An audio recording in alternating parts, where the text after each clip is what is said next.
for these two teams who are looking to improve upon the way things began in League C Group G play.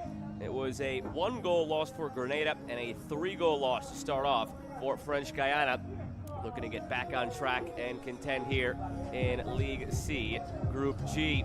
Now, these two teams are hoping that they can find a way through into what would be a knockout phase. There is a knockout bracket beyond the group stage, but here at the U-15 level, a lot of the emphasis placed on just being the first taste of international football at a competition level for these two nations and the young players on both sides. We've seen year over year, going up to the U-17s, the U-20s, and the senior level, that French Guiana and Grenada have made some noise, be it in Gold Cups or Nations Leagues, and it all really tends to start here at the U-15 level in their first chance to put on their badge, put on these jerseys, enter between the lines in Concacaf competition. So again, for Grenada, a 1-goal loss to open things, looking to rebound from that. For French Guiana, a 3-goal loss to open things up, looking to bounce back as well. We'll have lineups, anthems, and kick momentarily.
Ladies and gentlemen, please welcome French Guiana and Grenada for the game of the 2025 Concacaf Boys Under 15 Championship.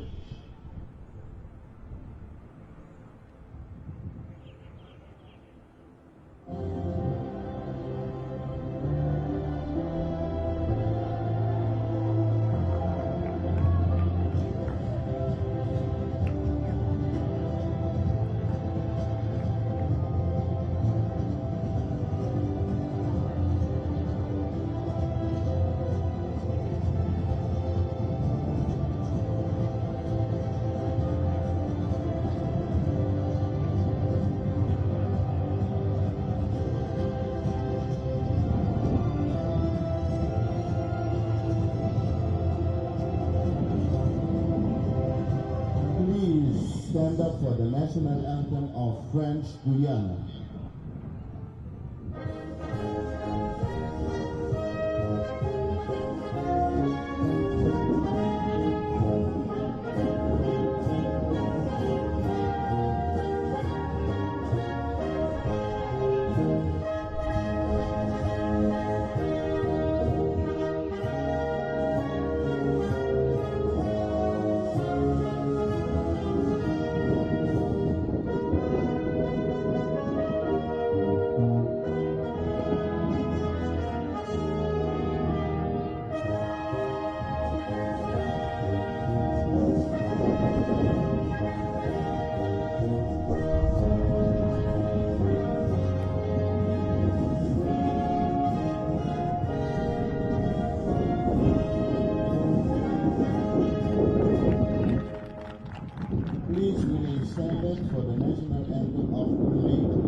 players are ready to go here in Willemstad, Curaçao.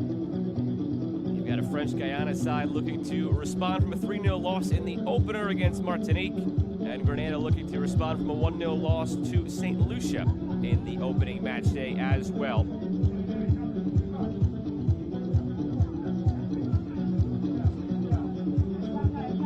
Total of 39 teams entering this tournament, 38 in Concacaf, and the invitees, Saudi Arabia. Here are French Guiana, how they line up for Robert Tanglad's Tyrese Penel in goal, the captain, Jackson Martins, anchoring in the heart of the midfield, and everything looking forward, funneling forward to Gezu Atoku, a team that did not score in the opening match day, looking to get on the score sheet here this morning.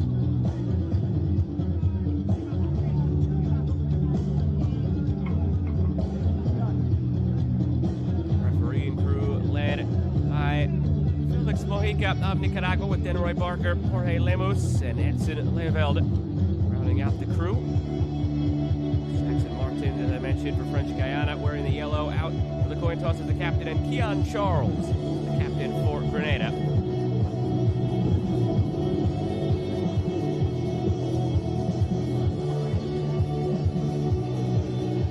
Again, the tournament. This Grenada side ranked 32nd. Concacaf at this level, looking on the back line. Emron Anthony anchoring things. Keon Charles, the captain. Curlon Gabriel in goal. Janique Felix and Jaleel Ford. Players there looking to get it to up top again. Like French Guiana did not score in their opening match, so opening it on the score sheet here this morning. Teams looking to rebound from losses in the opener.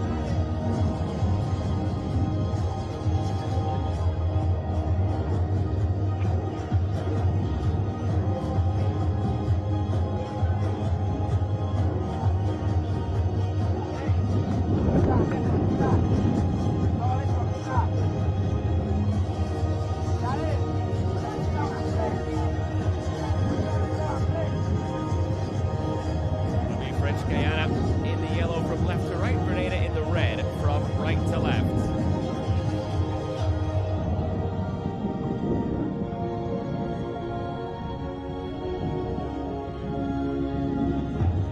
Opportunity for both of these nations to put a good foot forward here in this tournament.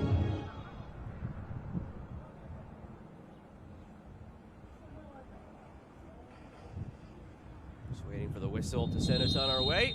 And away we go in the first 35 minutes between French Guiana and Grenada.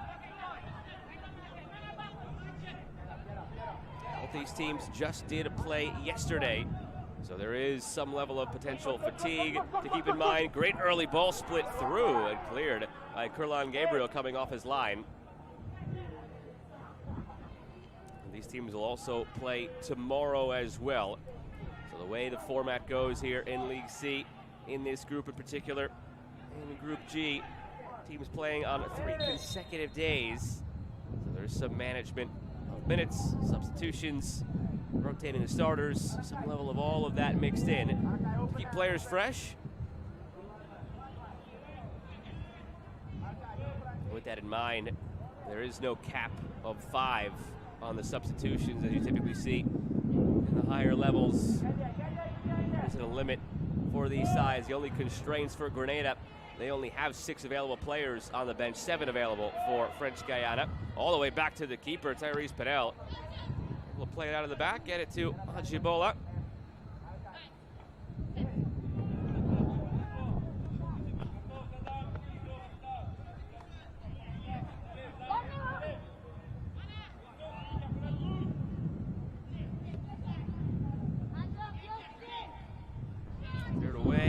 Intercepted by Jaleel Ford.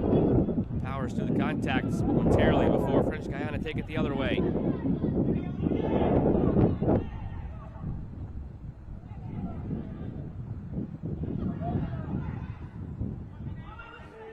Hey, gotta get to the ball!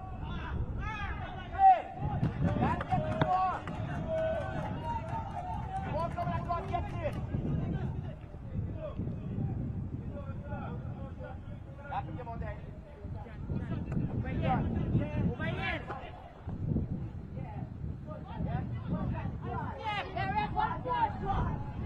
Down the left wing, Yannick Felix. Full head of steam cut off by his opposing number 17, Strayan Dusu.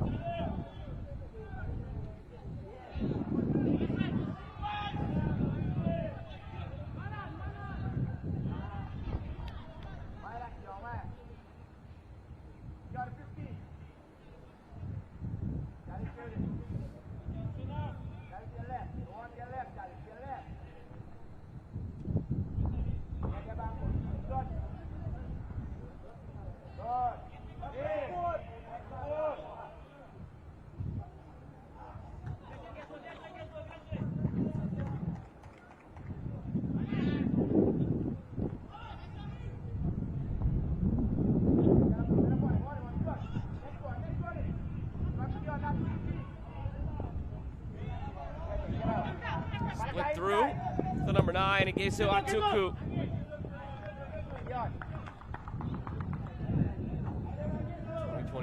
Concacaf Boys Under 15 Championship.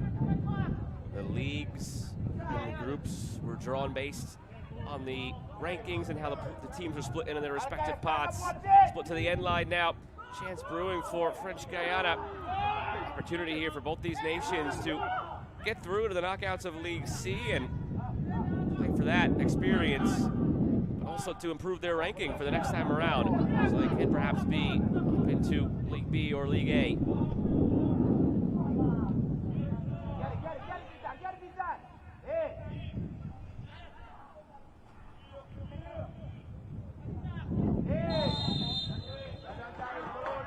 Down from the ankles, Jaleel Ford. Free kick for Grenada.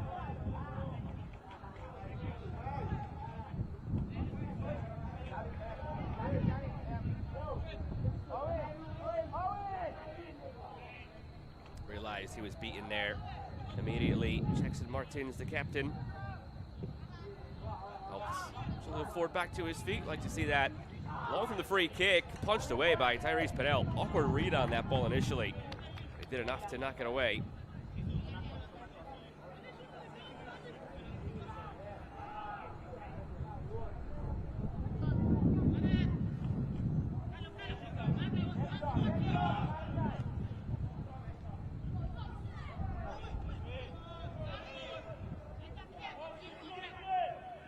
Intercepted by Keon Charles.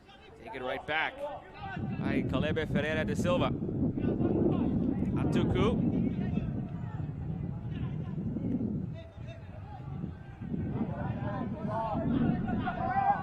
Over the top, bouncing ball, chasing Erwin Francis, the defender, and he's fouled.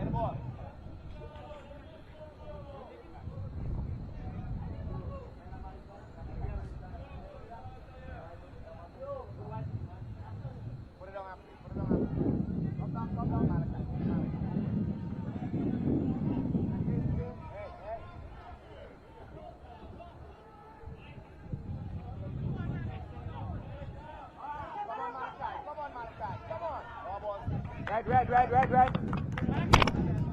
Look coming for the ball.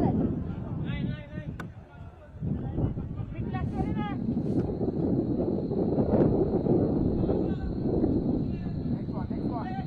Come on. Work all the way back from Ferreira de Silva to the goalkeeper, Tyrese Pinnell. Wind blowing stiffly in the face of this young goalkeeper as he looks to send it long. You can see at that end of the field the flags in the upper left of your screen whipping directly in the keeper's face, so it's a big headwind to contend with going for French Guiana right now. They get down the right side into the area now, cutting in and go at goal. There's the opening goal of the tournament for French Guiana. Blanked in a 3-goal loss yesterday. On the score sheet first today, it's Igesu Atuku.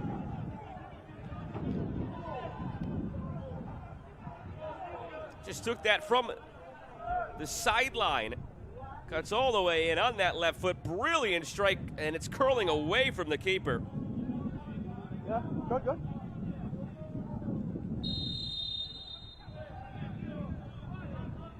Ladies and gentlemen, your attention please. Goal for French Guiana scored by number 9, Igesu Atuku, in the 7th minute.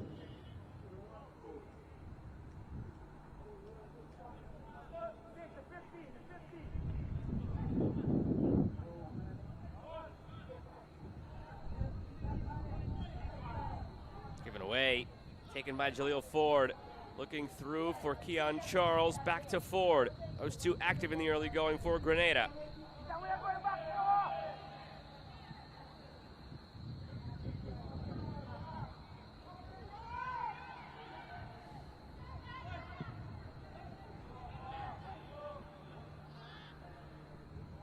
Campbell looking through, intercepted by Ajibola.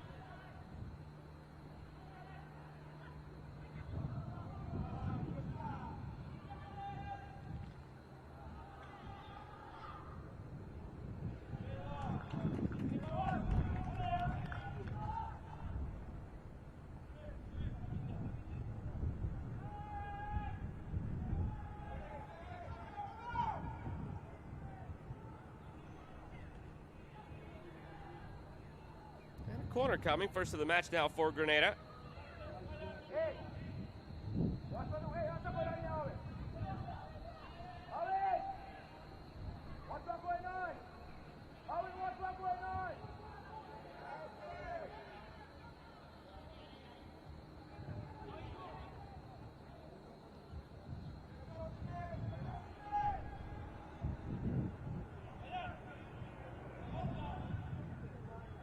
Wind blowing toward goal. The ball comes in and slapped away by Tyrese Pennell. Had to take that corner low line drive like that to cut through this wind. It's right around 13 miles an hour, gusting higher than that. And it's blowing right at that goal at the left side of your screen.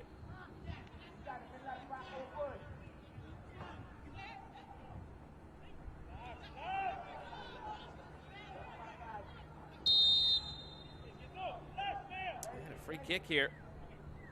Careless foul for French Guiana. Sets up Grenada potentially. Still looking for that equalizing goal.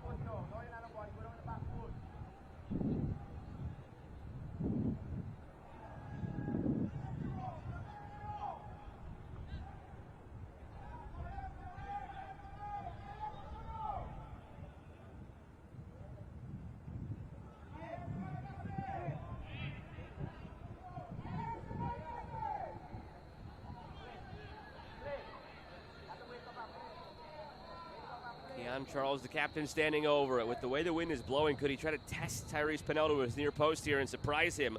Or is this just a service? He does try to test him. It deflects off the wall. No telling if that would have ended up in the goal or not. Looked like he struck it well.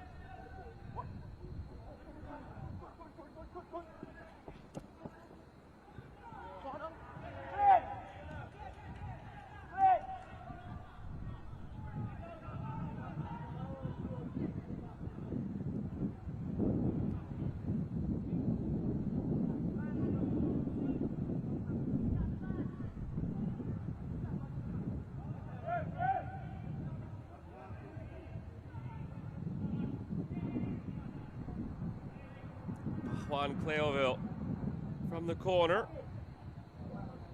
Gives it up, gets it back. Cleoville going for goal off the post. It seemed like it was initially a cross. There to go. Good opportunity.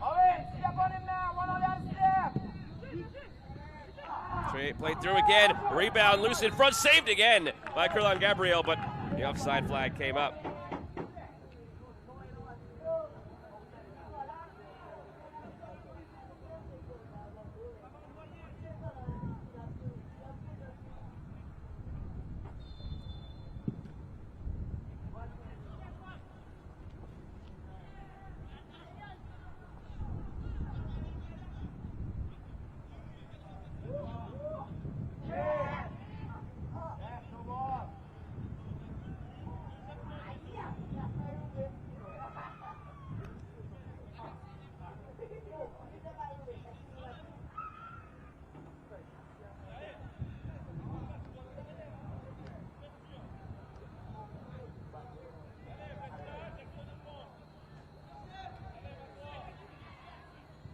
Back to Keon Charles. Taken away now by French Guiana. Can go with some pace.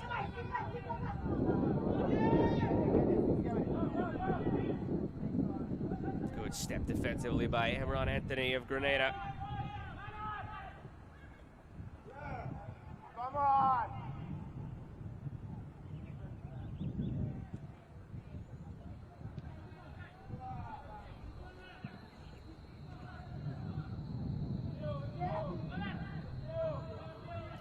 really good start here for French Guiana. Besides just a goal, they've had some dangerous-looking attacks forward.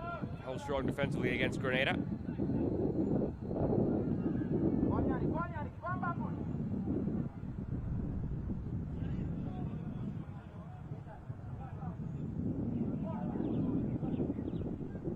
Ford.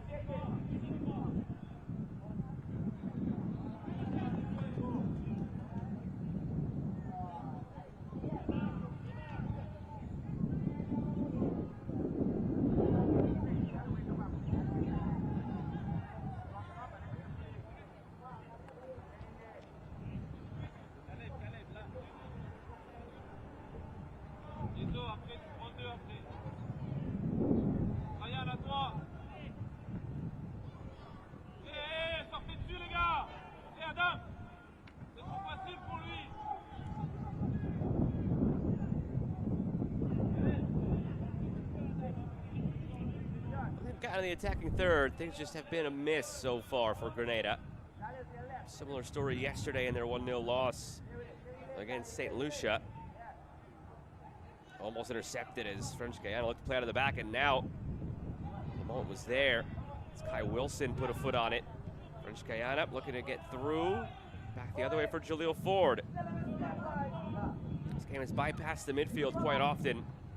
Tried from distance, deflected and scooped. But was it with a hand? It was. Free kick coming for Grenada.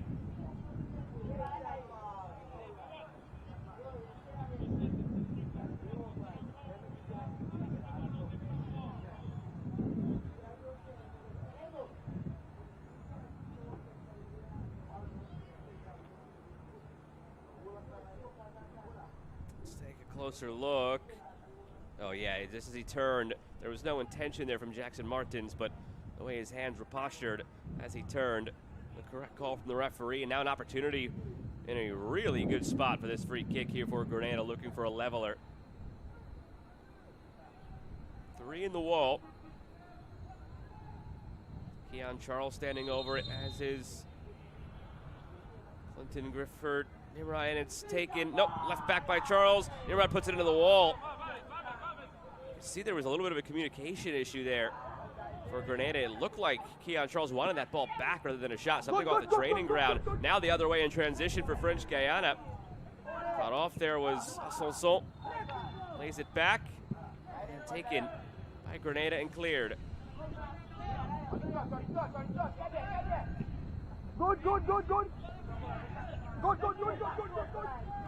On the left side, French Guiana feeding it through in front. Chance to have made it 2. Goes by the wayside.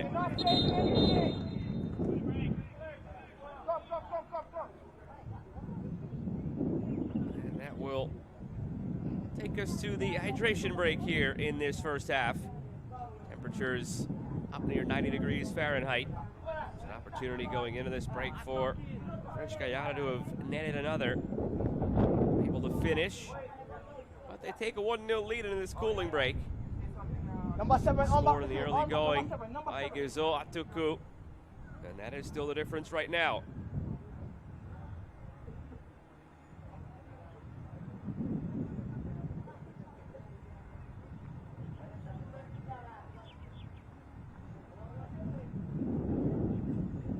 In the live table, we're in League C Group G. Guyana would jump up and be beyond Grenada. It'll be a 3-way tie on 3 points. Martinique and St. Lucia play each other later on. For the time being, it will be 3 teams tied on 3 points.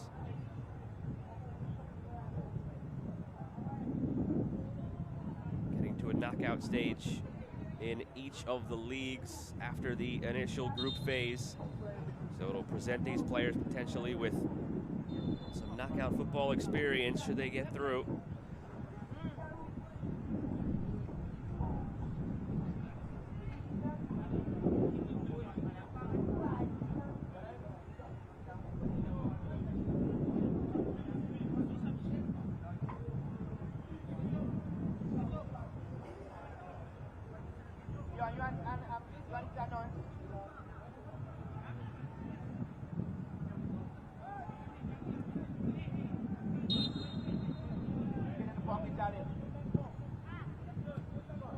cooling break. The goal kick for Grenada, trailing 1-0.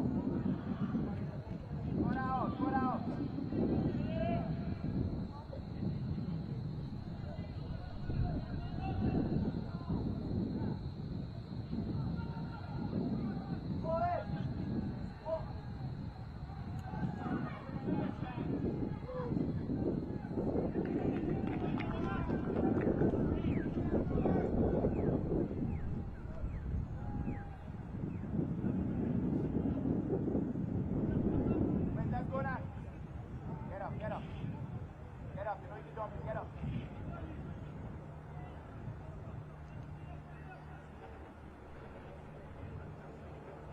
Interesting on these days where the cooling breaks are a factor, how play looks immediately after the cooling breaks. Good touch into space here. Chance to make it 2 for French Guiana. It's just saved and wide off the hand of Kurlan Gabriel. It's just starting to say, it's always interesting out of these cooling breaks if there is a definitive shift in the game by any coaching tactics or if the teams pick up right where they left off. And it looks like French Guiana picked up right where they left off. Great touch into space by Juan Cleoville. Good understanding of where the space was. Good body control on that feint to let the ball run by and then attack the space. Atuku set for the corner.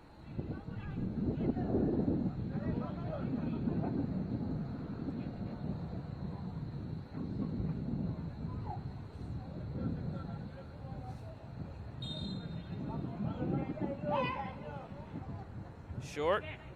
Back to Atuku. He plays it in.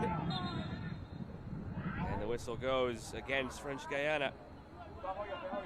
Front. I need front.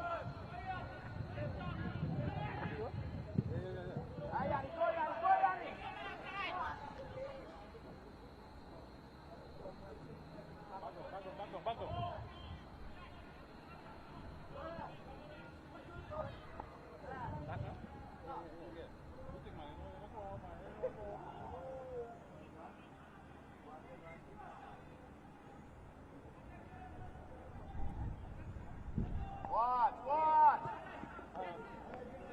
Atuku with a goal already, looking for more on that left foot where he scored in the opening minutes of this one. Atuku lays it off. Cleoville, another nice touch in space. Cleoville scores! You could see the signs brewing moments ago when he nearly netted one. Now he does. French Guiana off to the corner to celebrate. They lead 2-0.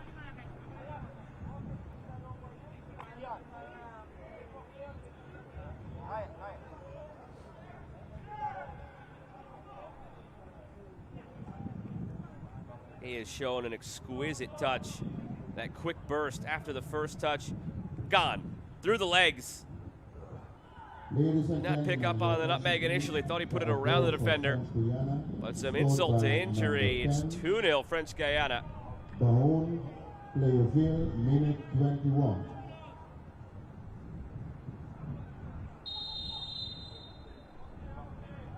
It's gone from bad to worse for Grenada. Can they get it back? Felix deflected and out for a corner. Grenada lost 1-0 yesterday against St. Lucia. French Guiana lost 3-0 in their match against Martinique.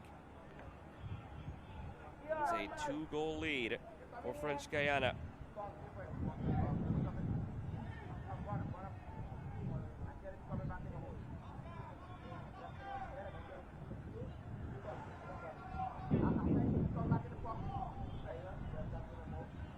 Ladies and gentlemen, your attention please. Substitution for Grenada at minute 22. Storm Williams enter for Erin Francis.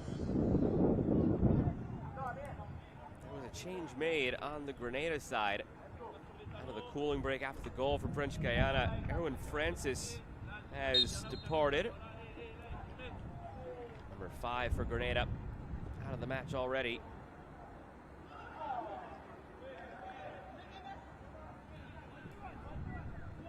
Goal came in the 7th initially from Atuku and then Cleoville in the 21st. 2-0 lead for French Guiana. Grenada looking to respond and having already made a sub. Trying to change things in a big way. Susu Cutting in, Benjamin Susu for Atuku. It gets better for French Guiana. 3 in the opening 23 minutes. It's a second on the day for Atuku.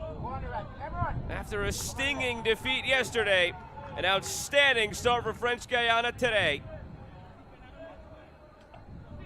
Well-weighted ball from Susu. Good burst there. After he beat his defender, Atuku, to get to it and finish it.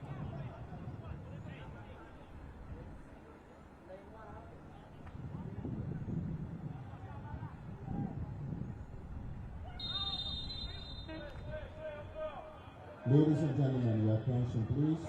Goal for French Guiana, scored by number 9, Guezo Atuko, minute 24. A free kick coming for Grenada. We're just trying to stop the bleeding now.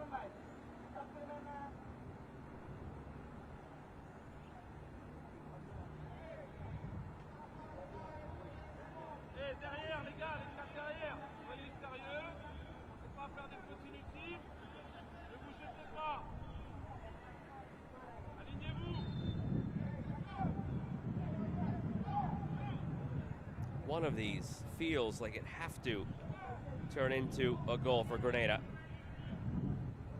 Can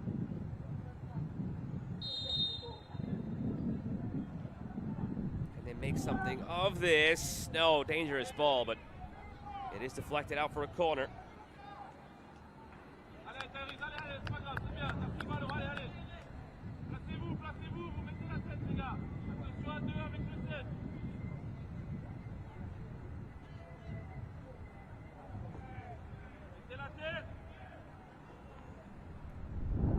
From the corner, looking back post, punched away by Panel.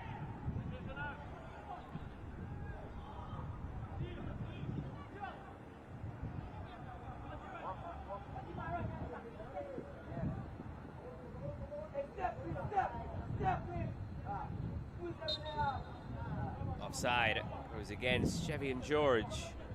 10 to play in this first half. It's been all French Guiana.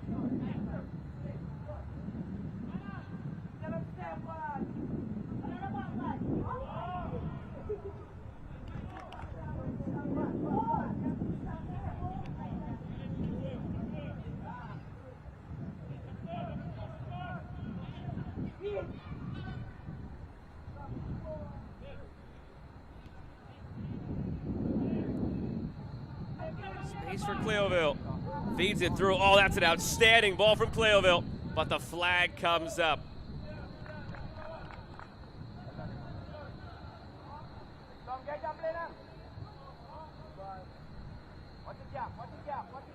Already with 3 French Guiana, and it doesn't seem like there are any signs of slowing down.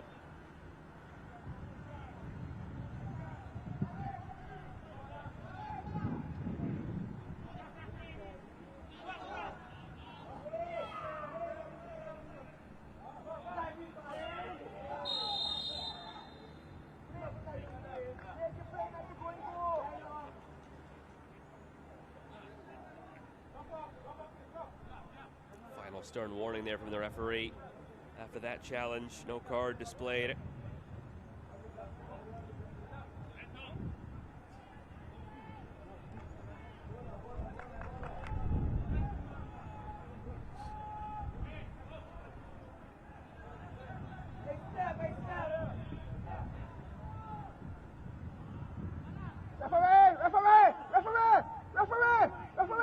Susu.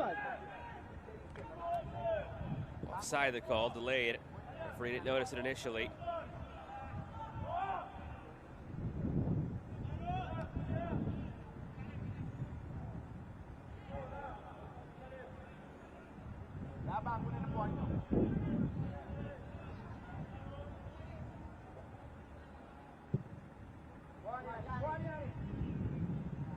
Played long from Grenada. Panel has it. Grenada just don't seem to have any of the answers right now.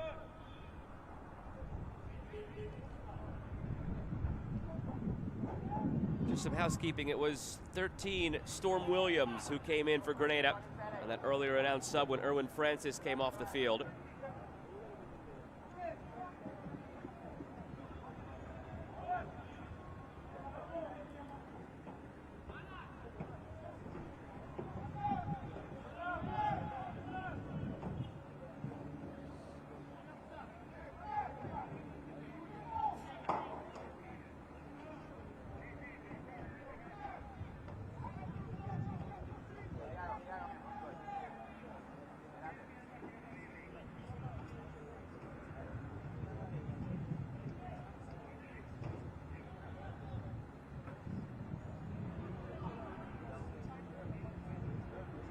Taken toward the wing by Ethan Felix.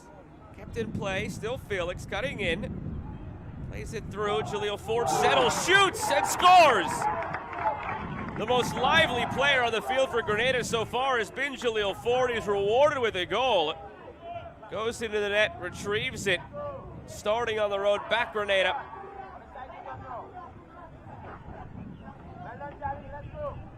Exquisite finish on the volley. Goal scored for Grenada, number 7, Jaleel Ford, minute 29.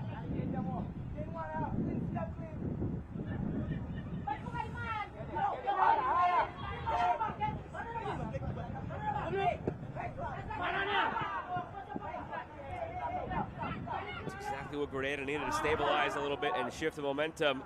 6 minutes to halftime. Can they find another? More importantly, can they avoid conceding a fourth before halftime? De Silva, that ricochets out for a throw.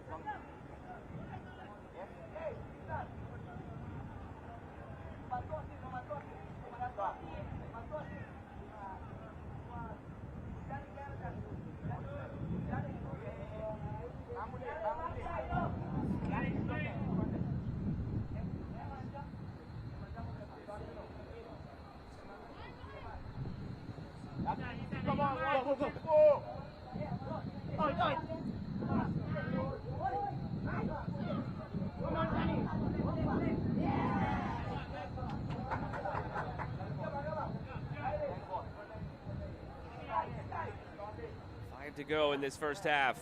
Eventful first half it's been.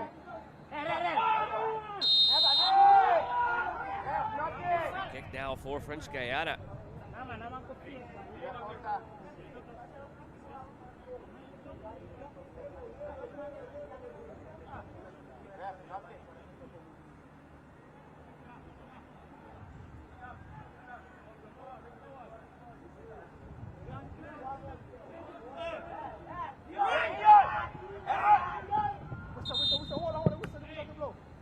Wasn't ready to allow that free kick to be taken yet. They'll redo it.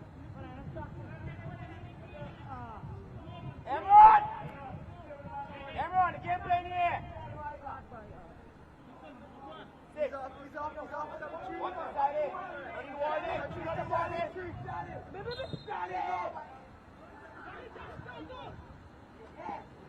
Cleoville, too much to get through.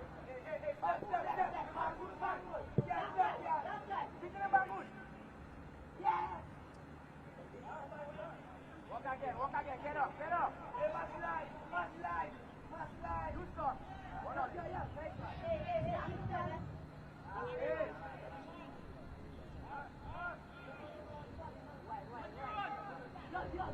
Great ball into space. Atuku with 2 goals already.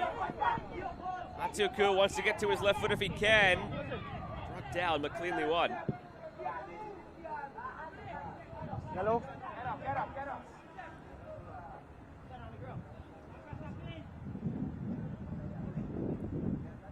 Second match day for these two nations. Both lost yesterday. Grenada 1-0. Came against St. Lucia. French Guiana lost 3-0 against Martinique. Good response from French Guiana today, taking a 3-0 lead, but Grenada responding from that, getting up off the mat and making it 3-1.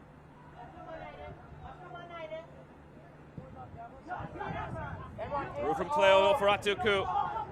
Getting to his left foot, Atuku. That one looked a lot like the way he scored his first goal. Big save from from Gabriel, and out for a corner. Everyone, that left side, just want to come back on his left foot. Send it down the line. Hey, corner, where you going?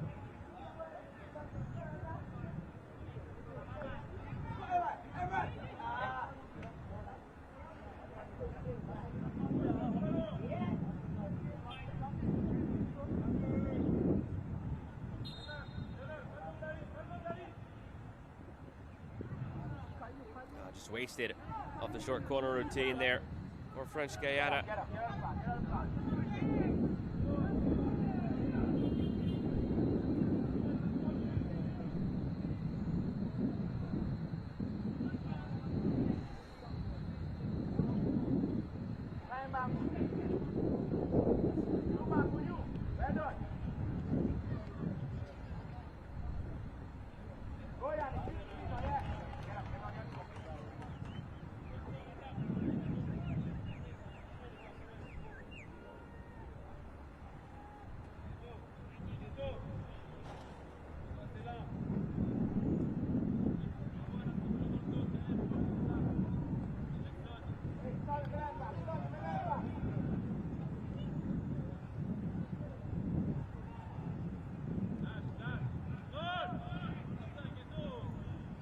Brought down. Chance to hit the volley there. For Storm Williams, the substitute, but unable to capitalize. Final minute of this first half before we get to stoppage, which could be at least a couple of minutes because of the cooling break. French Guiana down the left flank through Asenson. Jonas Asenson outside of the boot. He's always curling away from goal, waiting for somebody at the back post, but the run wasn't there.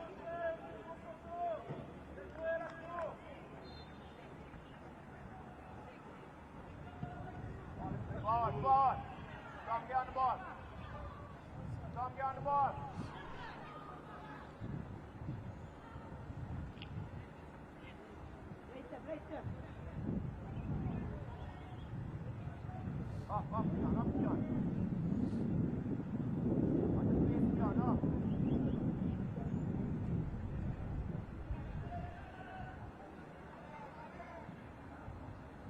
Lofted in over the top of Yannick Felix.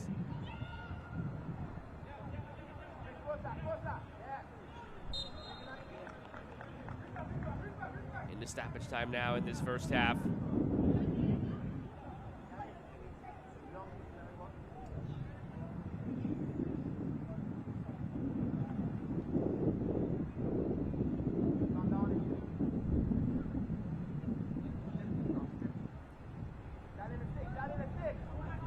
Just a minute tacked on here at the end of this first half.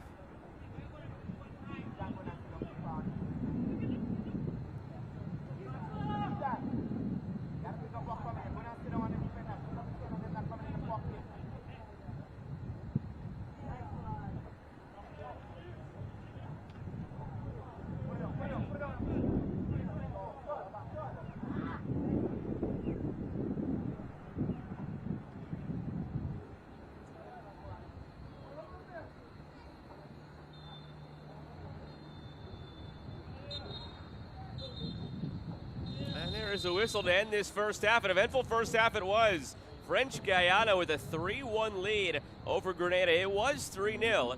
Grenada pulled one back, and we have an exciting second half perhaps on the horizon here in the 2025 Concacaf Boys U-15 Championship.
ready to get things going in half number 2 between French Guiana and Grenada.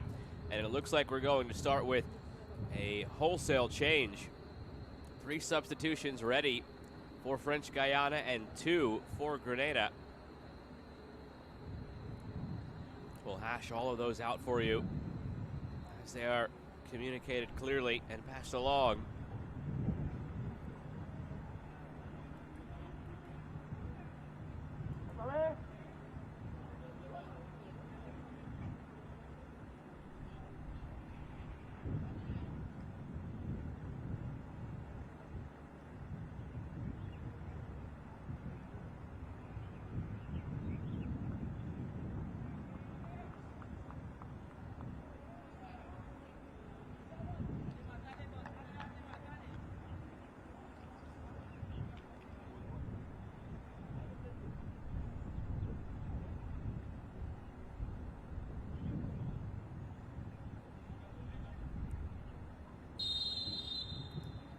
So ready to go now in half number 2. French Guiana right to left in the yellow, Grenada left to right in the red. We'll get those subs your way momentarily. Omari Olive, Jacob Alexander have come on for Grenada, replacing Ethan Felix and Janique Felix.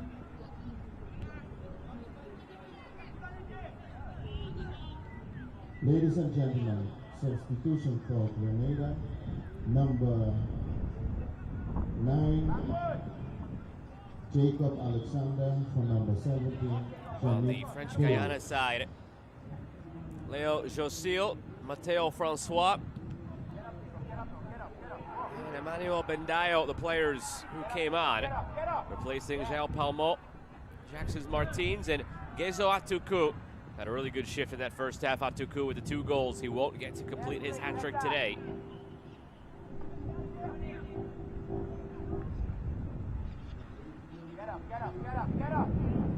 Ladies and gentlemen, substitution for French Guiana.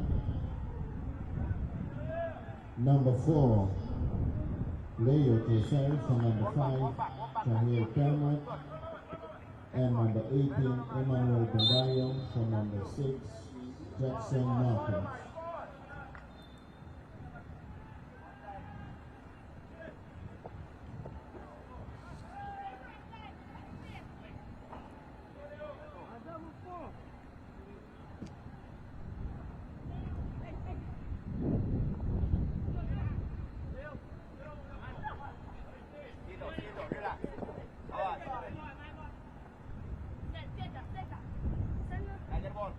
So again, a reminder, passing across your screen, the substitutions. Leo Josil in on the back line for João Palmo. Emmanuel Bendayo in the midfield for Jackson Martins, and Mateo Francois up top for Gezo Atuku on the French Guiana side. Storm Williams for Grenada came in during the first half for Erwin Francis. Omari Olive and Jacob Alexander replacing Ethan Felix and Janique Felix respectively. Taken away, Storm Williams with a chance. It's deflected and out for a corner. One guy, hurry up!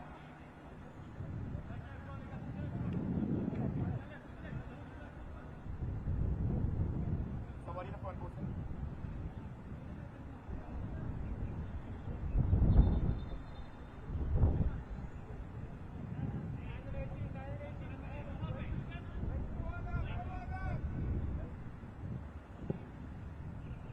From the corner.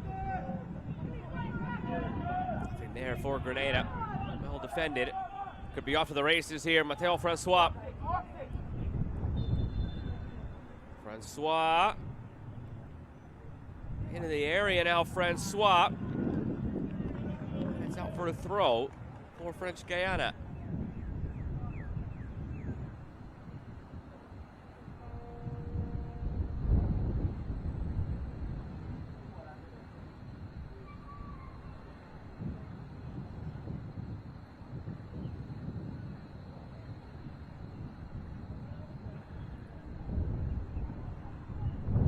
End line, scooped in front, deflected. Dangerous moment when a defender deflects it like that. Could go anywhere, could be an own goal. Incredibly dangerous, but just out for a corner.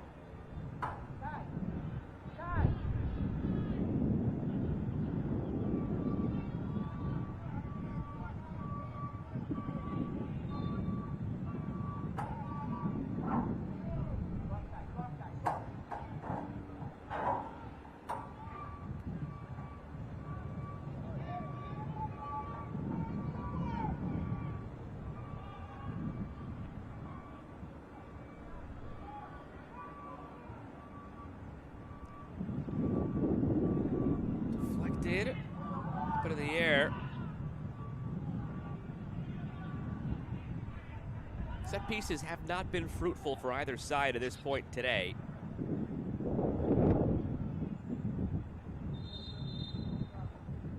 Player down.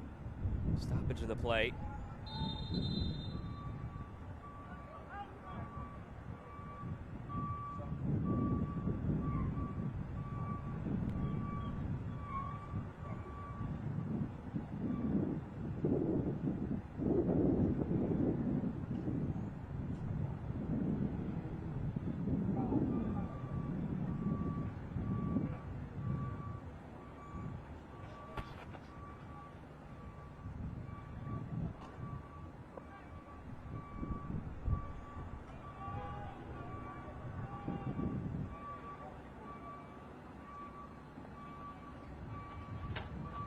Slow to his feet, Storm Williams.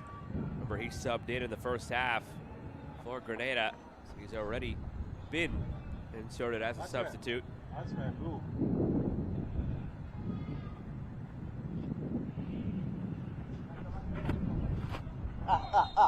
Você ouviu, vai?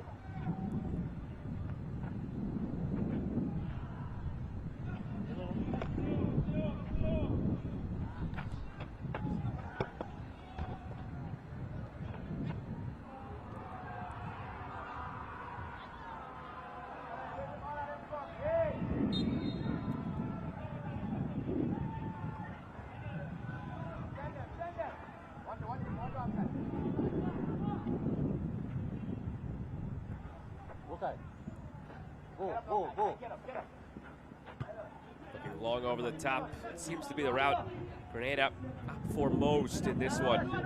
They've had a lot of their success in finding some sort of spaces and moments in the attack.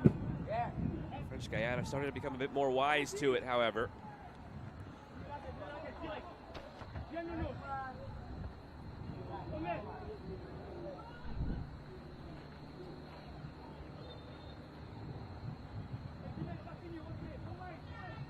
Go, guy. Watch it. Go. Dangerous ball back, give it away. Chance to net another for Grenada now. Fed across, kept alive in front. Can they find a second great defensive play from French Guiana?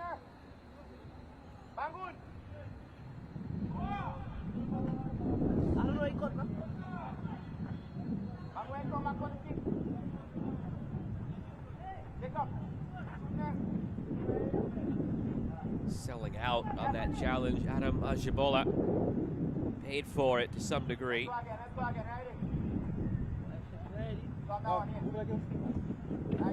Like the follow through caught him a bit.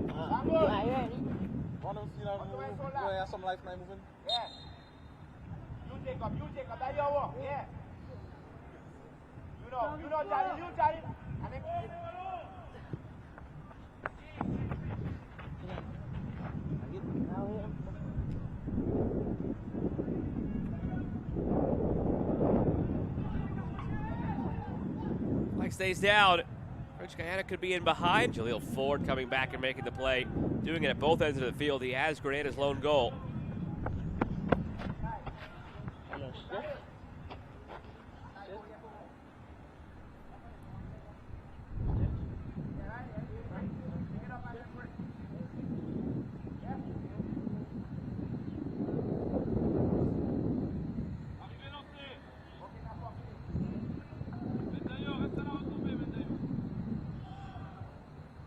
From the corner, Sky long.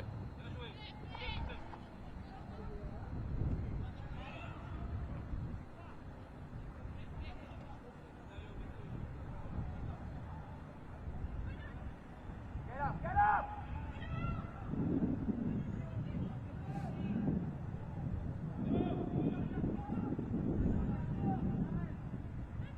Walk, take up.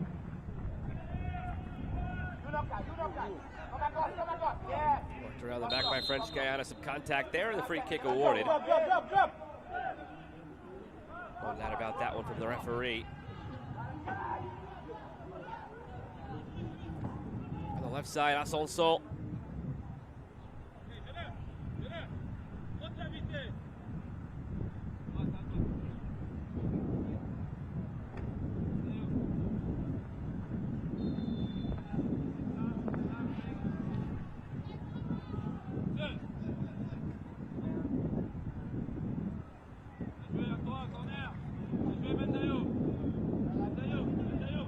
corner for French Guiana.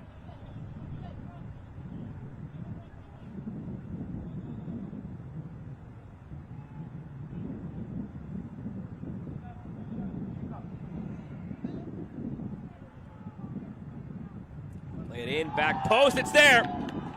Finally, they break through on a set piece. They've been squandered opportunity after opportunity on these set pieces, but squandered no longer. Celebrating Mateus Francois. Came on as a substitute. Calebe Ferreira da Silva was there as well. Francois picking up right where Gizo Atuku left off, who he subbed in for.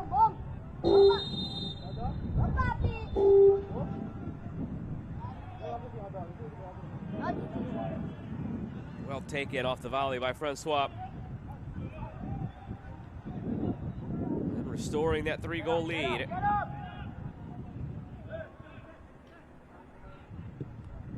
Ladies and gentlemen, your attention please. Goal for French Guiana, number 7, Mateo Francois, minute 46.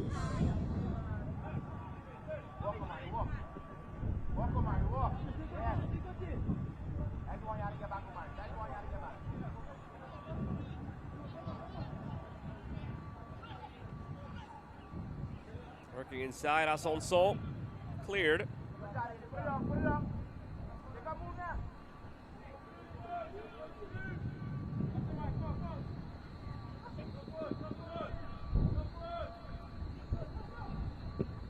Work back to Wilson. Ford. Walk back, get him back, stop, get him back. One guy.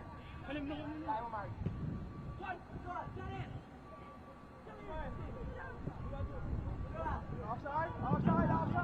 Come on, guy. Side flag comes up on Grenada.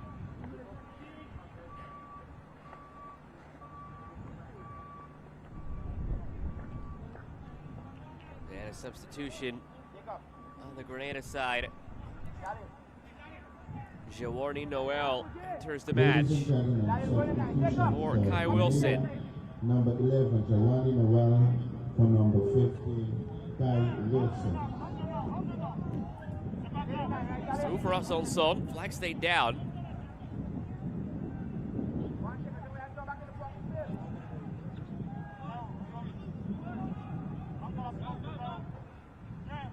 Cutting through, Cleoville brought down, penalty. Oh, he has been a spark plug for French Guiana. Outstanding day for Cleoville. Scored in the first half, now draws a penalty. So difficult to defend off the dribble with his quickness.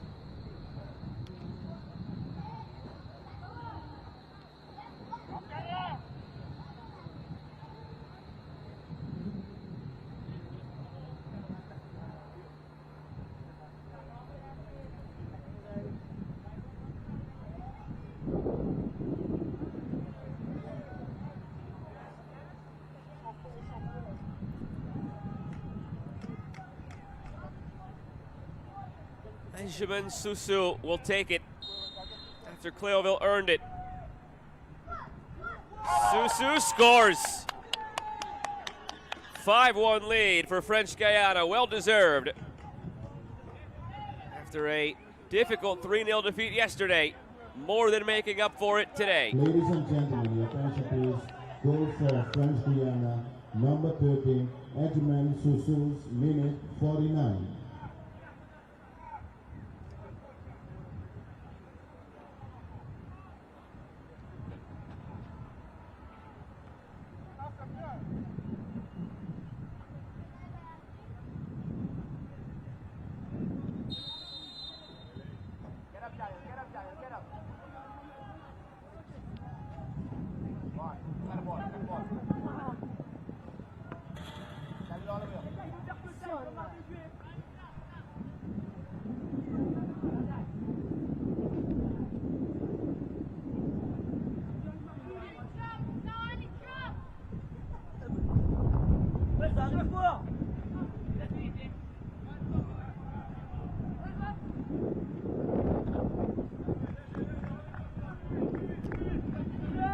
French Guiana now have done the hard work. Have to just see this through now.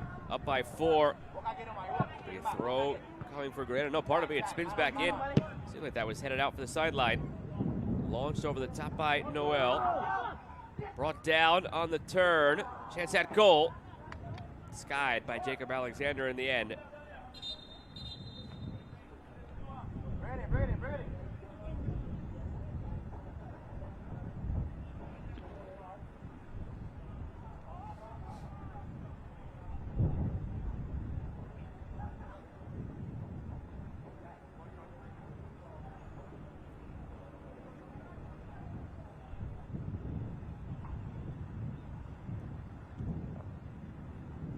Cooling break here in this second half.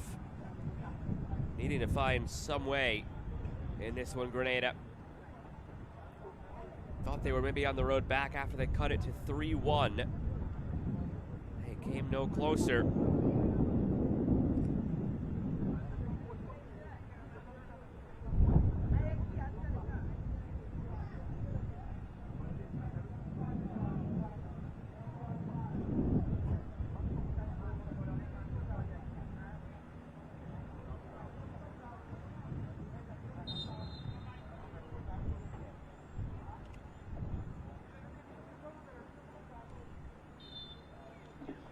And a substitution, two of them rather, coming out of this now. Vincent comes off. So too does Ferreira da Silva. Replaced by Ryan Omakar and Sian Ball.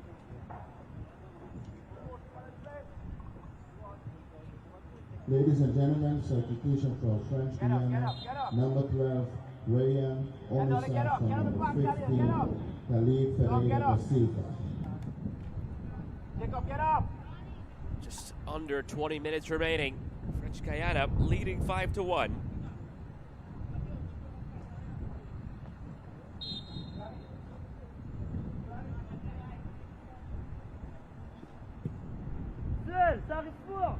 And Grenada, if not come back, just salvage something going into tomorrow's final match of group play.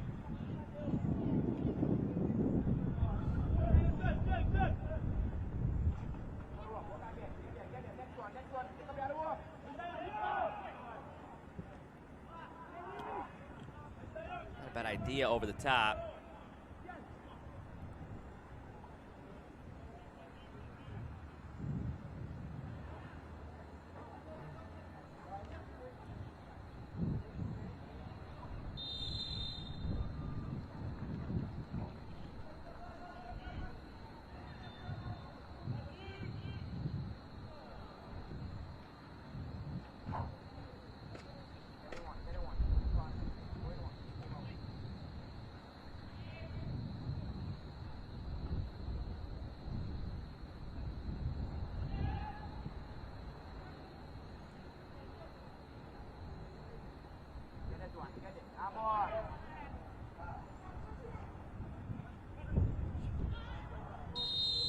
Contact there, free kick coming.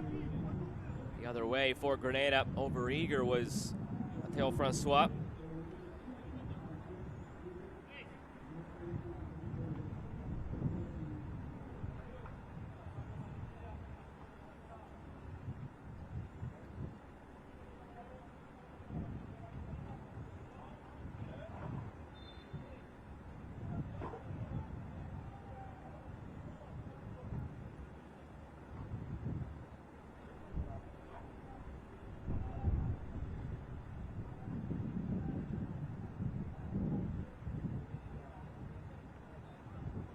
Confirmation on those substitutions again coming across your screen.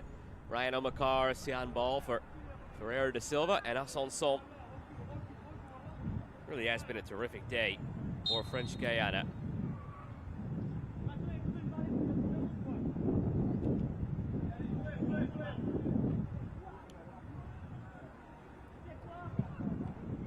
Try from distance here, stopped by Penel.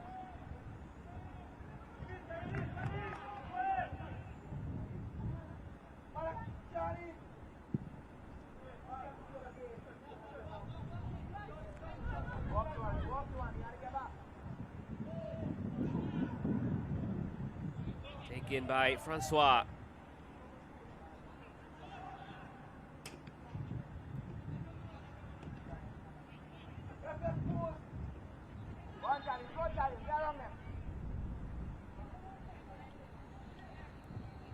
Look up.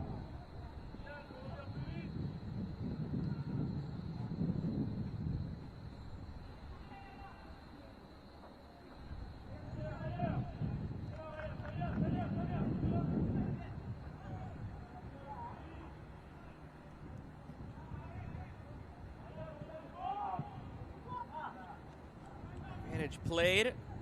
Looking in behind, long run to get there. And he won't in the end. George comes to by the goalkeeper, Panel. Take up, take up.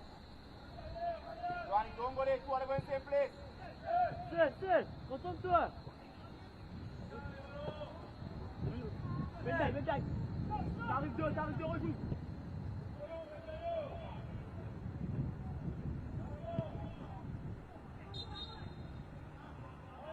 Some of the sting has come out of this game after those 2 goals in this second half from French Guiana.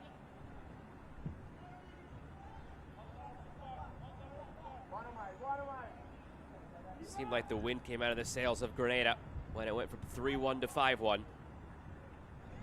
French Guiana looking to make it more. Played through, deflected, corner.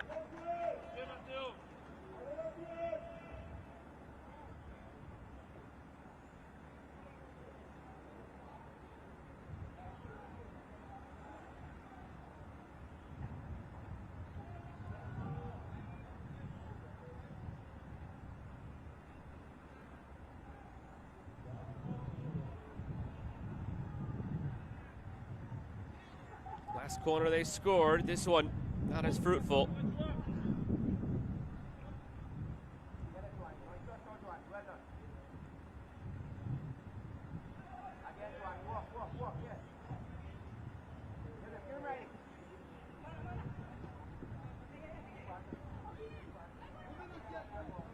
Alexander knocked down. Amari Olive given away.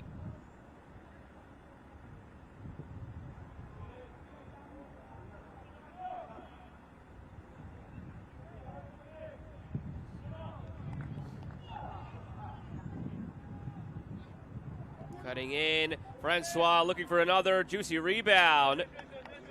Gathered in the end by Gabriel.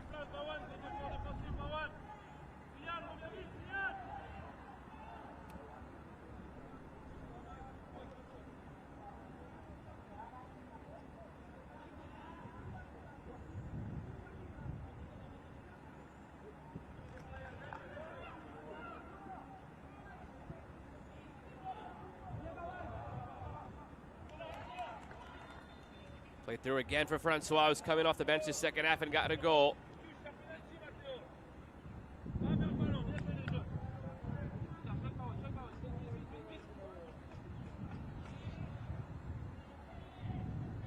Cleoville has a goal and has a penalty earned. Francois. Still Francois going for goal, saved.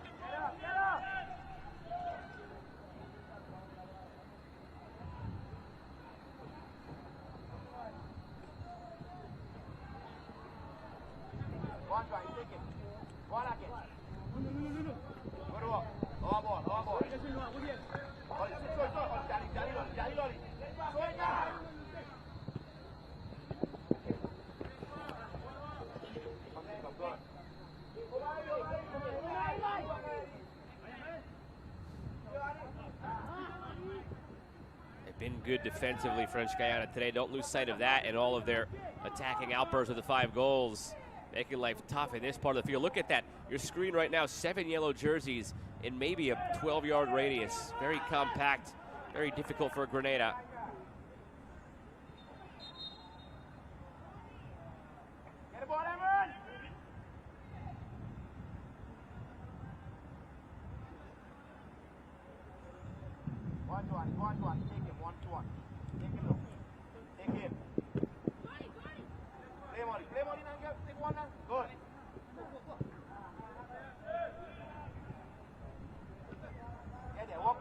Get it off him, Omar. Get it off him.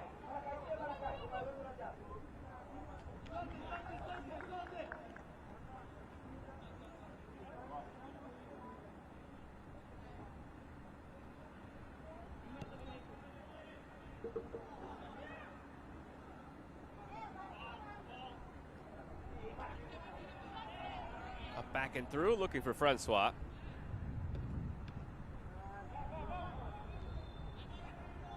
Played through, chance to make it 6 for French Guiana. Great challenge put in. Crunching tackle from Keon Charles. Had to get it to perfection in order to avoid conceding the penalty. So well done. There's some bravery in that. There's a fine line between bravery and silliness, committing a challenge like that in your box. Nailed it perfectly. Keon Charles.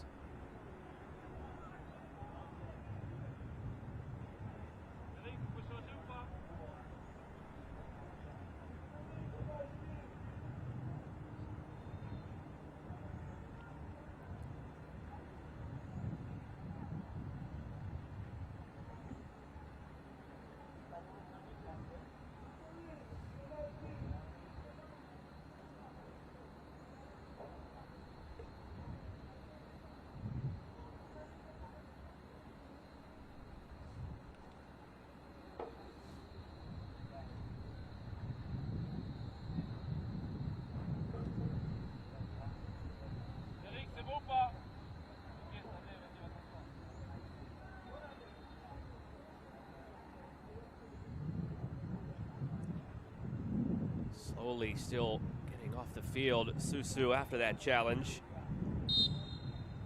Don't lose sight on that challenge from Charles, not just not conceding the penalty, but with the ricochet off of Susu, also earns a goal kick, though it's given right back.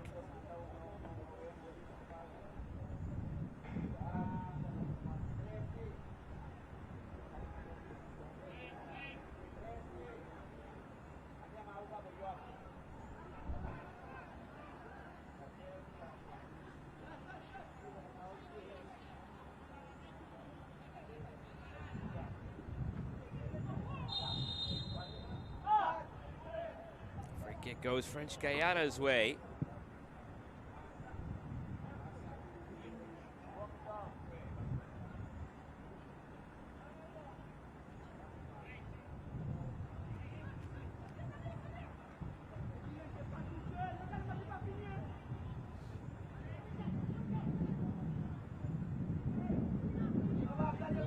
One of the bright spots today for Grenada is Ford, looking to slip it through. He has their lone goal, Jaleel Ford. Pops it up to himself. Couldn't get there on the backside.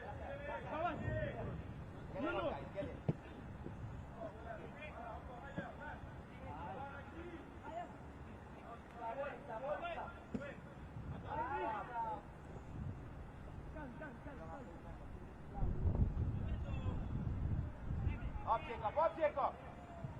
Yes.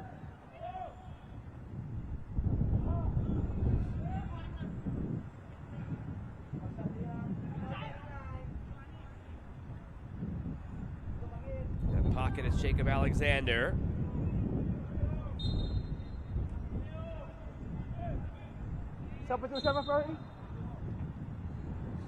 Substitution on the way. Ejimon Susu coming off. He was banged up after that challenge by Keon Charles in the box moments ago. He is replaced by Stanley Joigny.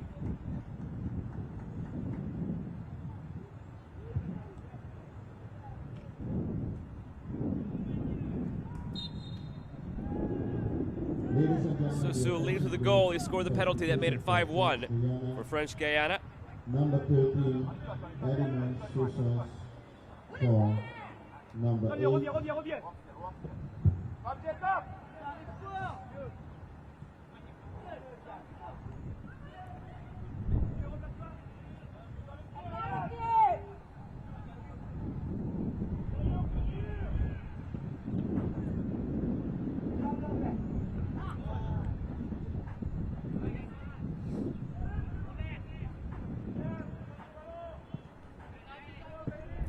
Nice out of the back there from Panel, but he did split through 3 defenders. You have to tip the cap there. It was maybe not the wisest of passes, but he executed to perfection. The build out of the back was promising as a result for French Guiana, but it's stymied in the end.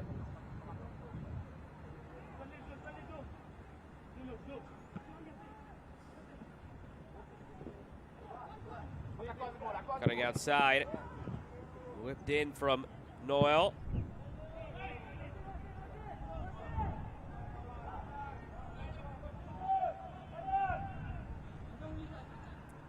Sure, look at the goal scoring summary once again. 5 for French Guiana. Big outburst after losing 3-0 yesterday against Martinique.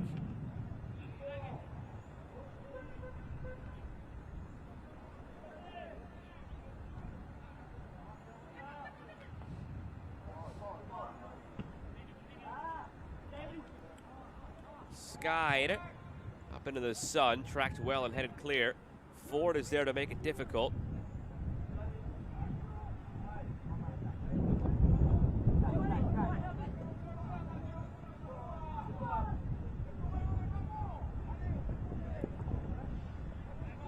Had to lay down in the corner. Get it, Johnny, get it. Look at him right hand, dash number 4. You good? You good, number 4? You good? Okay. Yo, Sonny. You. Ford gave it away. And a foul goes against Grenada. Just 3 minutes and change to play, plus stoppage. Turn ready.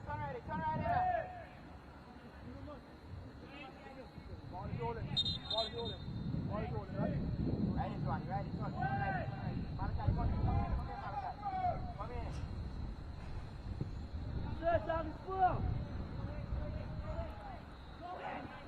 Get it, Johnny, get it faster now. Good.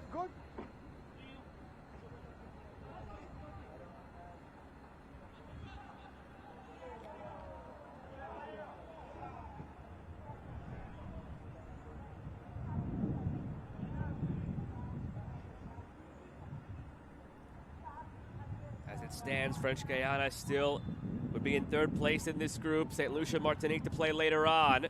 Looking to pad that goal differential, but it's gathered by the keeper.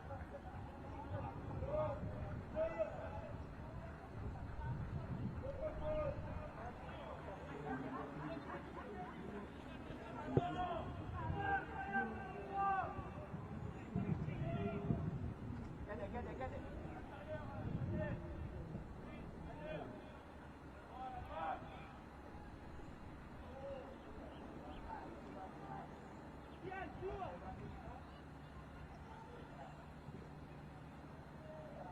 Played through. Another one, maybe for Francois, pushes it wide.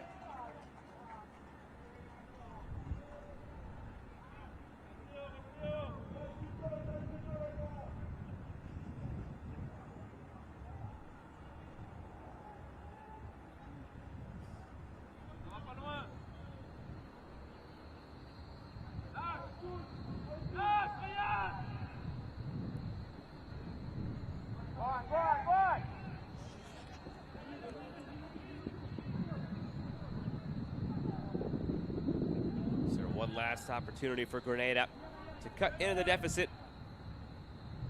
Salvage something from this one today after a tight 1-0 loss yesterday. Difficult to play 3 straight days. This is the middle of those 3 straight days for both these nations.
Pace of this one has really slowed in the late stages. Was shown to the play with number 13. Both these teams sort of resigned in the result, but Ford maybe looking for something still.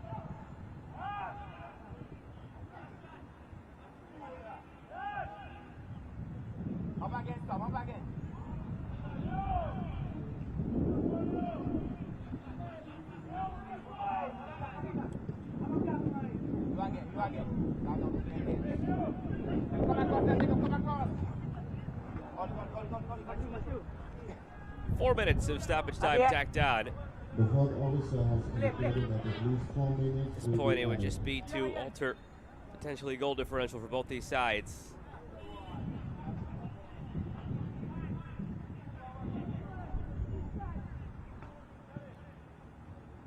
Offside, offside, offside. Offside, the call against Grenada. Ball rolling, ball rolling, ball moving, ball moving, ball moving.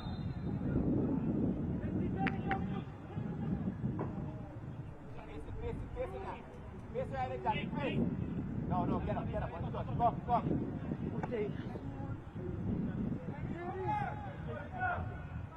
3 to play. Get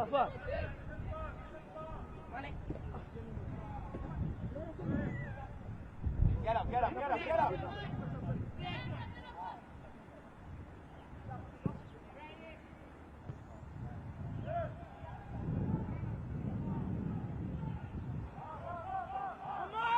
Can French Guiana tack one on, improve their goal differential here in Group G. League C Group G, that is. Currently in third place. 3-way tie on 3 points. Ford is in. No, he's offside. Seemed like he might have timed it up to perfection.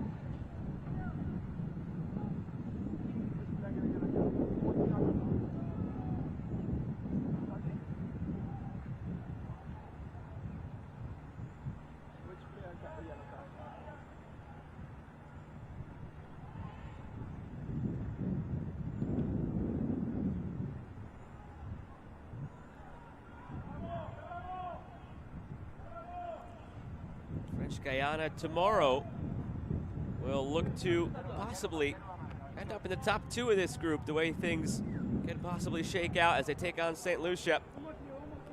You can't quite necessarily equate one result to another. French Guyana looking for another here. Settled by Cleoville, keeper off his line.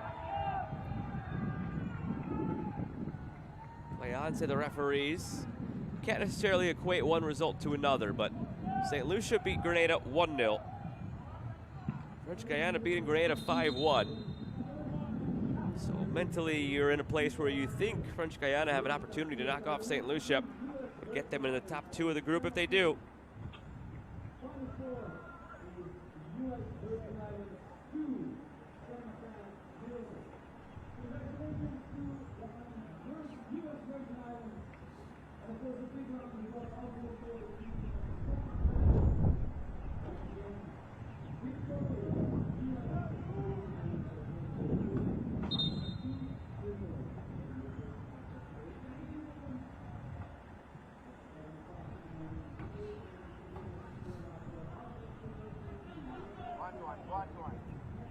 One last try perhaps for Grenada. Rolled through. Gathered by Pinnell. And there's the whistle to bring this one to an end. A terrific showing by French Guyana. They roared out to a 3-0 lead in the first half. Grenada brought one back to 3-1, but then they put the hammer down in the second half. French Guyana scoring 2 more, winning it 5-1 here in the 2025 Concacaf Boys Under-15 Championship. A big 3 points in League C Group G for French Guyana.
look back at the highlights from French Guiana's 5-1 victory over Grenada in the first half. The star for French Guiana really proved to be Gizo Atuku, who would score 2 goals in that first half for French Guiana. Early on, remember, some of the chances belonged to Grenada, but this is where it flipped.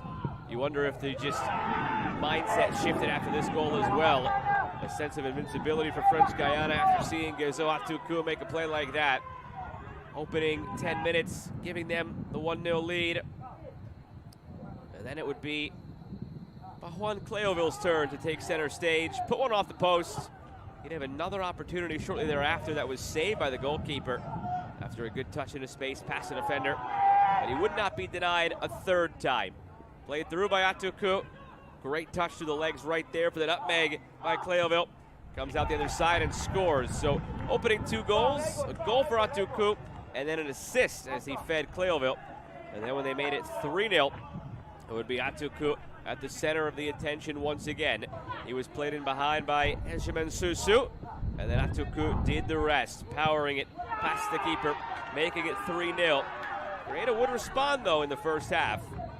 From 3-0 to 3-1, Jaleel Ford would find the moment. Some physical play between these teams as well in the opening fixture for the first 35 minutes. Here's that goal for Ford. Pops it up on the volley, swings through it, and gets it past Thais Panel. 3-1 it went into the break after that moment. And we were wondering at that point if Grenada would be able to sustain it and turn it into a legitimate comeback against French Guiana. The answer would prove to be no, as we go to halftime with a 3-1 lead for French Guiana that they would build on in the second half. They took it right to Grenada out of the gates in that second half. They'd get the goal from the corner. It was the substitute coming on for Atuku, who terrorized Grenada in the first half. Mateo Francois replaced him and picked up right where Atuku left off. Then Cleoville, who scored in that first half, dynamic once again, drew the penalty. Benjamin Susu would step up and convert, making it 5-1. And that would be it as far as the scoring today. About 20 minutes left in the match. Susu made it 5-1. They never looked back. In fact, they only looked to add to it. French Guiana already up 5-1, trying to boost their goal differential, find their way perhaps into the top 2 in League C Group G. They'll have to settle for a 5-1 win, but that is not a bad thing to settle for. Terrific showing today for French Guiana as they take down Grenada by a 5-1 scoreline.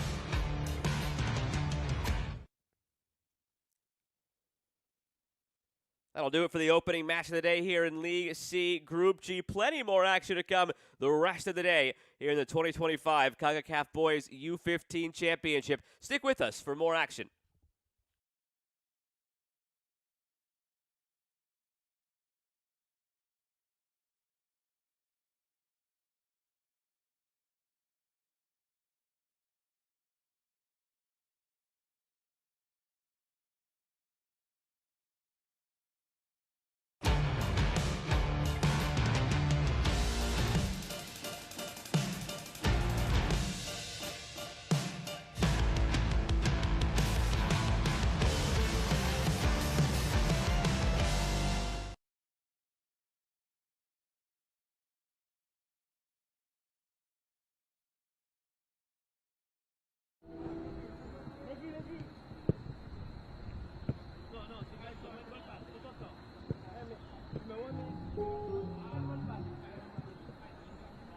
Ladies and gentlemen, your attention please for the lineup of St. Lucia.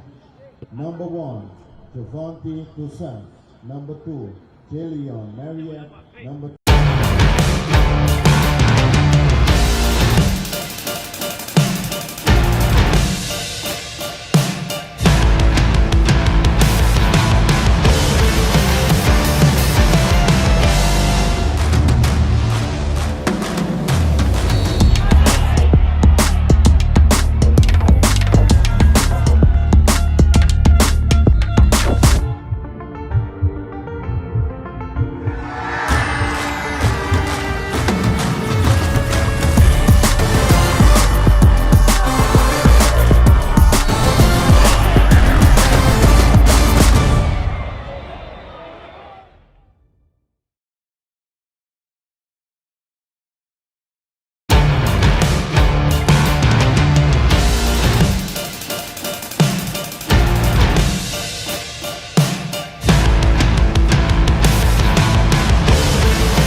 Action continuing this morning in League C Group G of the 2025 Concacaf Boys U-15 Championship.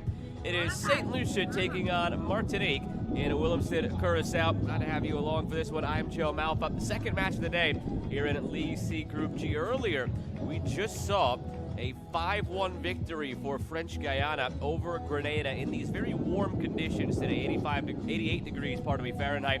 14-mile-per-hour winds were impactful on any ball that went up in the air in the earlier game, and there's a chance of rain as well as the clouds are starting to roll through. Here is the look of the group at the moment. French Guiana in League C Group G, sitting with 3 points in third place in the goal differential behind St. Lucia and Grenada, who are both leading the way right now with 3 points after they won their respective openers. It was a 1-0 win for St. Lucia over Grenada, a 3-0 win for Martinique over French Guiana. If there is a winner in this game today, they would vault into first place in the group. The loser, depending on the score when all is said and done, may actually dip below French Guiana into third. All that to be determined as the day goes along here in League C Group G. We'll have lineups, anthems, and kick in a moment. It's St. Lucia and Martinique.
Ladies and gentlemen, please welcome St. Lucia and Martinique for the game of 2025 Concacaf Boys on the 15 Championship.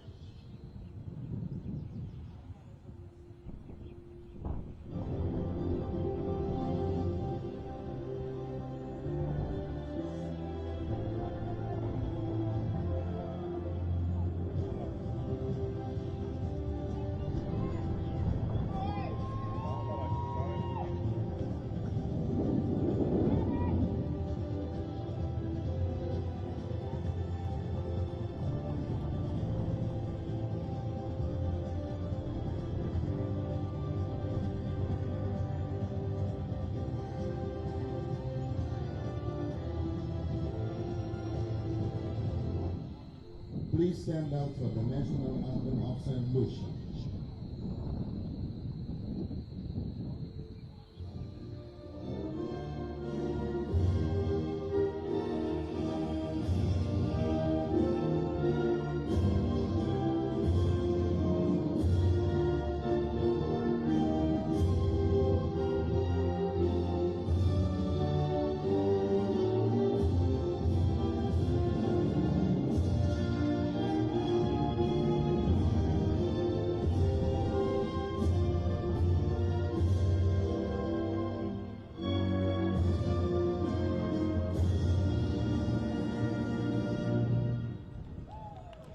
Please remain standing for the national anthem of Martinique.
Players ready to get things going here. League C Group G action in the 2025 Concacaf Boys Under 15 Championship. We just saw French Guiana win 5-1 over Grenada. Now the other two teams in this group get to take the field, both coming off of wins yesterday.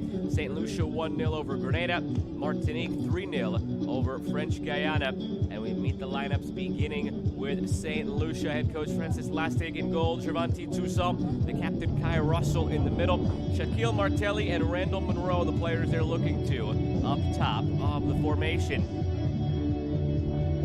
It was a tight one yesterday in that win over Grenada. Just the one goal produced, that 1-0 victory for St. Lucia.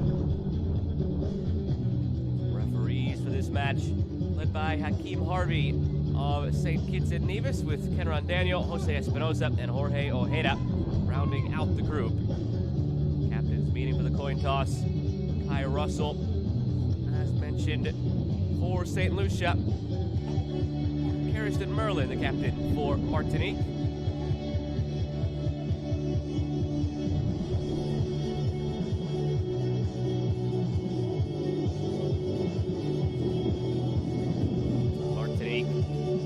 Now looking like an even better win. Yesterday at 3-0 over French Guiana. A French Guiana side that just lit up the scoreboard with a 5-1 win earlier. So it gives you an inclination perhaps at the might of this Martinique squad. We'll see if they can back it up with another strong performance here today. And here's the group for Mario Bacali. Jeremy Marcus leads the way up top again for an attack that scored 3 goals yesterday with Kieran Laban and Tehran Joseph. In goal, it's Noham Arkad. Captain Kirsten Marlin will anchor the midfield for Martinique. Martinique go right to left in the red, St. Lucia left to right in the blue.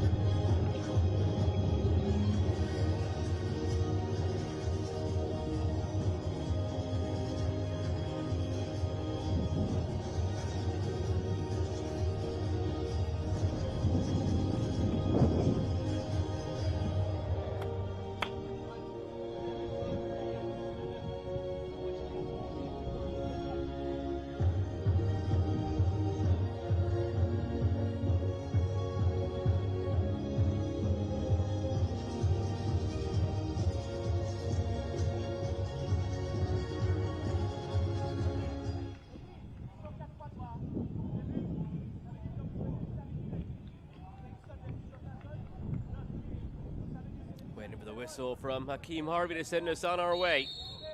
And away we go. St. Lucia left to right in the blue, Martinique right to left in the red. Underway in League C Group G.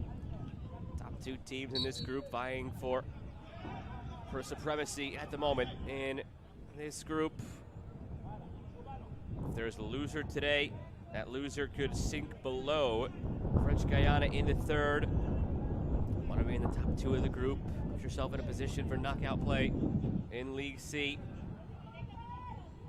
To the end line. Played into the area now. Not a bad service from Kerhan Lebon. Nobody on the end of it for Martinique.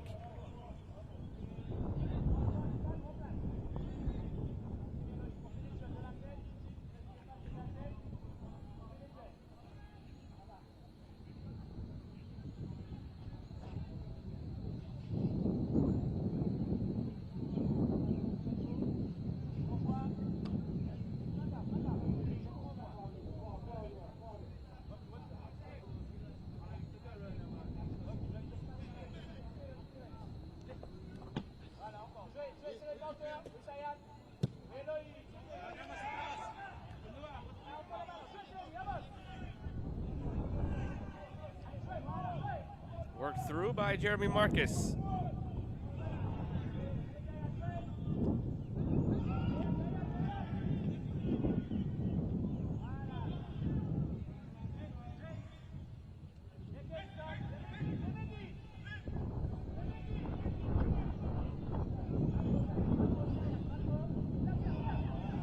Dangerous out of the back from St. Lucia, taken by Exion Seminor.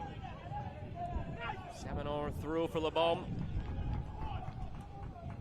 After what we saw yesterday, the expectation is that Martinique will be the aggressors in this one, taking charge.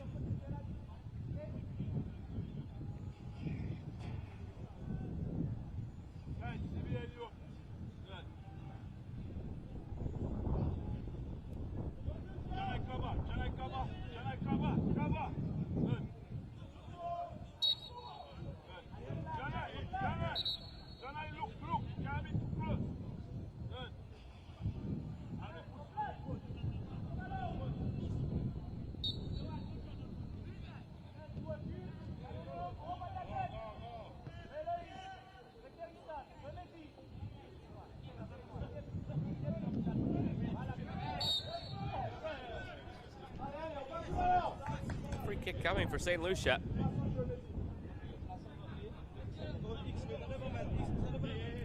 Again, at this level especially, the U-15 level where you're churning through different cycles of players and the maturity isn't quite there yet. You're becoming experienced. You're learning how to play at this level. You cannot necessarily equate one day of games to another. St. Lucia struggled and got through Grenada 1-0 yesterday. Martinique dominated 3-0 against French Guiana.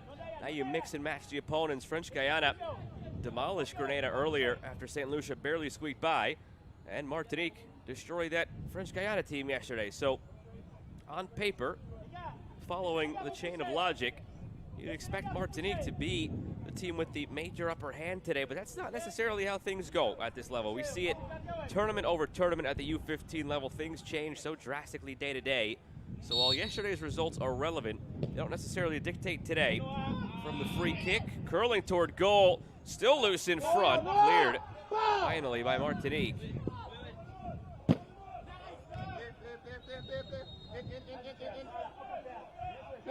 Did stay in play. What can Martinique do with it? Played back.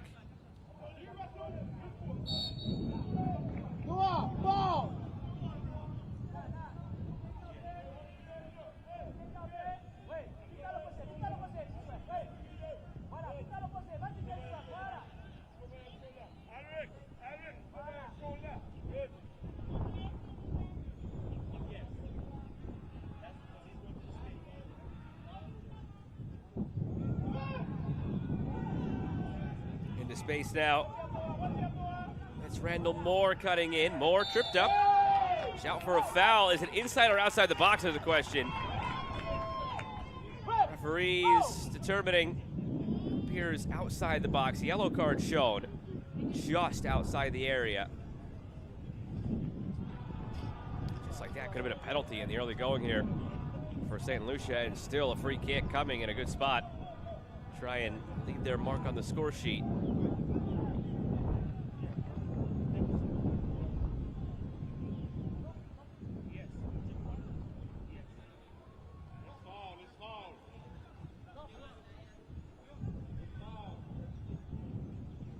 Ladies and gentlemen, it's reported that the yellow card was shown to the player with the number 3 of Martinique, Chriswell Alcindor.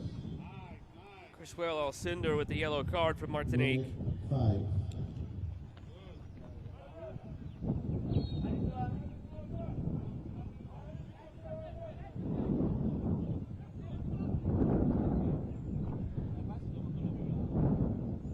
Can they make it count now from the free kick?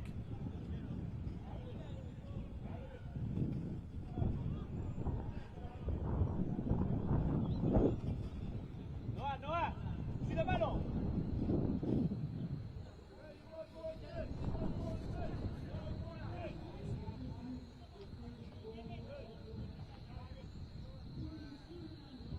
Looks like Kai Russell taking charge of this free kick with the left foot.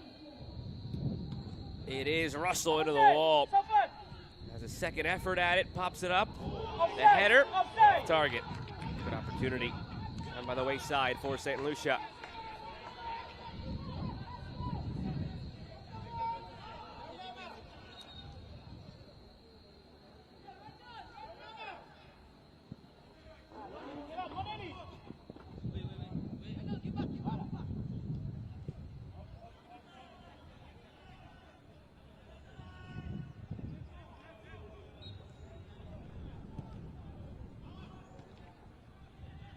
You are picking up other whistles as you're listening in.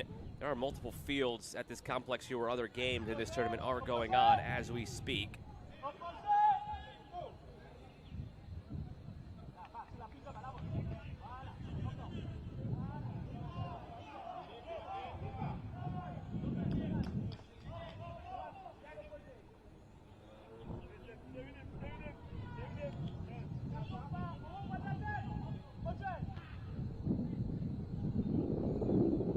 So far between these two sides.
Through the middle by Martinique. Exeon Seminor. Oh, good vision, splitting it through into that pocket, but intercepted by St. Lucia.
10 minutes gone in this first half. 35-minute halves, remember, in this tournament. Scoreless between St. Lucia and Martinique. Free kick on the way again for St. Lucia. A little bit more careless defending from Martinique, and Kai Russell will position it. Julian Marriott there for support, wearing the number 2, and Russell will vacate, it looks like, leaving this for Marriott.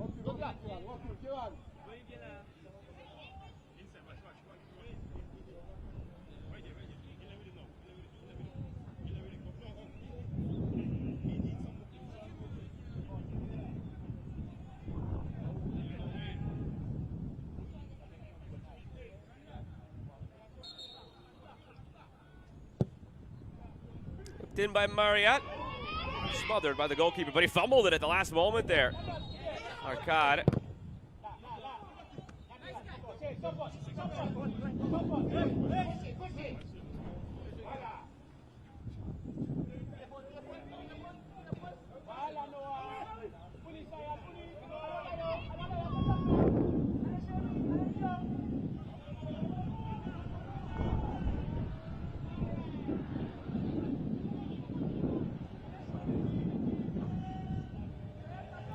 Flank, Martinique, overlap coming from Le Bon.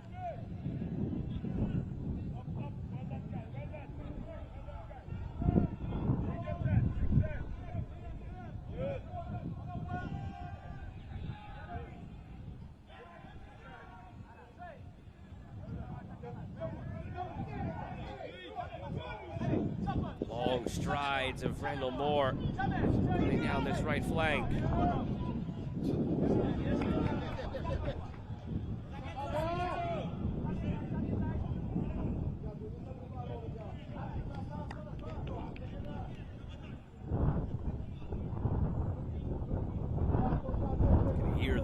Picking up on our field microphones.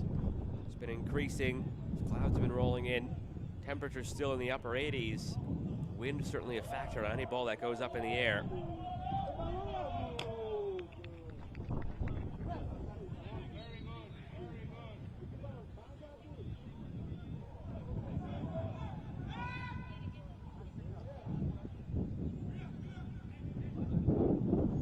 All the way back to the keeper, Toussaint.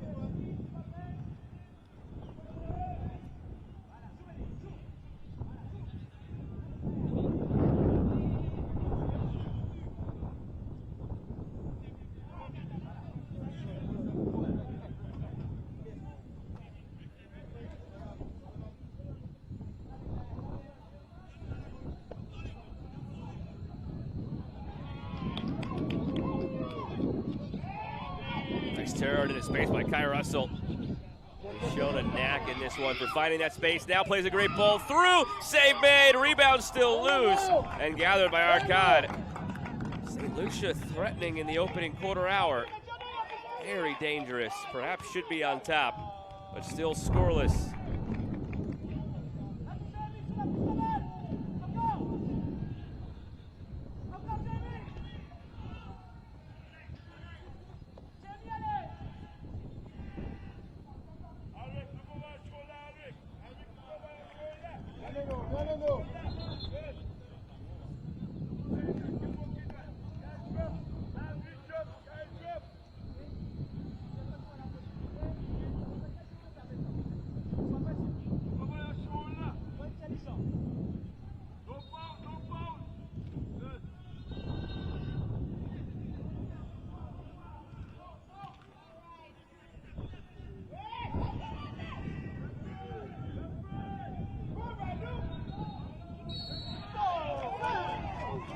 There, free kick for St. Lucia. Seems frustrating so far for Martinique. Remember, there's already a yellow out there on the field. It's given to Chriswell Alcindor. Not involved in that for Martinique, but you already have one yellow on the back line. You'll afford this early on another.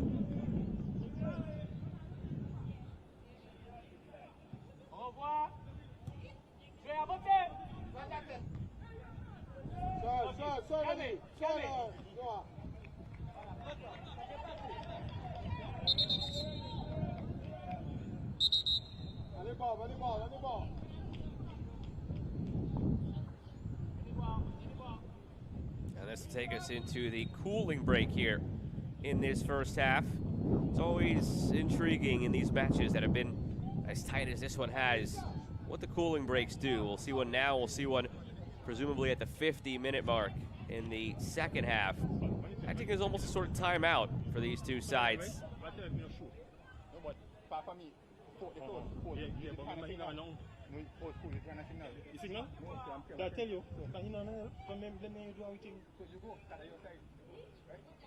Here's a look at the updated League C Group G standings. Martinique and St. Lucia right now would be on 4 points each.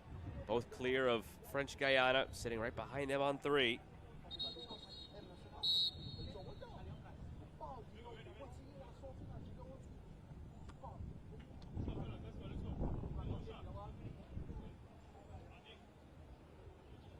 See if this game picks up the same rhythm it was in, or if there are any drastic shifts after this cooling break.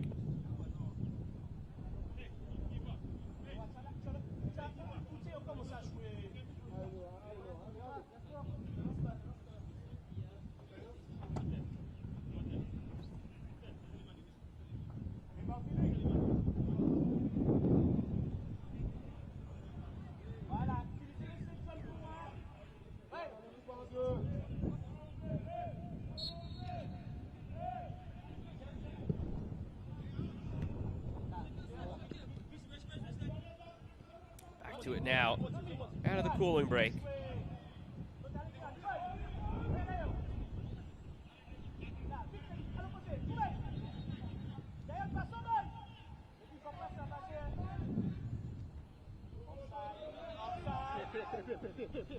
Shout for offside. Clattering into the goalkeeper. Then at the end of that one, Randall Moore. Arcade goes down. And a big save going into that cooling break. Remember, denying what could have been the opener for St. Lucia.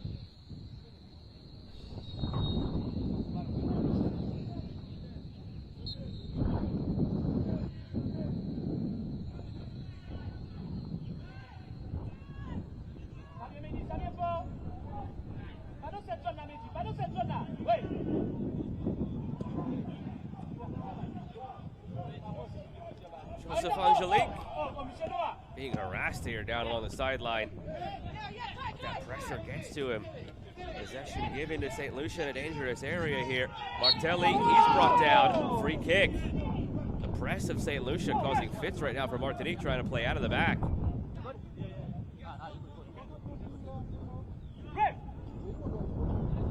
Neither of these sides have yet conceded, remember.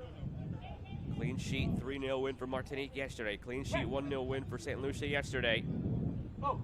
Tight so far now today between the two. Without contact. Oh!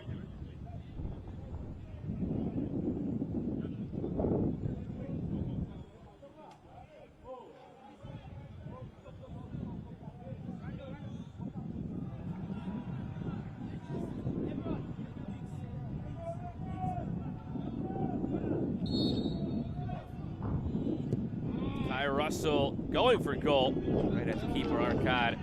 The way the wind is blowing, it's not a bad effort to try and surprise the keeper and give him something to handle. But Arcade does handle it.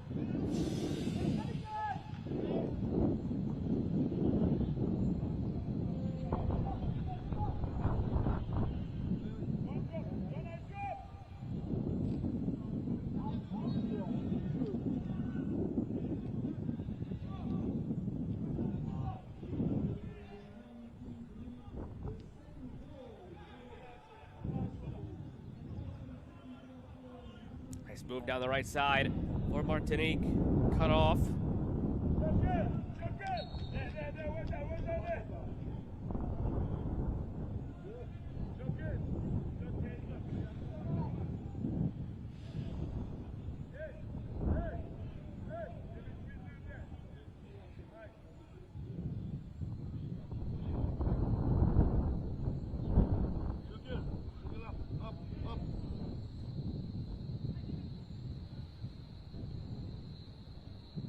Words from the referee just trying to settle things down.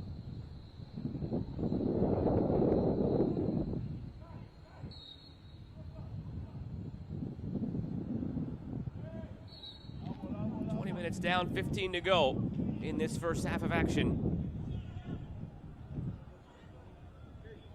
Still scoreless between St. Lucia and Martinique.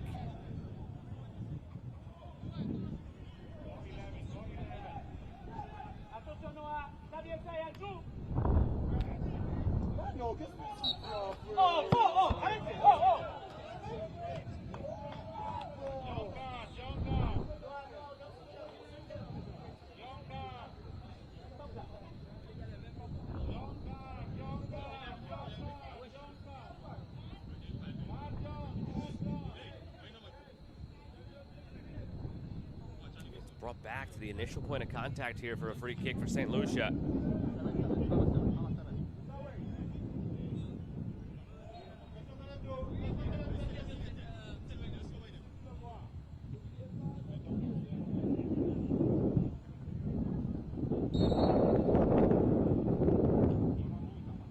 Whipped in, dangerous ball, begging to be touched. Good service from Marriott. Shaquille Martelli just couldn't get a redirect on that one.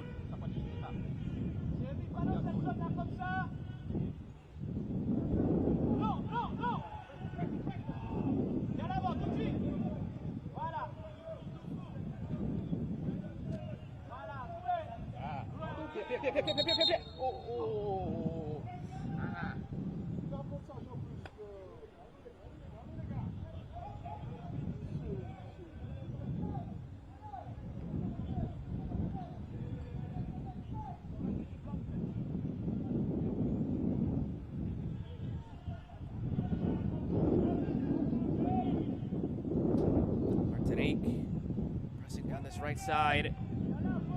Worked back by LeBon. Just not finding any success right now in the attacking half. Not stringing any passes together. Not finding any success. It's really been all St. Lucia in this first half to this point.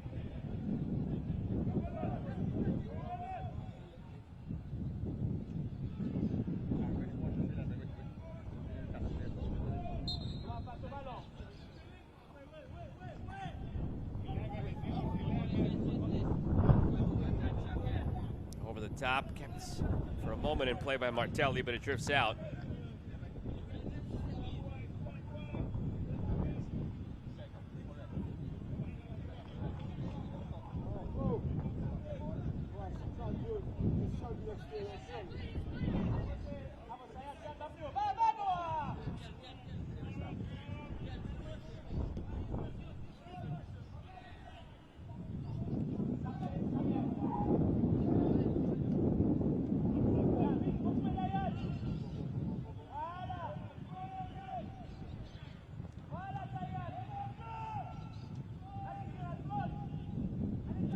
Space in the middle. It's Tayron Joseph. A better touch, and he could have been into a really dangerous pocket of space. Foul goes against Martinique. Just miscues right now are costing Martinique in these spaces.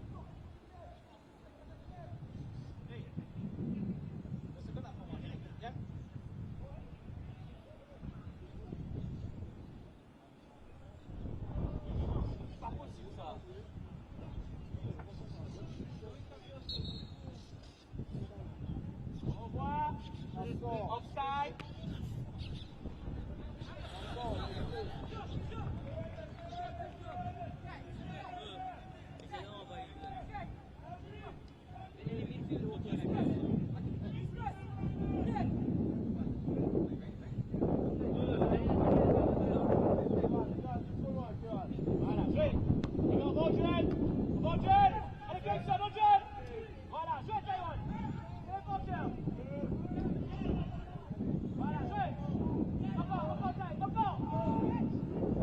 Touch into space by Mikel Mitchell.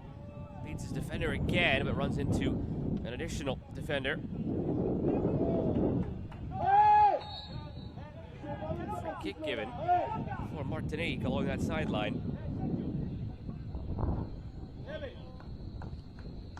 Really quiet so far between these two sides in the attack. Best look has gone St. Lucia's way. A yellow card was shown there to Janai Mathurin.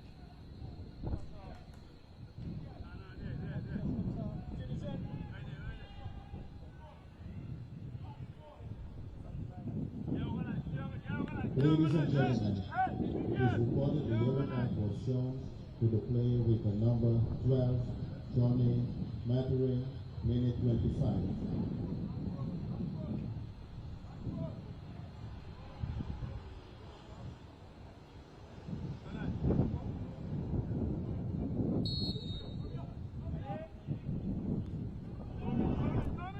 Played up into the wind off the free kick by Martinique. Holding strong defensively, St. Lucia out for a throw. Get back, get back, get back. Don't let drop, yeah. Good. Stay in front, just stay in front of him there. Stay in front of him there, good. Yeah, somebody 11. You can drop. 11. 11, Chucky! Go forward. The throw from Martinique, Caron Laban commits the foul.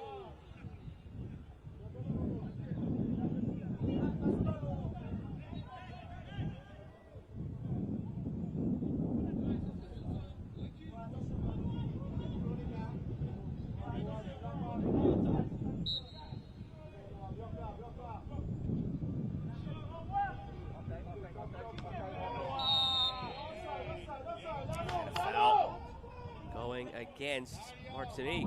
Oh no, pardon me. The offside supersedes it. Kai Russell was getting ready to take the free kick and realized himself as well that it was given for the offside.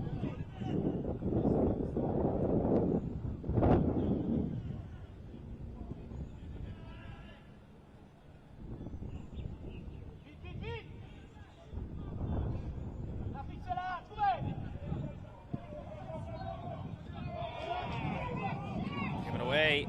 Off the pressure, one again by St. Lucia. It's Martelli. Heavy touch, lost it.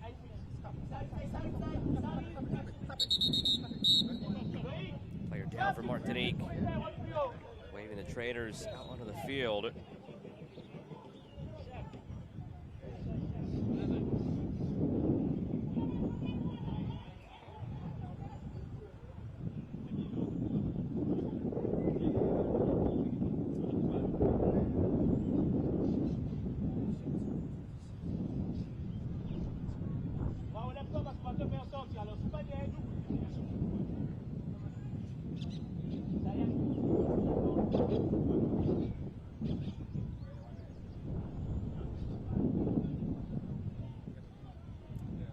Going down there in the box.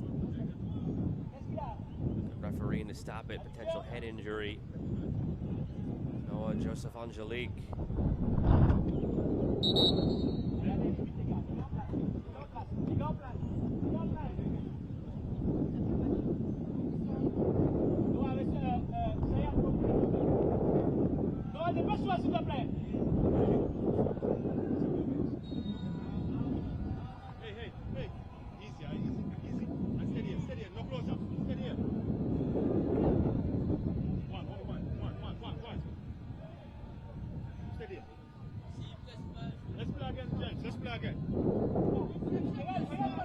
Ball gets us going again for the week. Glued up.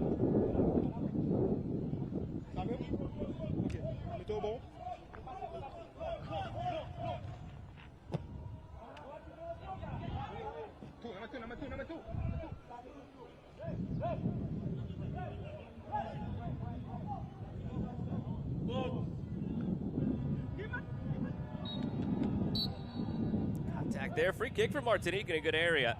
Maybe this is something that could ignite them here.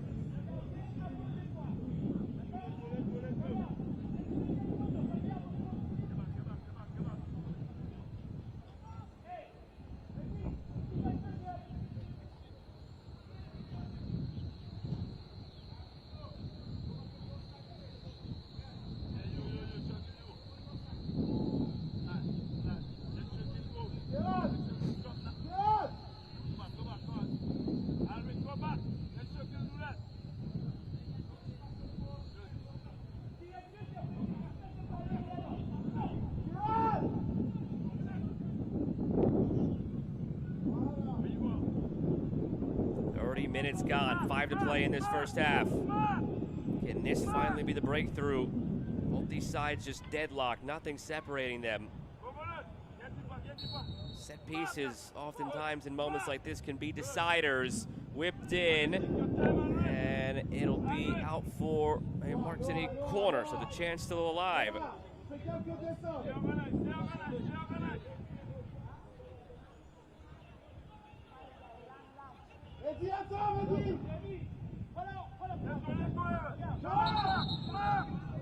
The key right now is just getting better service, but it's way easier said than done considering the conditions with the wind here.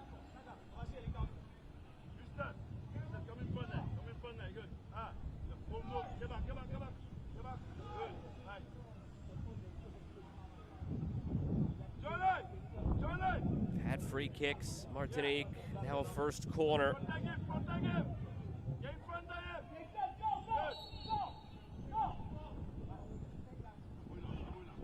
On the in-swinger toward goal, the wind pushing it out of play. It's wise to perhaps go for goal in the Olympico in a moment like that with the wind aiding you. But the wind pushes that one too far out of play.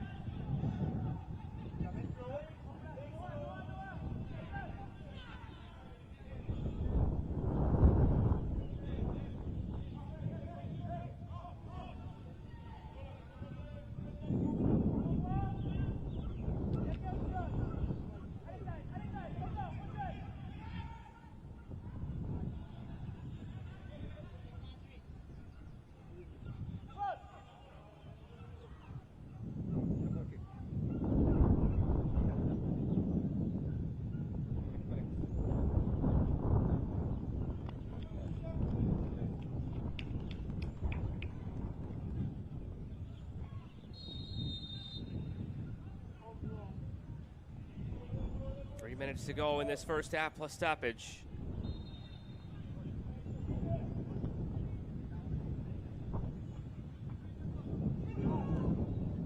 Took a deflection on the shot.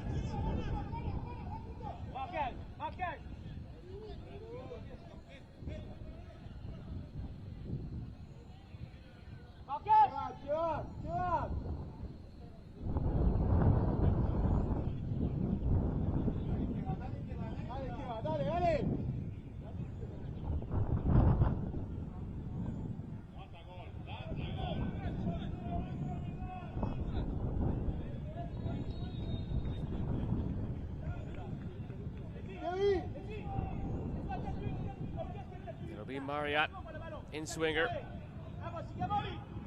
He's pretty good on his service today in the free kicks. Some dangerous moments for St. Lucia. Good service again here. Put it right in front of the near post. And he'll get to do it again.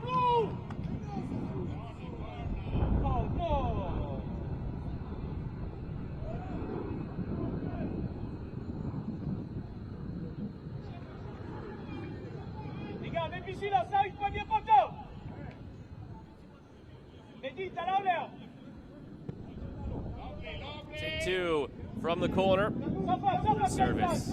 Dealt with though again. Still alive here for Martelli.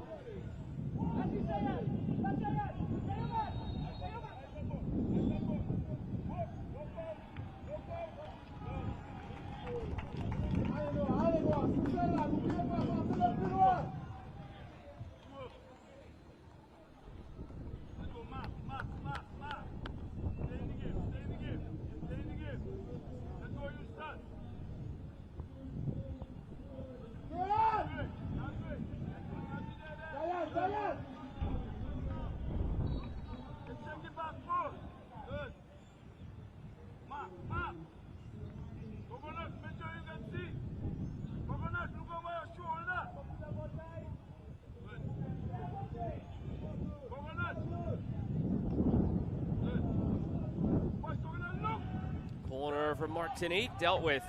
Neither of these sides giving an inch defensively.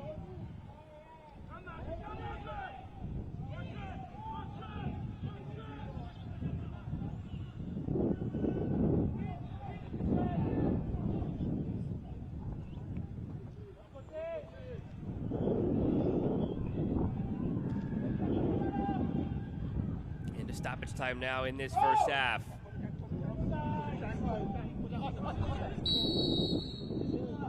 Whistle back behind the play. 3 minutes of stoppage time now. Ladies and gentlemen, the front officer has indicated that at least 3 minutes will be added.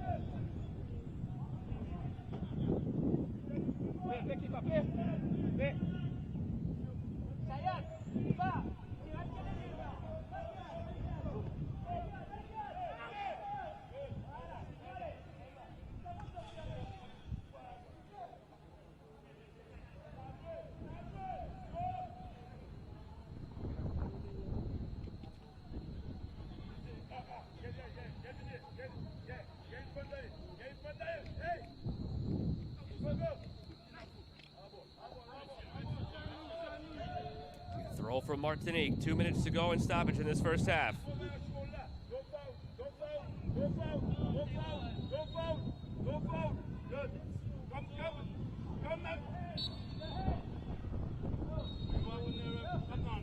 And a foul has been called against St. Lucia. There's no point initially from the referee, just blew the whistle. Judging from the player's body language, you can tell which way the call went.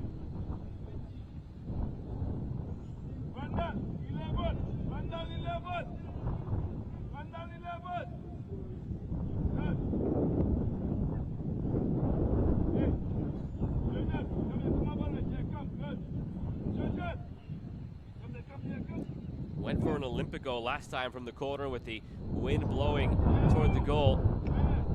Could be a wind-aided effort here. That troubles the goalkeeper, Gervonta Toussaint.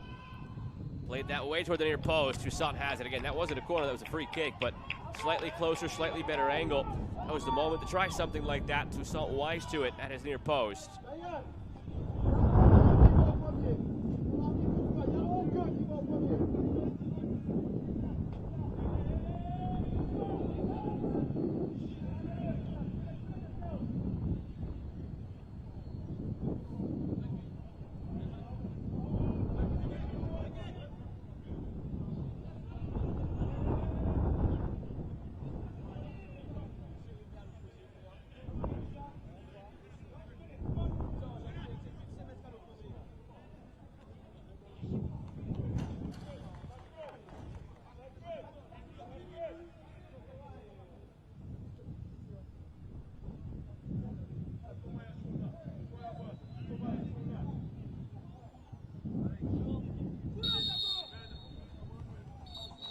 Before they can even get the ball into play, there's the whistle to end half number one.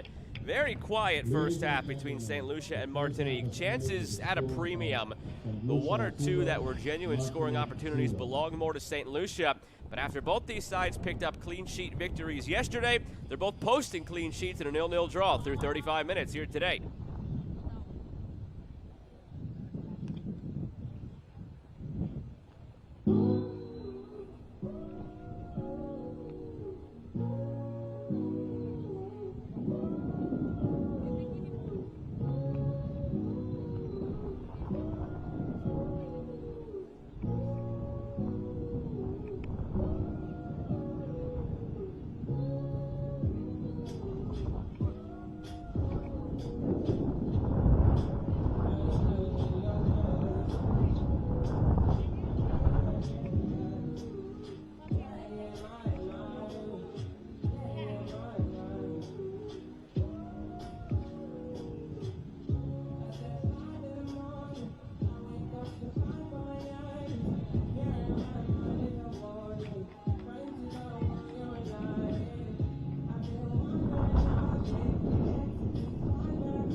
Players ready to get things going in half number 2. Martinique and St. Lucia level at 0 after the first 35 minutes of play. This match for the top spot in League C Group G, the 2025 Concacaf Boys Under 15 Championship. Both these sides won yesterday, currently level at 0. And away we go in the second half, a tactic you're seeing more and more often, just dumping the kickoff down toward the corner to let your press take hold and take shape. They have been pressing high the entire match. St. Lucia have done a decent job of playing through it.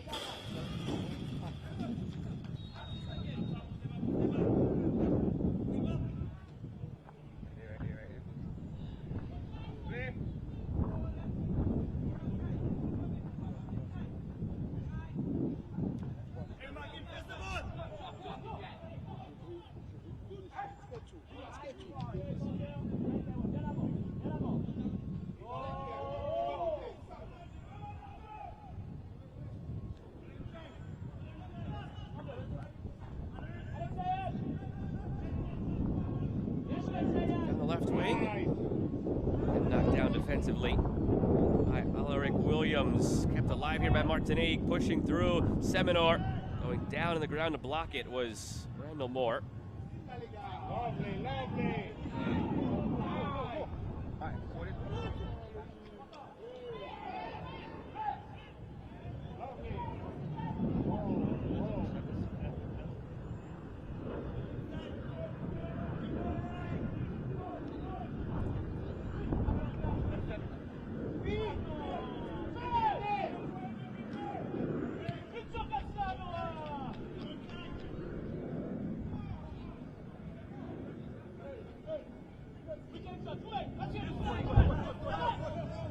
Play down the right wing into Marcus, centering it. More promising start to the second half from Martinique than we saw in the first.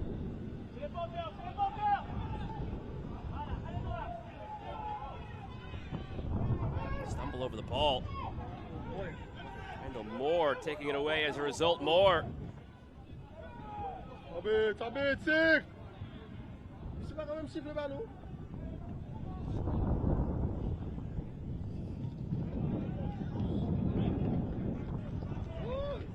Nice job, ref. Nice job. Nice job.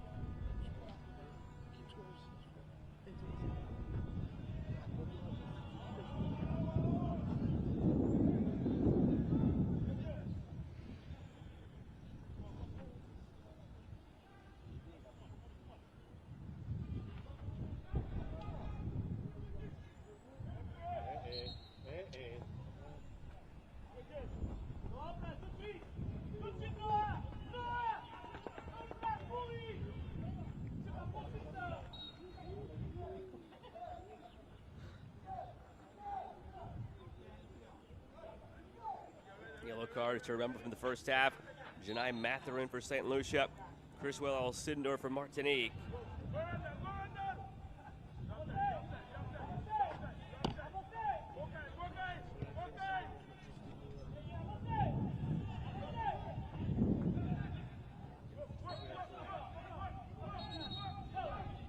Battle, winning the ball there.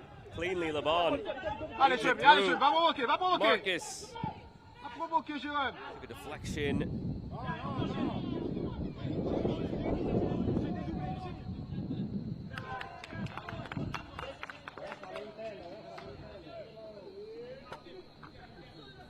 Soufflez, les gars, sur chaque fois mise en jeu, soufflez. Au pied. Voilà, voilà. Battling at the end line. Trying carefully not to concede a corner. And it is a goal kick.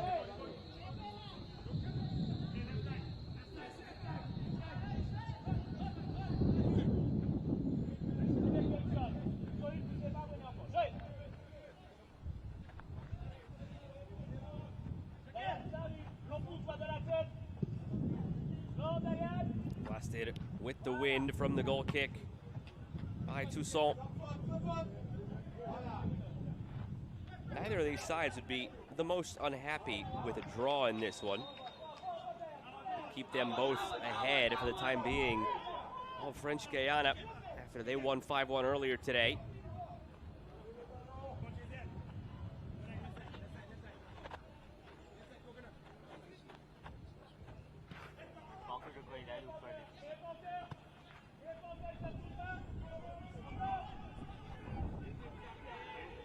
Weaving through edge of the area, some contact, penalty or free kick. It looks again as if it's a free kick like it was earlier, just outside the box. Carrystone Merlin, number 8, it appears, being shown the yellow. Similar to earlier, the free kick is so tight in to the box, it's so difficult to go up and over the wall.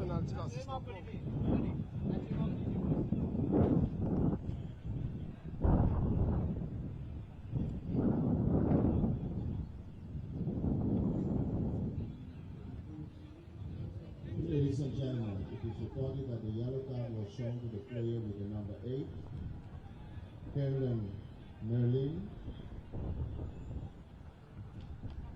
But look at how close it actually might have been to being inside the area by about 1.5 yards.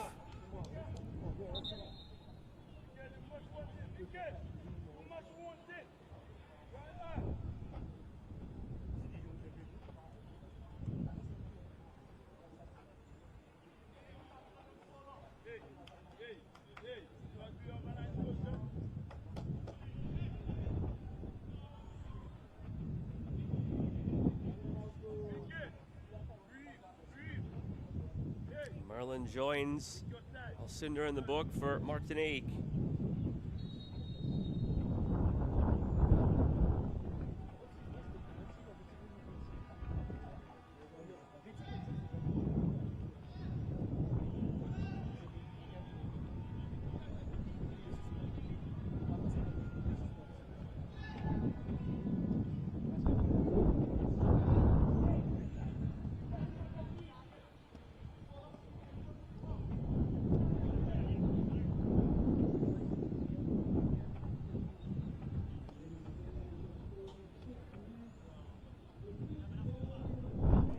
Players conspiring over this free kick.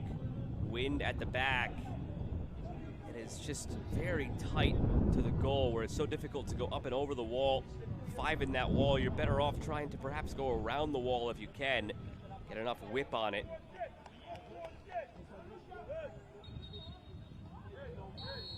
See what they have in store. One player fakes, now the shot comes in and it's saved. Might have connected with the post as well. We'll take a second look at it.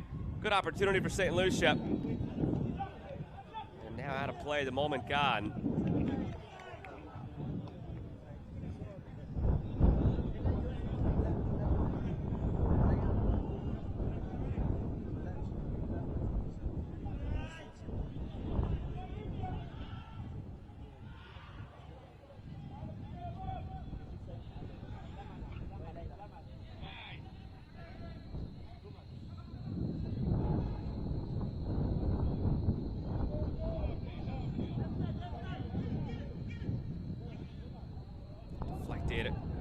Out for a throw for St. Lucia.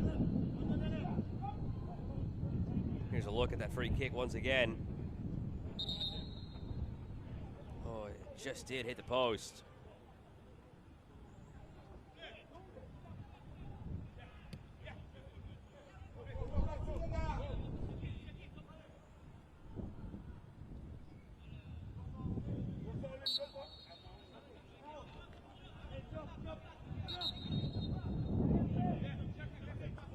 First batch of substitutions coming now.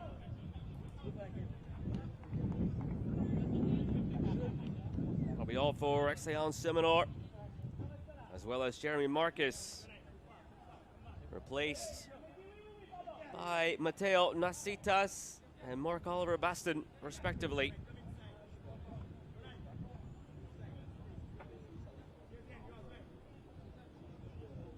Substitution for Martinique, Sayon Semina for number 6, Mateo Nasitas. See if that can wake things up in any way in the attack for Martinique. Number 13, Threatening of the two sides remains to be St. Lucia in this 0-0 scoreline. Mark Olivier Boston.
Garde quelque chose.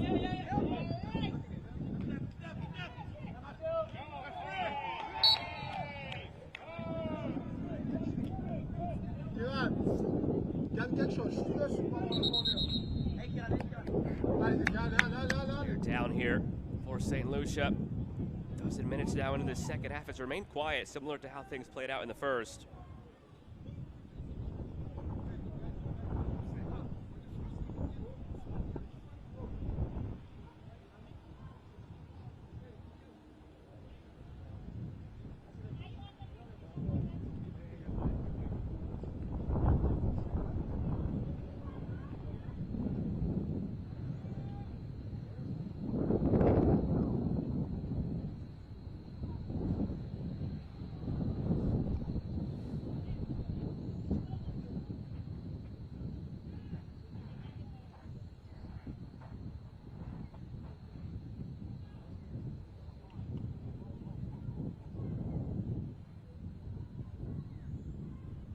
Slowly helped to his feet, Nasri Alexander.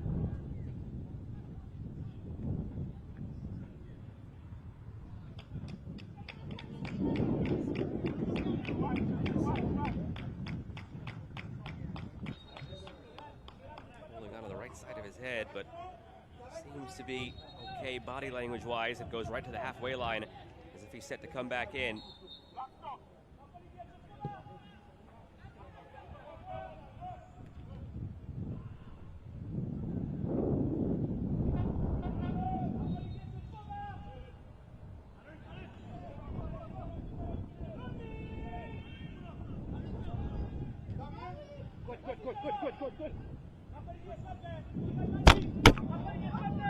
Played through, and another moment just gone begging for Martinique.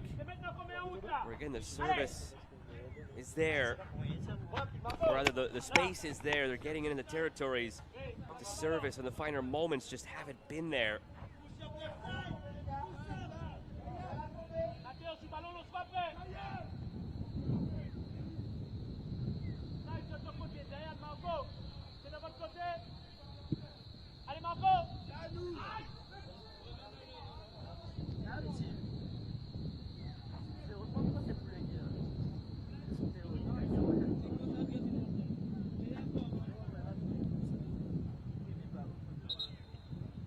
Another player down for St. Lucia is Mikel Mitchell. After just moments ago, it was Nasri Alexander.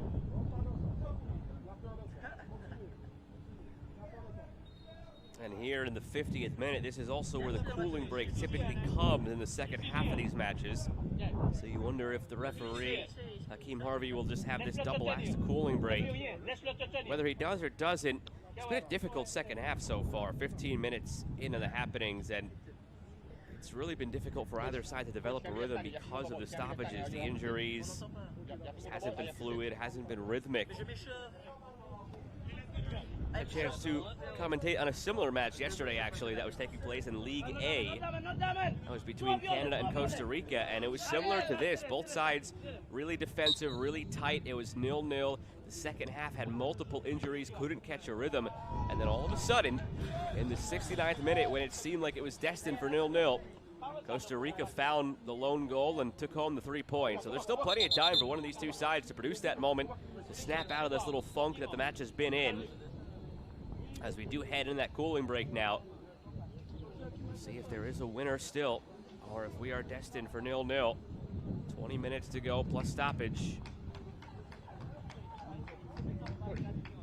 You can't be there standing. It's a warm-up area. You have to be moving. If you're standing, you have to go on the bench and sit. Right? A look at your live Group G standings, unchanged from when we showed you these in the first half cooling break. French Guiana still sitting in third on 3 points after their win earlier, 5-1 over Grenada.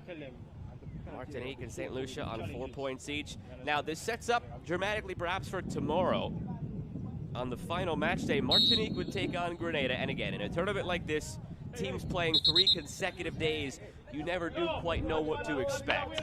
But Martinique, 3-0 win over French Guiana. French Guiana, 5-1 win over Grenada. You follow the logic, you expect the upper hand to belong to Martinique and that they would have one of the top 2 spots in this group. But then the drama sits in the other match between St. Lucia and French Guiana. If this holds the form here, we're going into that match with St. Lucia on 4 points, French Guiana on 3. It would be a must-win for French Guiana to punch their way through. And after what we saw earlier, maybe that opening match against Martinique was a little blip on the radar for French Guiana.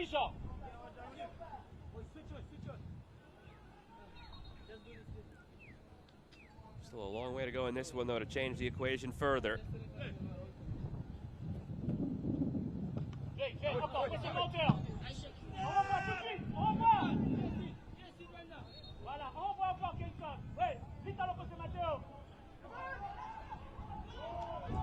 Good step to win it by Kai Russell. Feeds it through. Flag stays down. Round the keeper. Net is empty. There it is.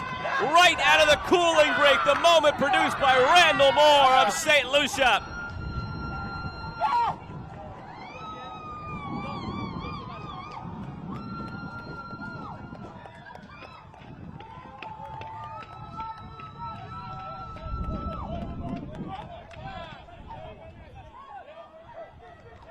When they've threatened, it's been because of the 2 players involved in that goal. So it's fitting they contribute in the manner in which they did. Randall Moore, a couple of dangerous opportunities in the first half. Kai Russell pulling the strings as a number 10, creative in the first half. Great early ball through, perfectly timed run, well-weighted touch around the keeper, and then the composure to keep his balance and finish. Off to the corner to celebrate with his team. Now, how do Martinique respond? Slip through. Can they get it back? There's shouts for a penalty. Oh, there was a little nudge in the back there. Not a whole lot, but when you're maneuvering at that speed in tight quarters, even the slightest touch will be enough to send you flying and could warrant a penalty.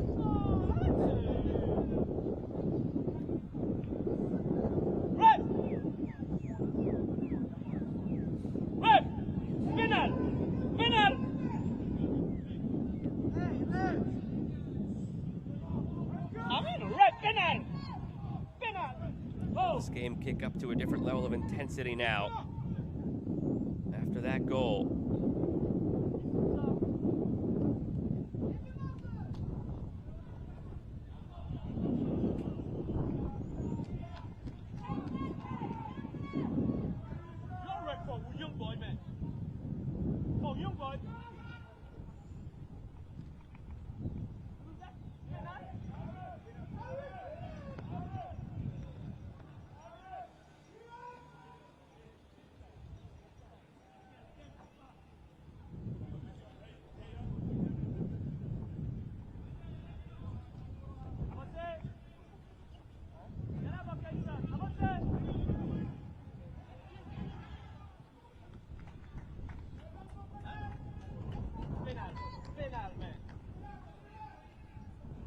also Lucia.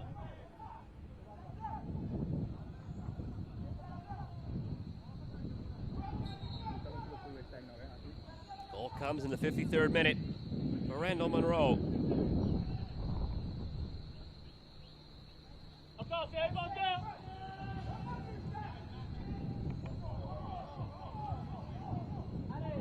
Got it back to the keeper. Our shot.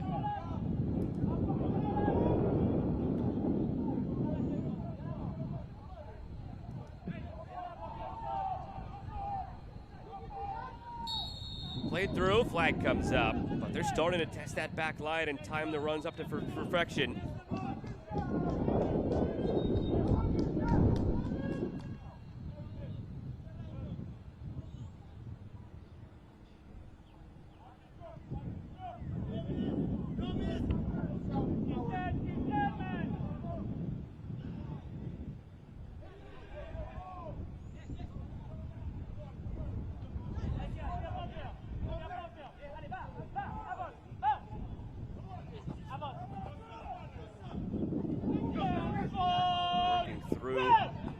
Martinique attempting, but not for a throw, so they'll have to settle for.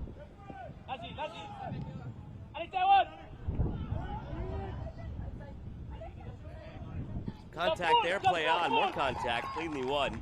Look, a shin guard went flying in the process. Corner for Martinique.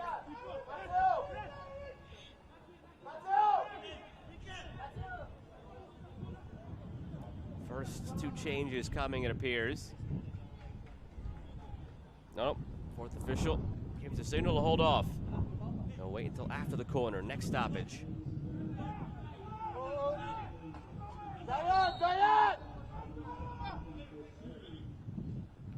In swinger from Pollux, loose, ball bouncing through the six. One that he's asking somebody to make contact with, even slightly. And now the change is coming. Nasri Alexander will depart, as will Gillian Marriott. It'll be Kevin Emanus and Silvis Castillo coming on.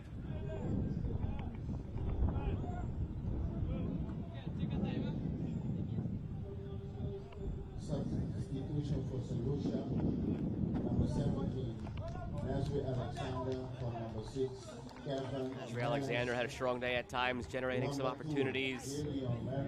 Really good showing. And this one from Gillian Marriott as he departs.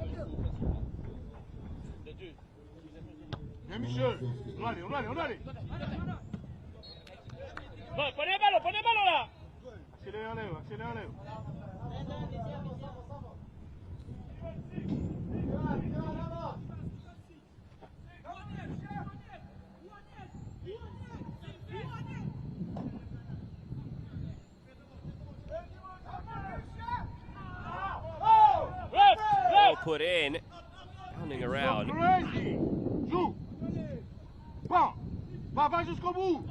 distance here, but scooped. No trouble by the keeper, Toussaint. Here's your look at the updated standings again now. French Guiana sitting right behind Martinique. Only a goal difference. So with the goal by St. Lucia, if they were to take a 2-0 lead, it would actually propel French Guiana up a spot.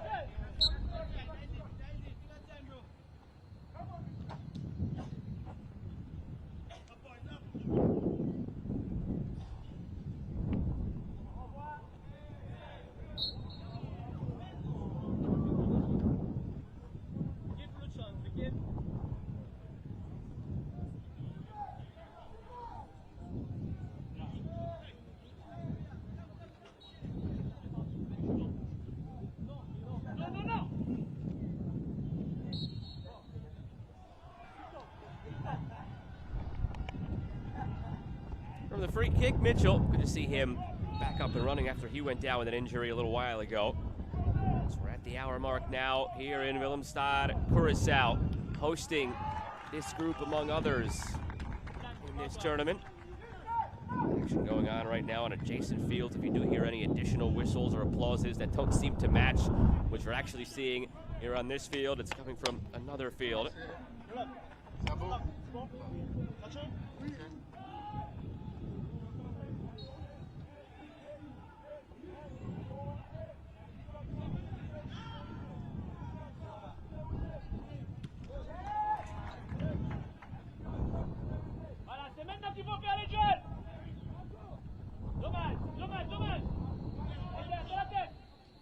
Encore. Va couvrir. Encore plus fort, jamais. Bien, jouez. Voilà, jouez.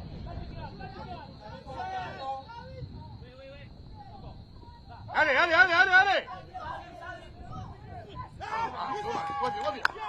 Reviens, Pollux. Va aider, Pollux. Good. What's happened? Yes! Words being exchanged among the players. It'll be a throw for St. Lucia.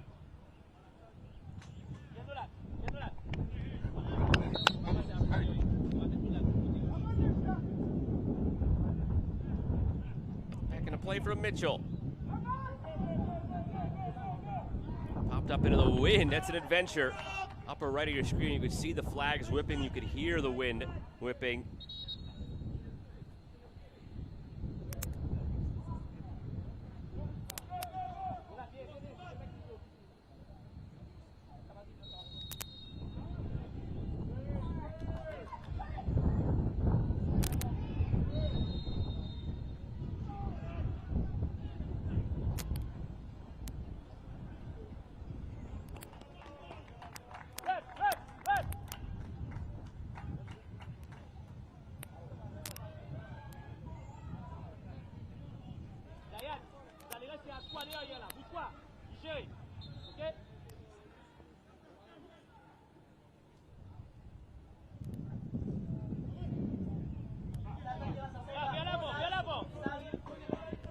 Tracked down by Lamont. Just not finding anything easy right now, Martinique.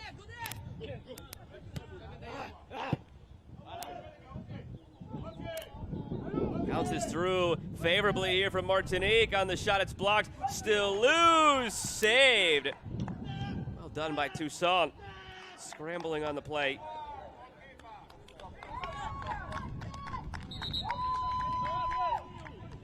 Substitution coming. That'll be all for Noah Joseph Angelique on the Martinique side. Replaced by Nolan Legrand.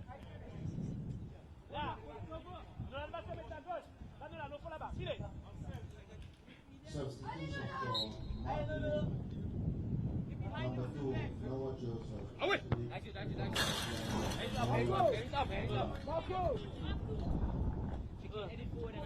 Là, Nolan. Va, boss, tu vas à gauche. Oh!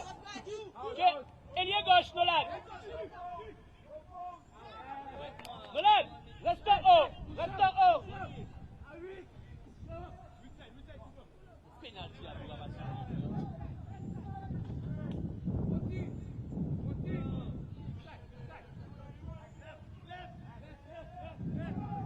Là, passe au ballon.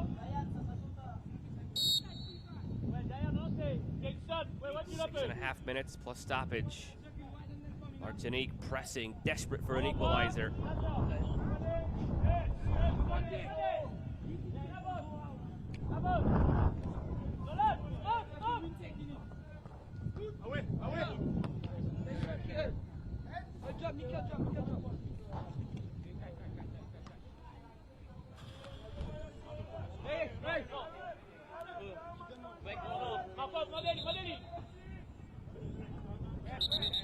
Il quitte sa balle. Non, quitte sa balle, mais.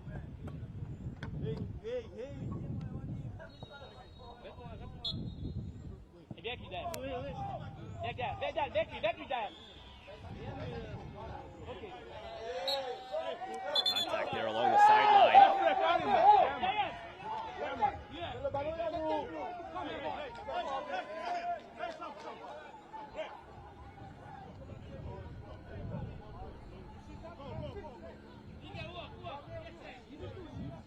Yellow being shown here. After a conversation, Diane Angion of Martinique displayed the yellow. He's the third player out there now for Martinique with the yellow. Joining Cariston Merlin and Chriswell Alcindor. Dayon Angion, minute 65.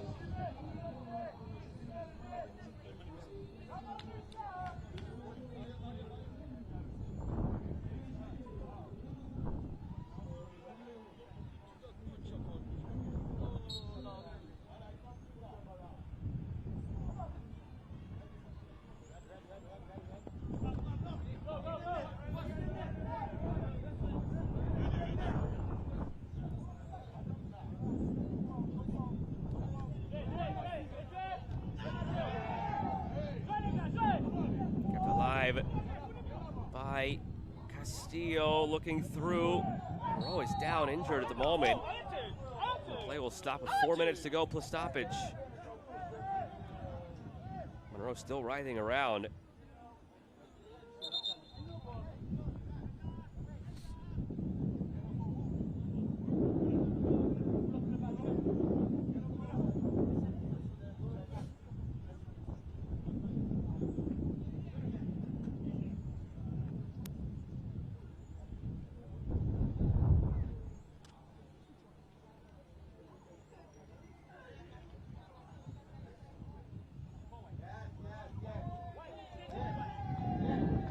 Examining that right foot. Putting that cooling, numbing spray on it.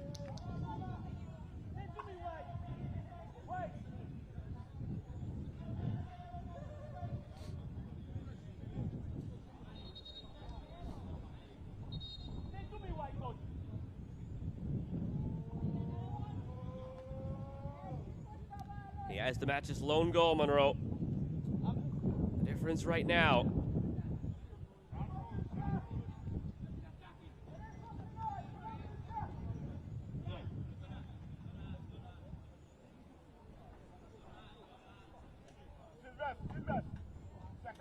Second ball.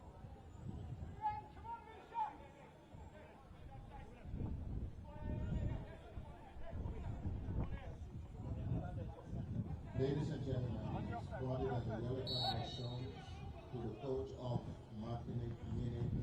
Martinique's coach shown a yellow card. Arguing after the fact there.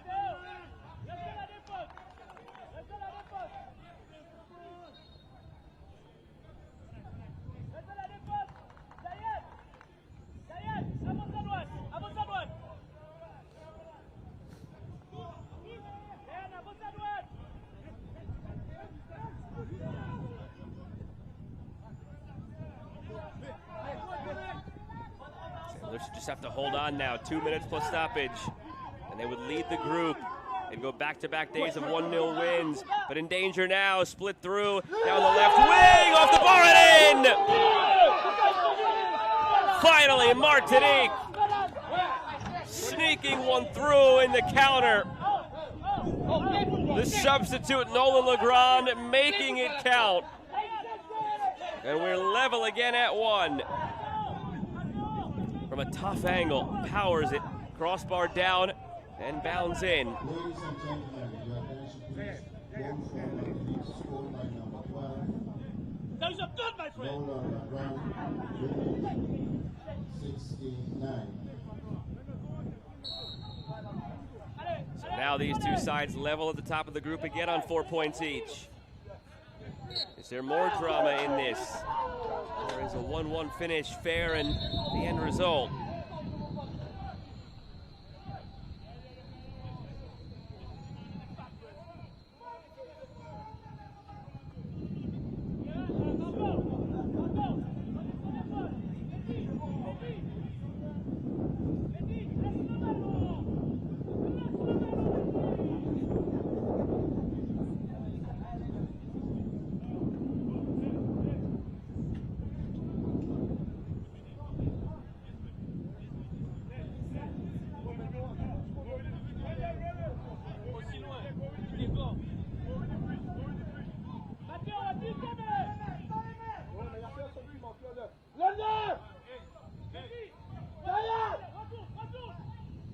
Free kick being lined up. Cervante Achiman playing it back post, gathered and through the contact, Arcad holds on.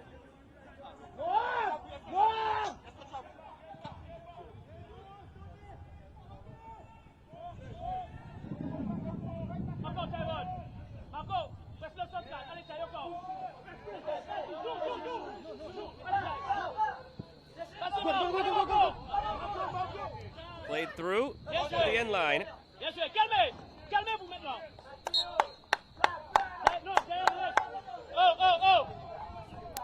Chance maybe on the corner in 4 minutes of stoppage. Still steal this one.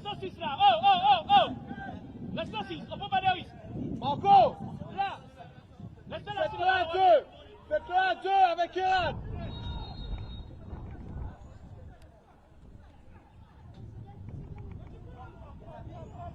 Played in from the corner, parried loose and in! Brilliant service on the corner. A group of players wearing red swarming the keeper. Make sure it's in. From 1-0 down to 2-1 up in the matter of 2 minutes here at the death of this one. We'll see who gets the last touch to it. It appears Kieran Laban claiming it.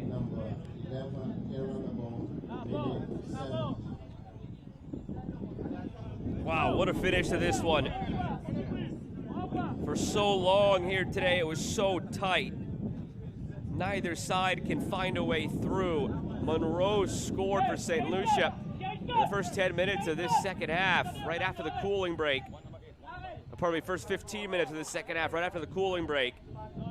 And then in the 69th minute, and then 70+2, Martinique scoring twice, perhaps to win it. Will they hold on?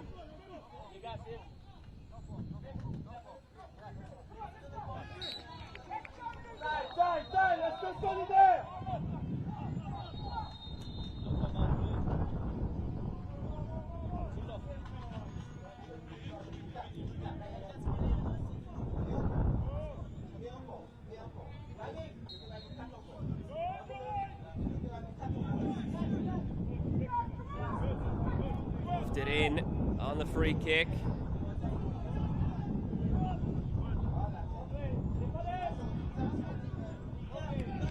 Play, goal kick. Time slipping now for St. Lucia. This game is completely turned on its head. Martinique in no rush, now leading the group.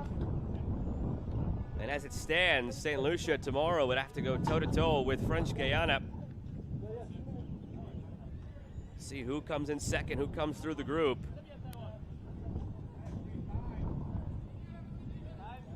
As of now, actually, it's French Guiana that would leapfrog St. Lucia into second because of the goal differential.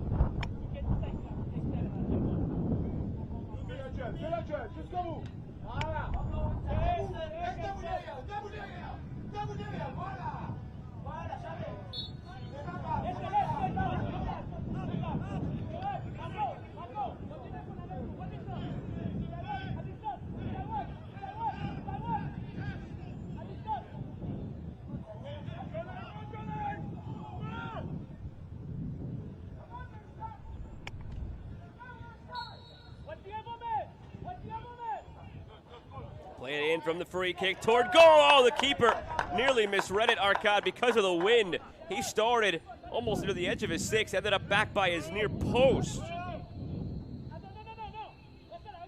Could be a last chance now from the corner. Watch the journey the keeper takes, scrambling back to punch it.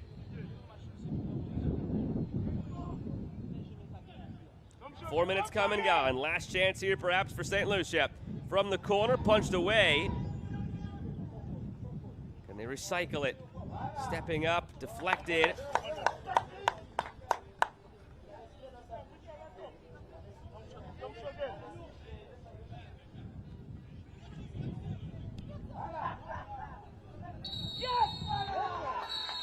And there is the final whistle. Martinique roar back from 1-0 down, scoring twice in the closing moments and winning this one 2-1 over St. Lucia. They top Group G of League C at the end of the day here in the 2025 Concacaf Boys Under 15 Championship.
look back at the highlights from what started as an incredibly quiet fixture between Martinique and St. Lucia.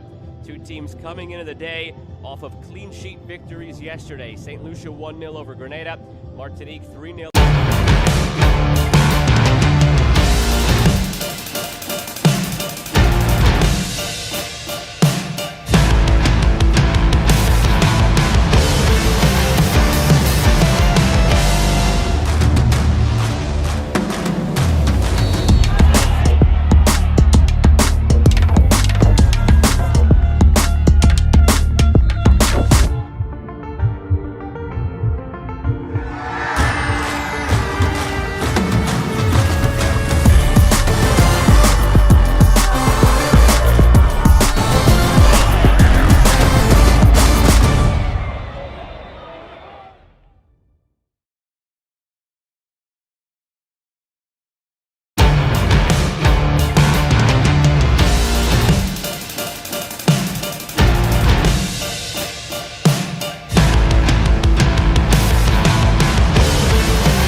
and is for cooling breaks at the 15 and 50 minute marks in this one. I mentioned it's a pivotal matchup in Group H because these are the two teams who were victorious on the opening match day of play. Bonaire with a 5-1 victory over the Bahamas, St. Vincent and the Grenadines a 1-0 victory over Dominica. So as it stands, these two teams, whoever comes away with a victory today, would be in a position where they would almost assuredly be through as one of the top two teams in the group to the knockout phase of League C play. Not guaranteed, still mathematically with a win today could falter, but it would be next to impossible. Very difficult for either of these sides with a win today to not qualify. So it's all important. A draw would really gum things up a little bit in Group H. Bonaire impressive yesterday with their 5-1 showing over the Bahamas. St. Vincent and the Grenadines stout defensively in that 1-0 over Dominica. So we'll see which of these two sides proves to be perhaps the class of League C Group H. We'll have lineups, anthems, and kick momentarily.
Ladies and gentlemen, please welcome Bonaire and St. Vincent and the Grenadines for the game of the 2025 Concacaf Boys Under 15 Championship.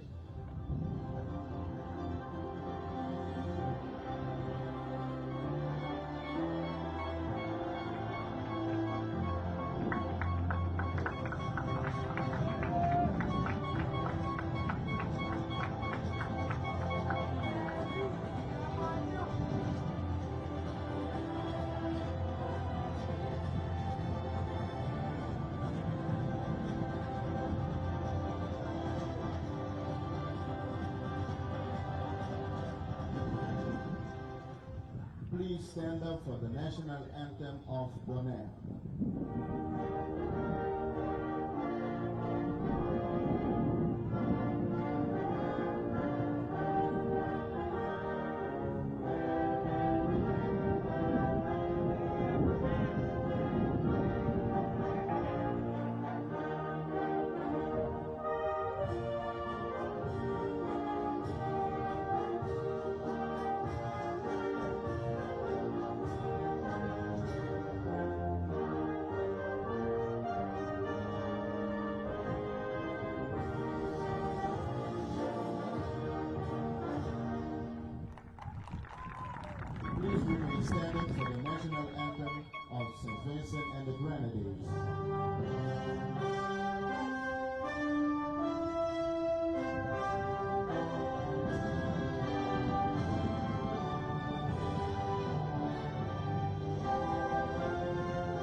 players are ready to get things going here in Curacao. It is Bonaire against St. Vincent and the Grenadines battling for the top spot in League C, Group H.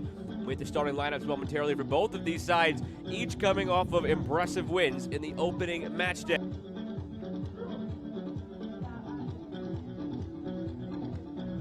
But having said that, both these nations having to navigate playing back-to-back days and playing again tomorrow, 3 straight days. Benjamin Muller in goal for head coach Fitzgerald Cecilia of Bonaire. Myron Martin up top. Giovanni Telt and Eugenio Martis are your wingers for a team that was very much willing to get out in transition, as we've seen here in this tournament. It's been the way that they've played over the last couple of years, from top down, from the senior level down here to the U-15s. Bonaire, Jonathan Hughes of the Cayman Islands is the referee in charge of this one. With Cesar Yaxcal, Oscar Barrera, and Felix Mojica. Captains meeting for the coin toss for Bonaire. Anjersin Bernabella. For St. Vincent and the Grenadines, Bo Hoyt.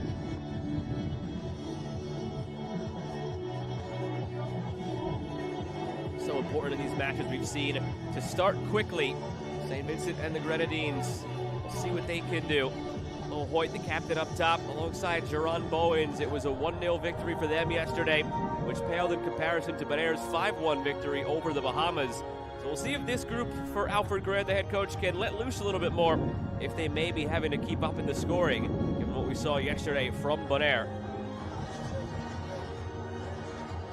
It would be Bonaire from left to right in the white.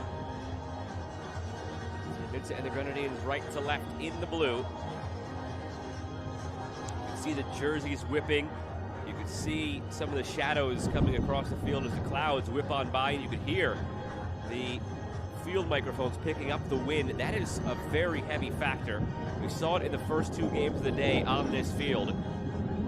Anything up in the air becomes a bit chaotic and adventurous for goalkeepers, especially on set pieces.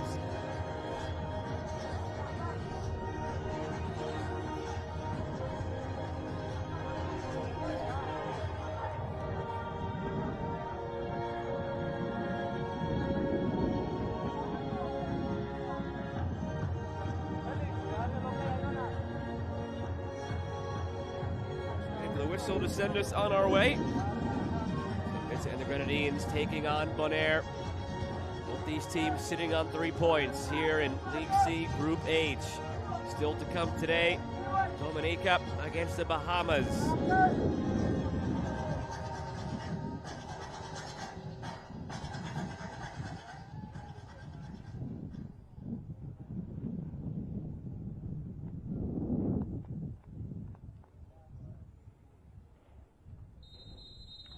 And away we go. Second match day of group play here in League C Group H on the 2025 Concacaf Boys U-15 Championship. Right out of the gates off the kickoff here, St. Vincent and the Grenadines going for it. Played through at the back post. It was there waiting to be hit home. A step too slow, but still alive here through Samuel. It's blocked out for a corner. Feverish start here right off the kickoff for St. Vincent and the Grenadines.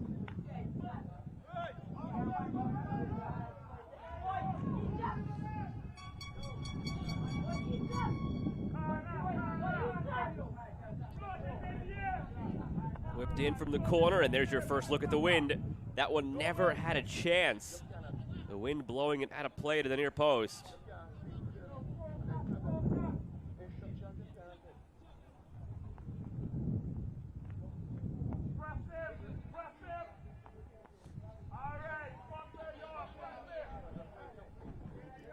Flying start here. Pressure of St. Vincent and the Grenadines disturbing so far Bonaire.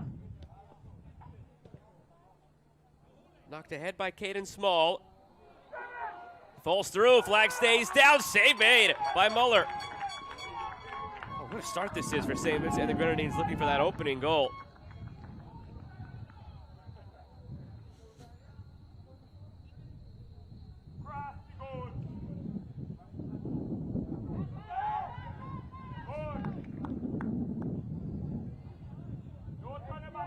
Here's a look again as it was slipped through to the captain, Bo Hoyt.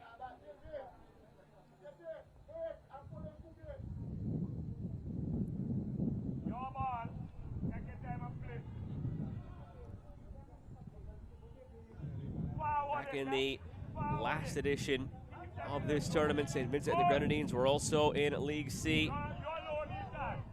Bonaire in that edition were actually in League B. So they dropped this time around to League C. Coming off of his line to gather Kevin Phillips. The leagues are established based on the Concacaf rankings at the U-17 level. Now those shift around. Taken away. Chance here for Bonaire, pulled well wide by Anderson Bernabella. That's really good to see, though. Through 2.5 minutes, chances for both teams. The better of the chances going to St. Vincent and the Grenadines. But this is quite the stray from a match you might have caught on this field earlier today. Martinique ended up victorious over St. Lucia 2-1. For almost an hour, that game was deadlocked without much of anything happening. That also in League C, but over in Group G. And then late that game opened for that 2-1 win for Martinique. Seems there's more life in this one from the early stages, and another corner coming now for St. Vincent and the Grenadines.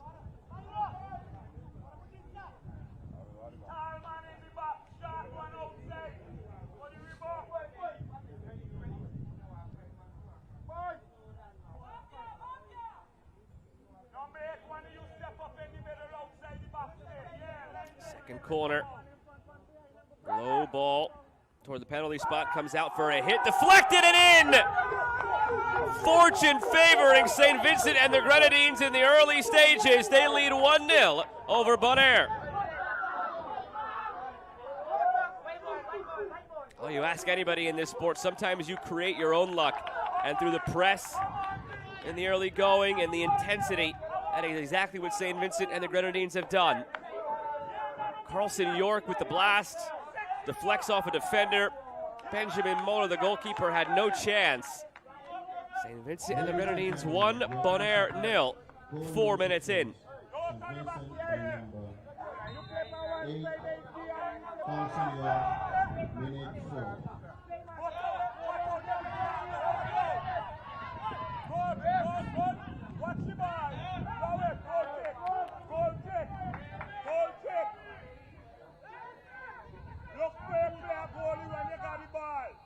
Make sure long kick if you ain't got nobody shot. Don't waste it.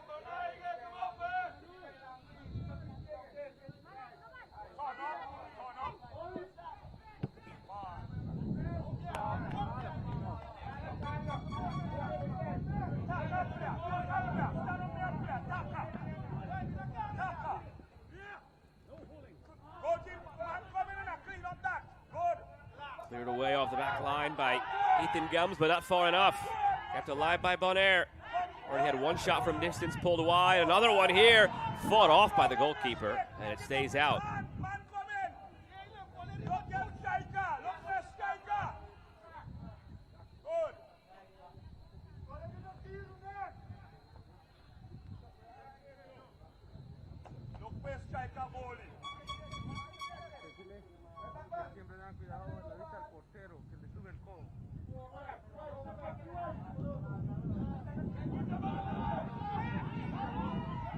Over the top here, flag stays down. Bounces nicely for St. Vincent and the Grenadines. It was there for Bo Hoyt.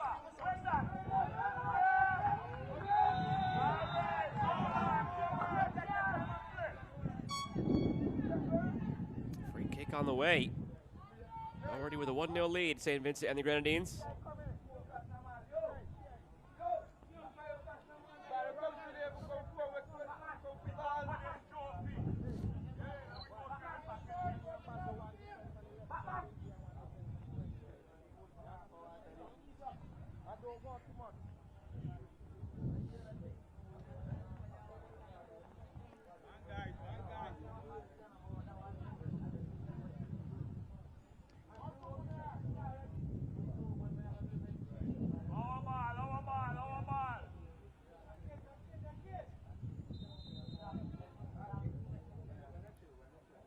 Good area to get a service in from.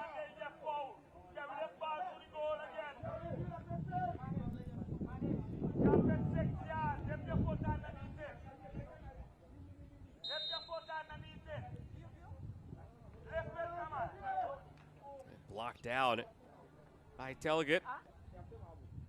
Have to get it above a one-man wall in a situation like that.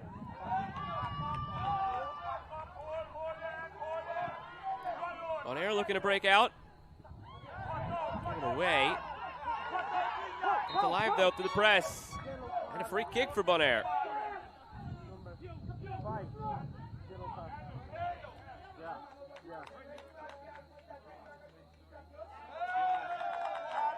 And a yellow shown as well.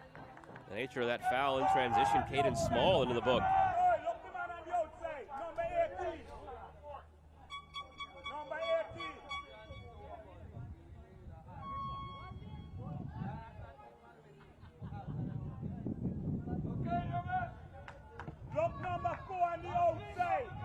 Ladies and gentlemen, it is reported that the yellow card was shown to the player with number 8. Number 14, Number 5, Caden Small, minute 8. Left it in from the free kick. And glanced on, but cleared. One tackle. Good, one tackle. Number 7 movement. Look for play, can't side in a show. So stay behind the player. Let beat you for pass you.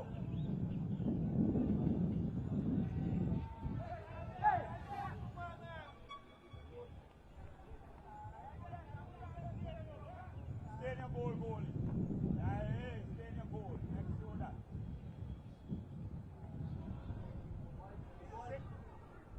Good.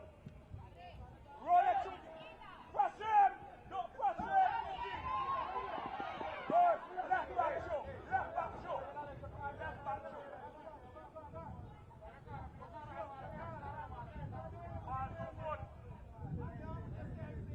Number 9.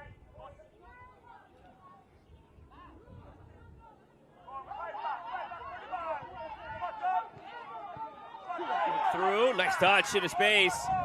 The number 10, Eugenio Martis for Bonaire, held in check so far. Look up the back post, number 14. We defending Gaba. When we defending Gaba. Look up man outside the 18. Good.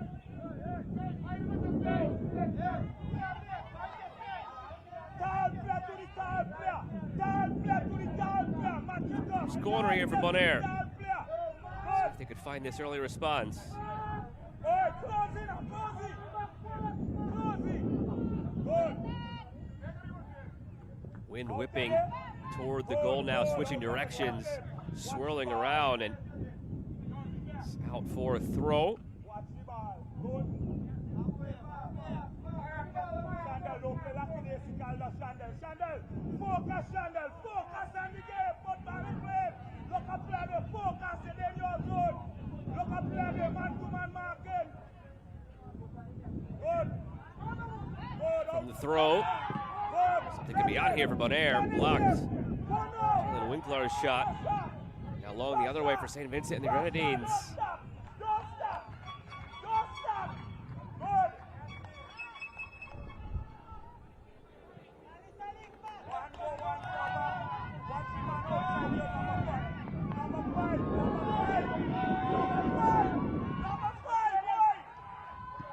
Good. Don't leave the possession and go inside. You play left back. Take your time. And left centre back, you play where in the midline field.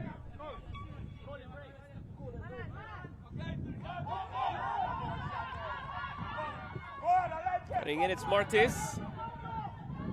Circulating, Bernabella. Left side for Telgett. Pardon me, Martin stepping off to that wing. Telgett taking a higher position now for Bonaire. Quiet so far in the attack after yesterday's 5-goal outpouring. Look out. Good feed from the goalkeeper, Muller.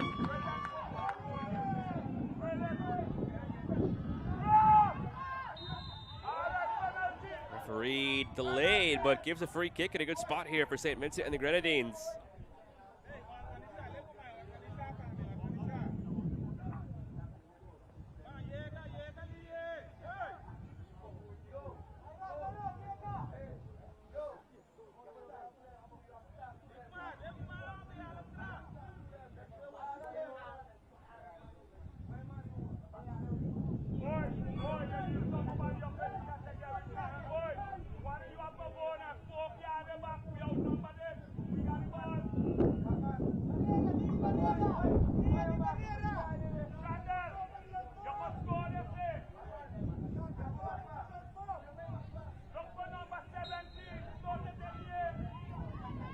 on the free kick.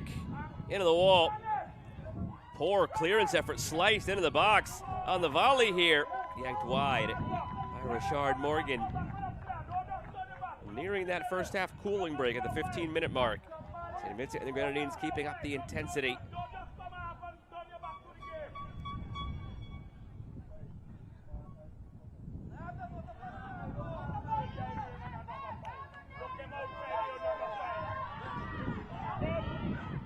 Bonaire down the left flank.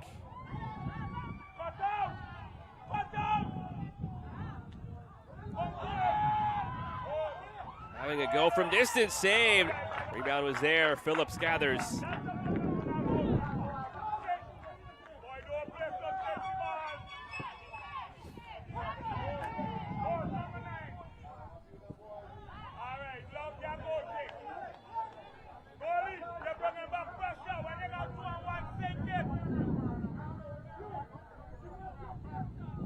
Look again at that effort for Bonaire.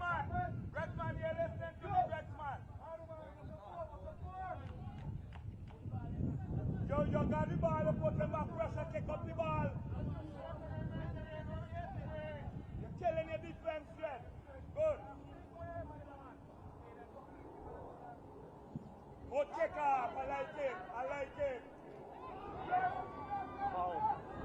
Picked up in the midfield by Arrow. Give it away. Cummings behind Morgan.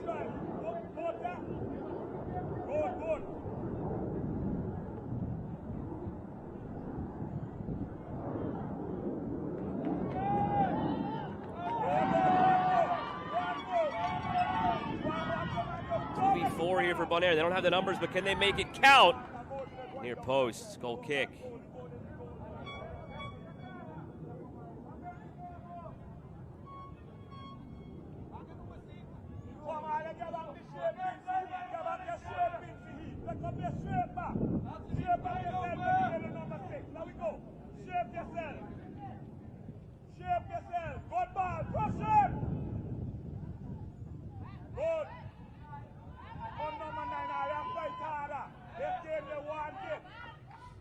Trying that left channel. It's where they've been very focused in the early going. Bonaire utilizing that left side. Again that way. And harmless. That should bring us to the cooling break here in the first half.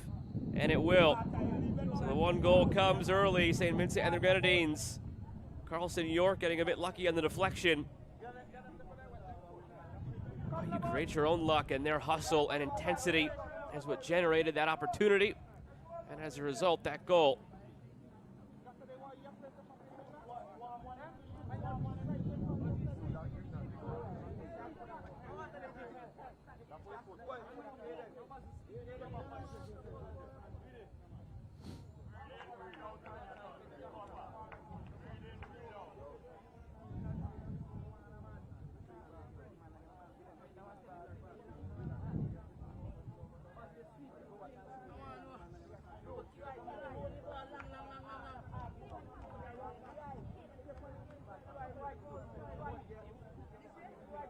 Here's a look again at the goal as it happened for St. Vincent and the Grenadines. Took a deflection off the defender. Shot from Carlson York. 1-0 lead. They've been staked to for the last dozen minutes as a result.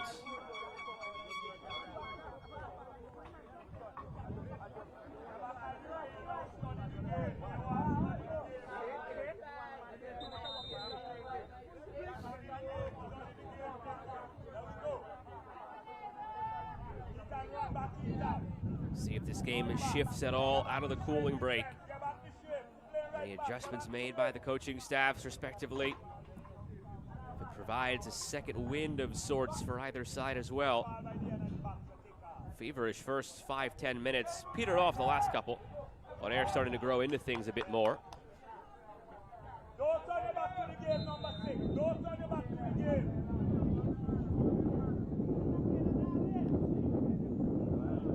And back to it now after the 2-minute cooling break. Right back kick, right back kick, right back kick.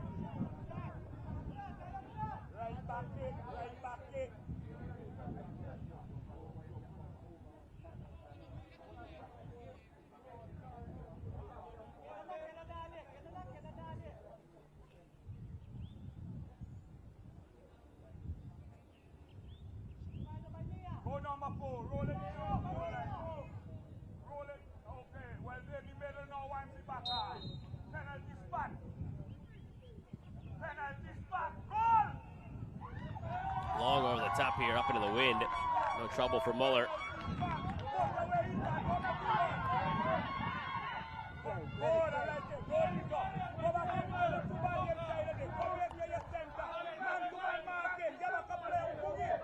So look again at just how that hangs up there on the boot from Carlson York. The wind is certainly still an adventure. Goalkeeper ball. Goalkeeper ball. English. English goal. English. You're alone. You're alone. Up the road.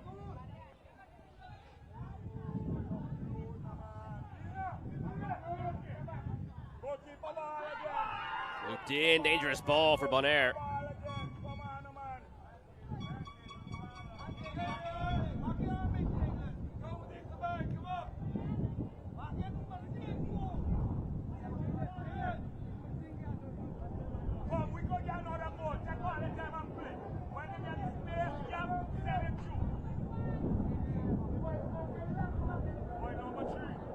In the 20th minute here.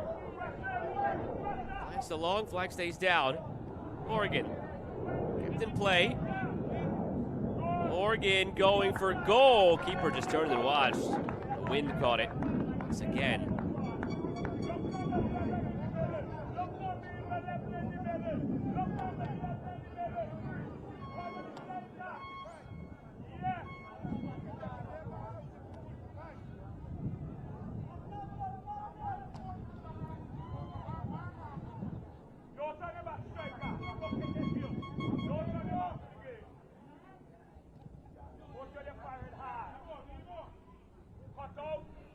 Flick down off the goal kick. Carried along down that left channel again for Bonaire. Vincent and the Grenadines conceding that space over on that side, but dealing well with it now. Slipped into the end line. Well done. Blocked in front by Gums.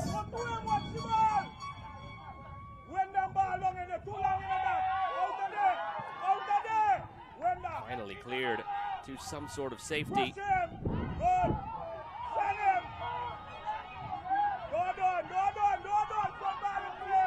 Pressure still on here for Bonaire. Keeping his feet, Winkler. Putting it in over the top.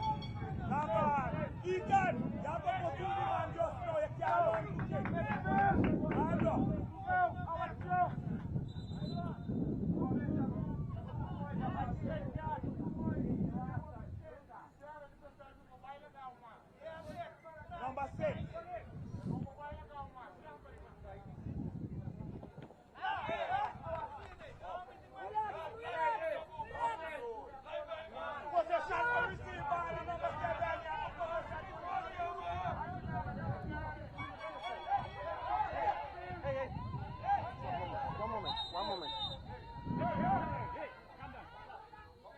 Assistant referee holding the throw.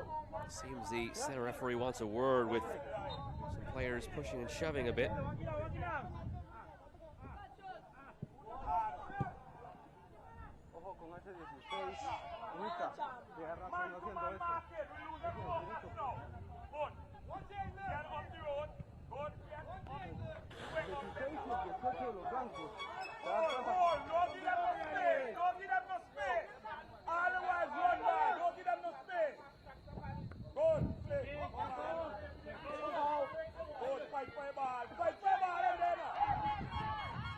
Laid off for Bernabella, plays a dangerous ball in, loose with the keeper off his line, Phillips, but cleared.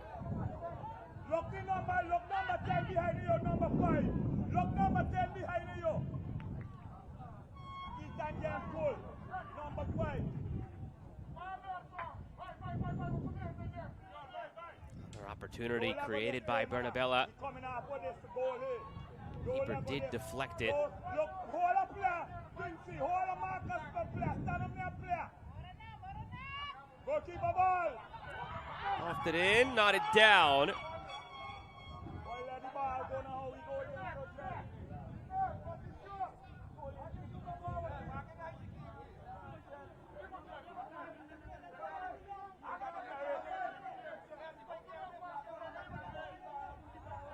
Long ball. Outside in a goal. As for a corner there, did take a little touch. Come number 9, I want goal from your toe there. Press. Look, do it. Yeah. Watch your bounce, eh? Good. Ball. Good soccer. Play, play. Play, boy. Play, play, play. Good. Both for the parry. Yes. Good soccer. Good soccer again. Run, run. Flag stays down. Good ball in. Chance to make it 2 for St. Vincent and the Grenadines. Gathered by the keeper, Muller.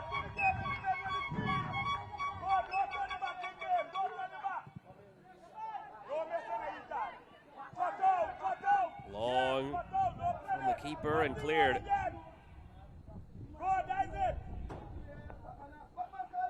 Come back now, more boy. Come back now, Shandel. Watch the ball. Go to him. One cover. Watch the ball. Put away. Clipped in. Dangerous ball. Vital intervention from Ethan Gums.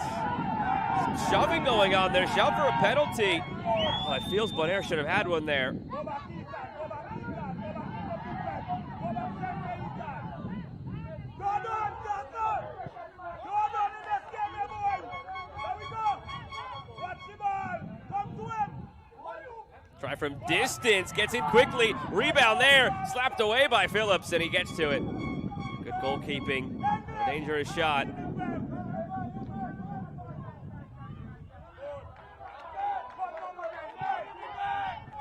Another try from distance here.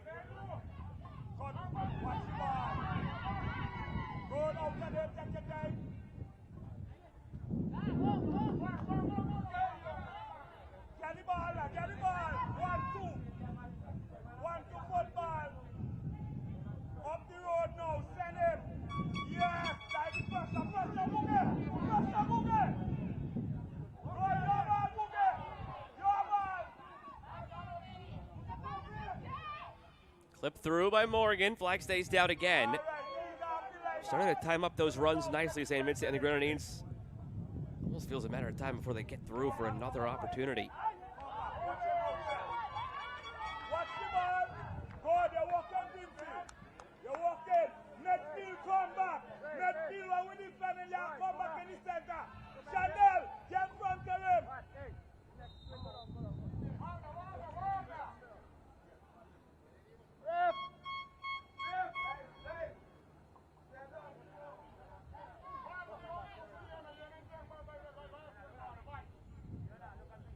Number.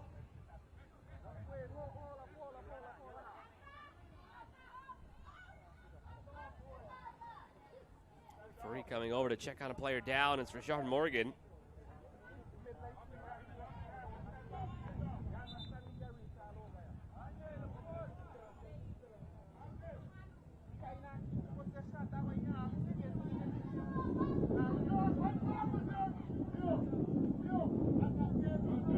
Here's a look at the live table. St. Vincent and the Grenadines in first on 6 points in Group H of League C.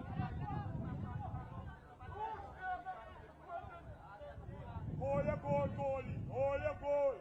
Hold your goal. Number 5. Goal number 18. You get in front of him. Good. Chandelier, master nobody and all of you watching the phone. You play the game. Goodbye, the play. Swinger from the free kick. The header over the bar. Oh, the moment for Bonaire to have equalized. 8 minutes to halftime.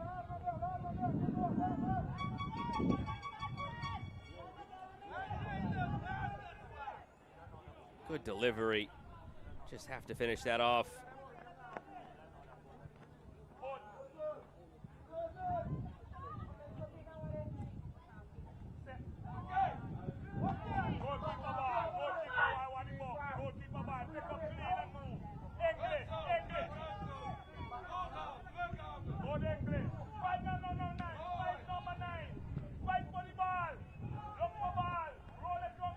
Fed wide again for Morgan.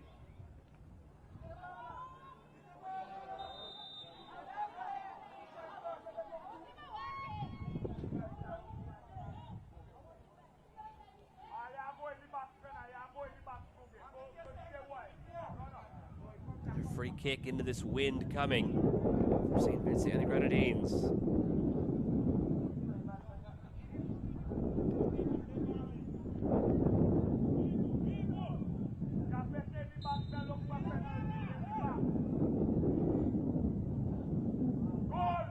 Flipped in by Pierre and headed clear by Bonaire.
Ball to the goalkeeper it'll be coming out of this break in the action. Unclear precisely what it was for, but nonetheless 5 to go plus stoppage here in this half.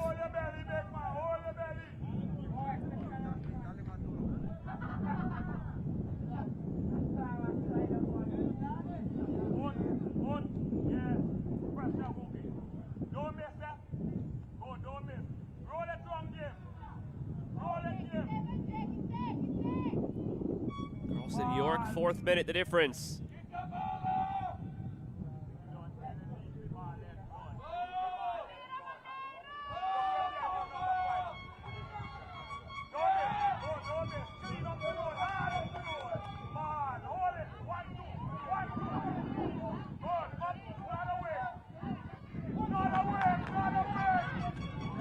Knocked down by Winkler. Gave it away. He's still down on the ground. St. Vincent and the Grenadines continue. Ballooned up in the air. Knocked back. Will it be a corner? It appears so. Set piece here. Had a lot of finger pointing and conversing on that back line after needlessly conceding a corner.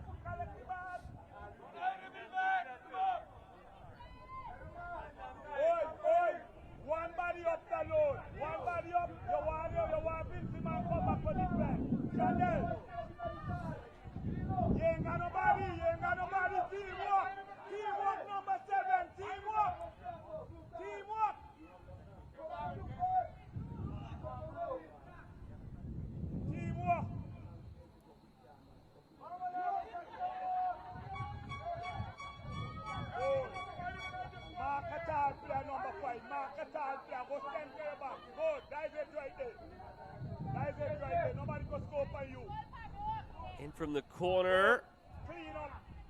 Kept alive by Bonaire, back where it started. In again from Bernabella. Headed away on the side volley. Doesn't make it through all the traffic and cleared by Morgan.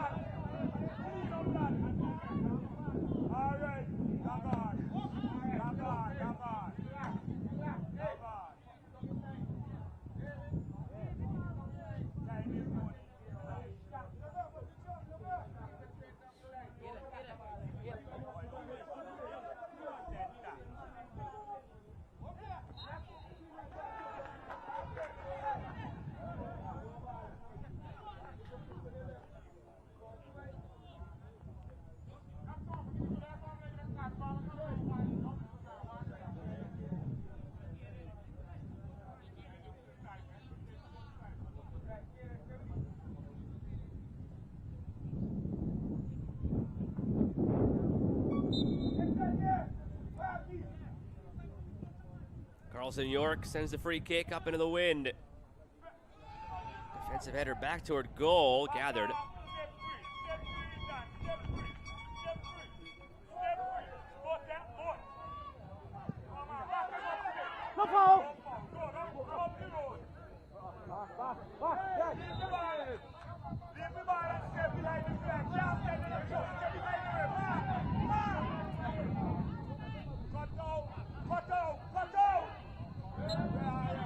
In line, battling Martis, commits the foul. Words exchanged at the end, and this one players coming together. Assistant referee stepping in. Cooler heads prevail here. Up a goal for St. Vincent, and the Grenadines can ill afford to do anything silly and cost your team a man.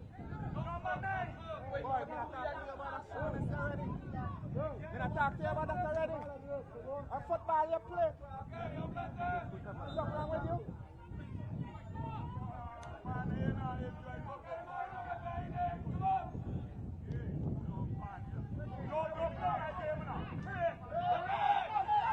Look on the inside, Kenneth. Right. Boy, boy,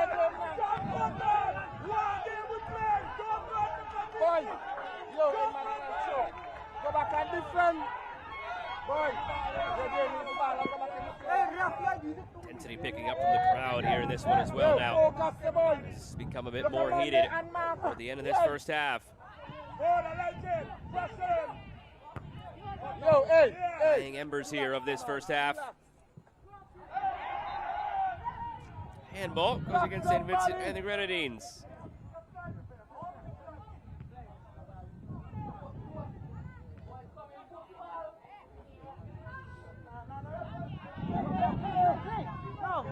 No foul. Contact there in the middle. Leon Simon wins it cleanly. He's chopped down. Referee let that one go as well. Play on for St. Vincent and Grenadines. 2 minutes of stoppage time tacked on. Chance to make it 2-0 here. Gathered by the keeper, Muller.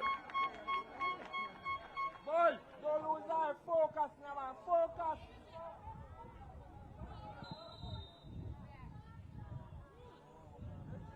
The fourth officer has indicated that at least 2 minutes will be added. Boy, come. Yeah, come in. Yo, right up here. Half time, yeah? Right here. Yo, you know the right up here. Wait, take your half time, man. Wait. Take your half time.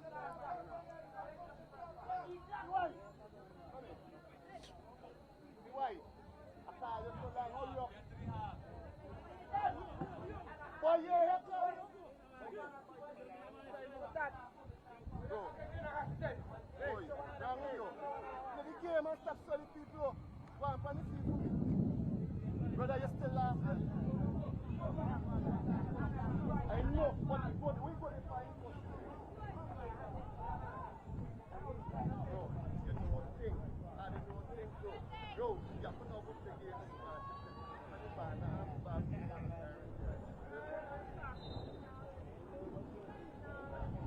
Whistle goes. Free kick coming out for St. Vincent and the Grenadines. 30 seconds remaining in the 2 minutes that were given in stoppage time.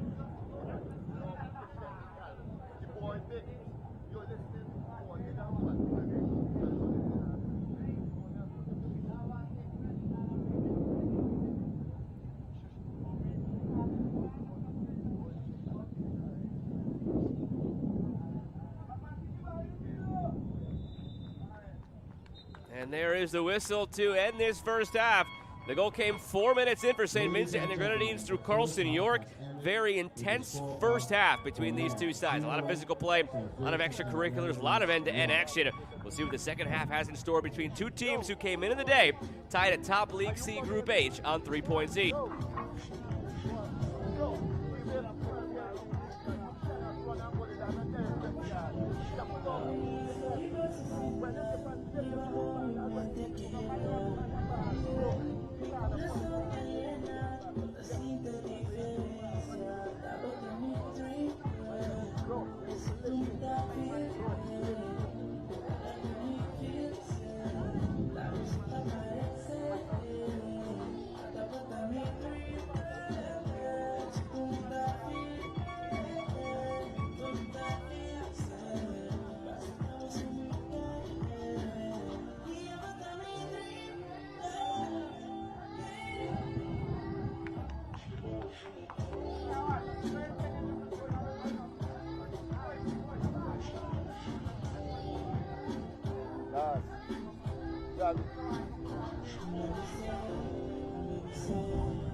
Watch me.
Ready to go in half number 2 between St. Vincent and the Grenadines in the blue from left to right, and Bonaire in the white from right to left. St. Vincent and the Grenadines with a 1-0 lead after the first 35 minutes and 2 changes to get things going here in the second half. They will send on Tyrese Bowens, number 13, and Jermaine Olivier, number 15. Change coming for Bonaire as well. Fourth official getting the board all set. So the signals can be made. Players can come on and come off.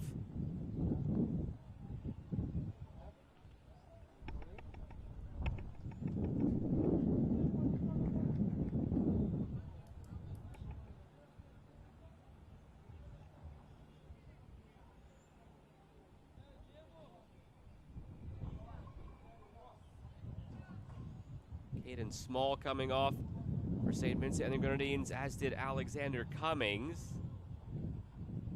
We're to confirm that substitution on the Bonaire side momentarily. It appeared they showed the wrong number. In any event, underway now in half number 2. St. Vincent and the Grenadines up 1-0 and currently leading the group as a result. Both these teams won yesterday.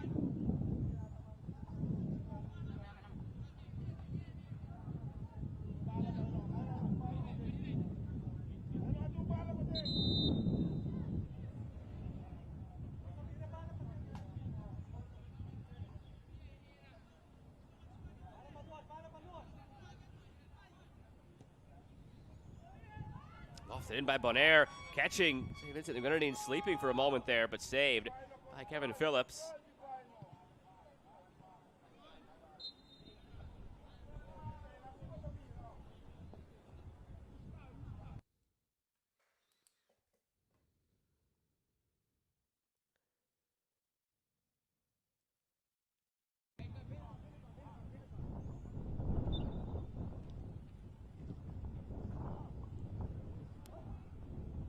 Bounces through, they take a deflection. Will this be a corner for St. Vincent and the Grenadines?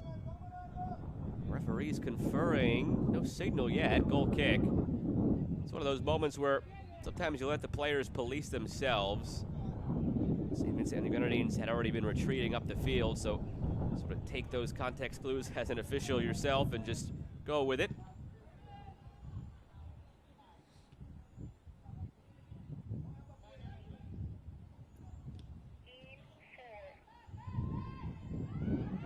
Played through, flag comes up.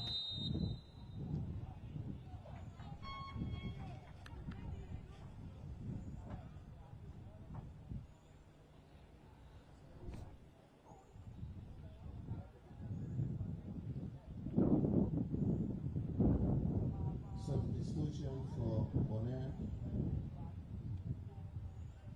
Lucia, number 5 for number 4, Trinidad. Jamuel Trinidad comes on for Bonaire, number 4, replacing Ingmar Luisa. That was the change at the half.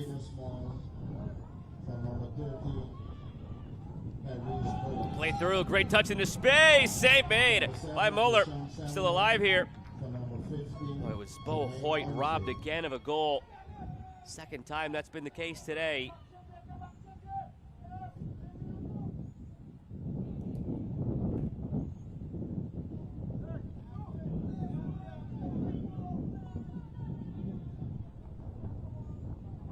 Touch there from Hoyt to get away from a defender. Look to go through the legs of the goalkeeper Muller.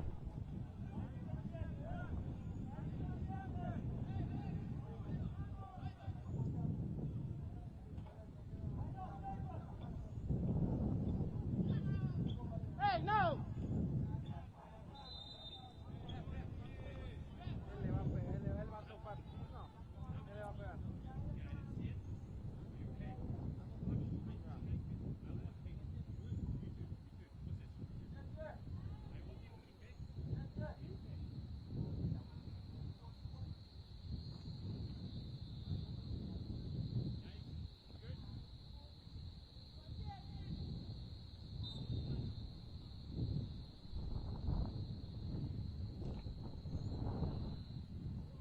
Lofted in from the free kick.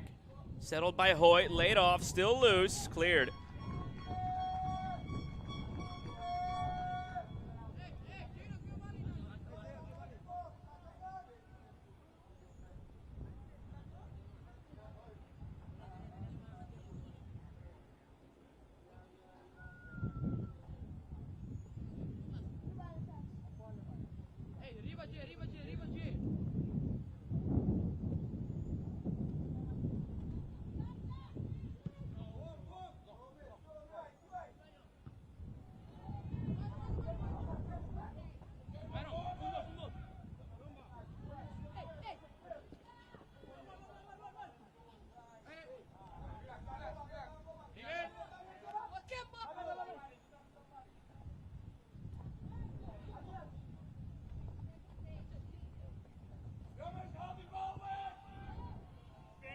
through. Good ball. Hoyt there. Tries to get around the keeper who fumbled it, played centrally. Poor effort in the end from Richard Morgan. Empty net, didn't get all of it.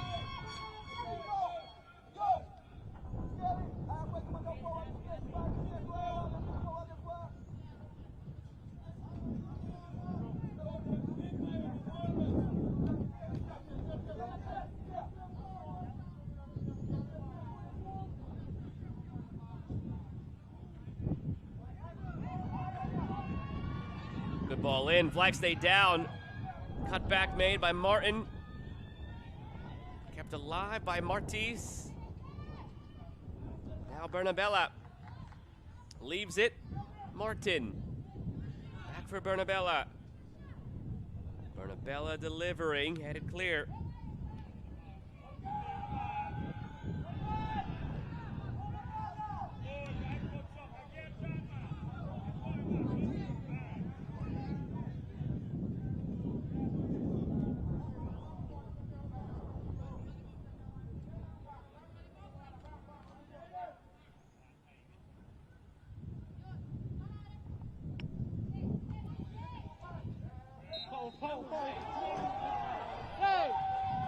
Kick given for St. Vincent and the Grenadines. Bonaire upset. Felt there wasn't much in that and maybe a little bit of a dive.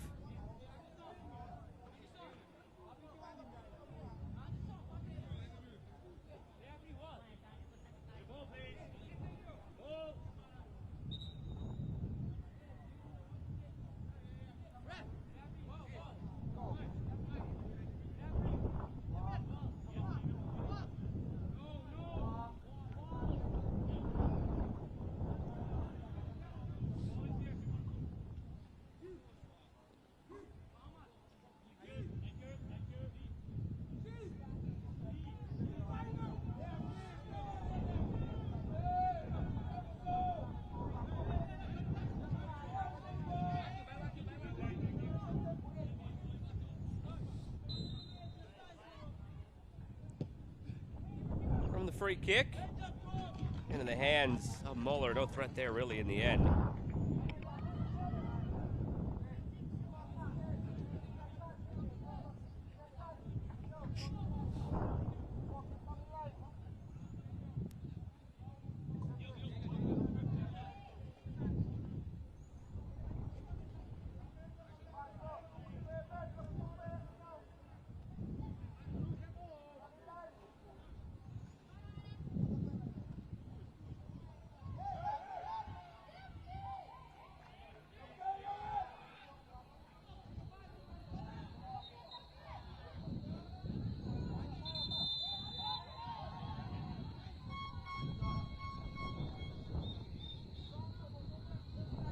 For Bonaire. Still trying to find a way back in this game ever since falling behind 4 minutes in.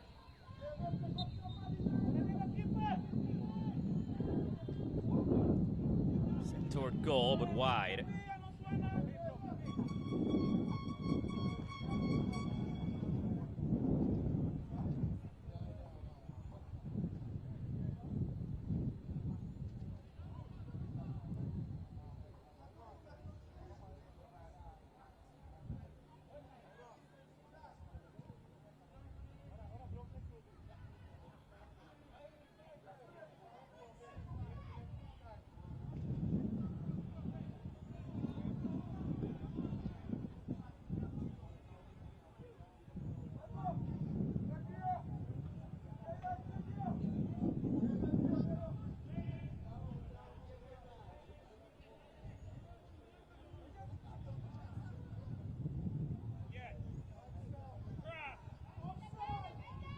Played through while he was there.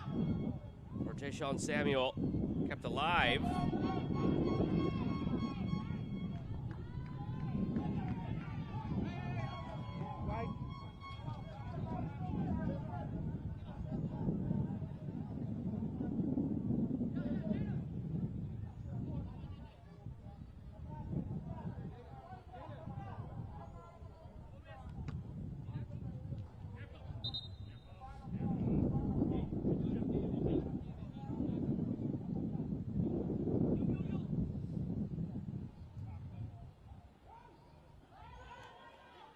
driving through. No trouble in the end for Phillips. Struggling to really connect in the attacking third, Bonaire.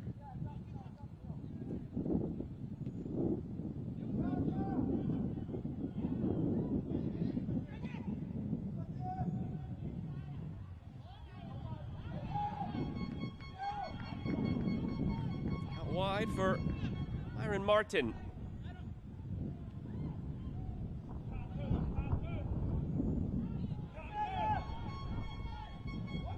From distance, you're letting it fly, and Phillips has it on the shot from Fjorgen Pardo.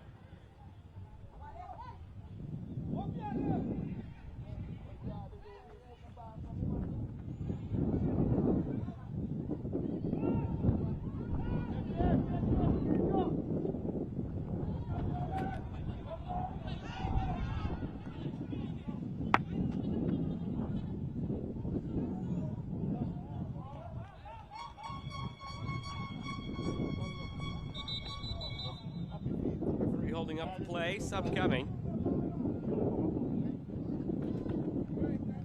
That'll be all today for Eugenio Martis on the side of Bonaire. Brooklyn Bernabella will replace.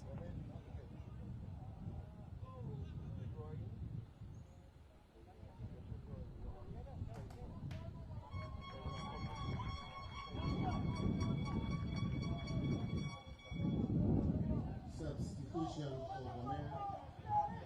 Number 10, Eugenio Martis. For number 15, Brooklyn Bernabella. Minute 47. Lofted in from the corner, dealt with by St. Vincent and the Grenadines.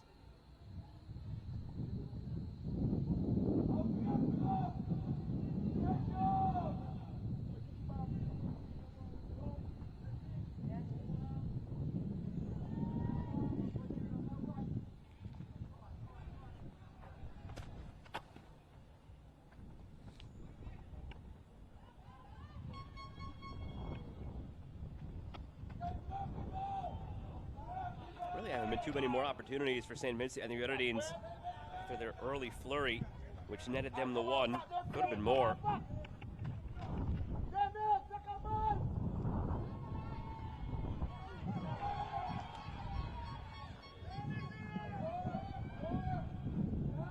Centered by Bonaire. Good ball, flicked on, header goes wide. Oh, another great opportunity.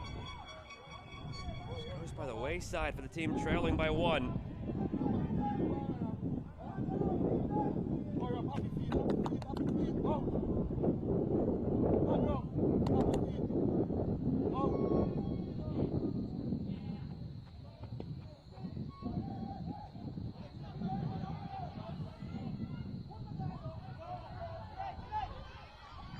Carrying it along, Bernabella.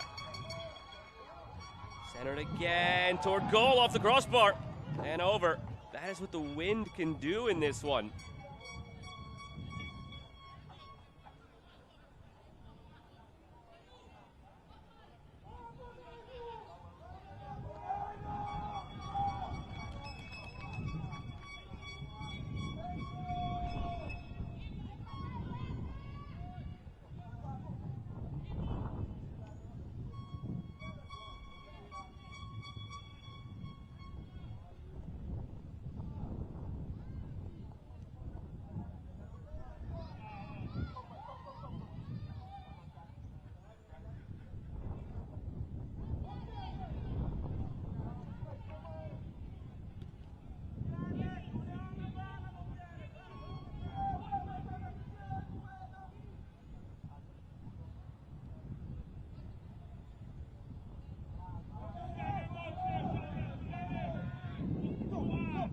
Long from midfield, comes all the way through for the keeper Muller.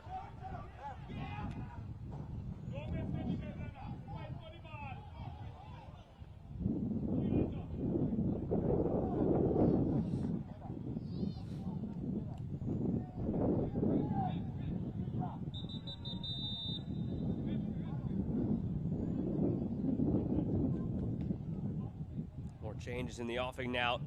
This time for St. Vincent and the Grenadines.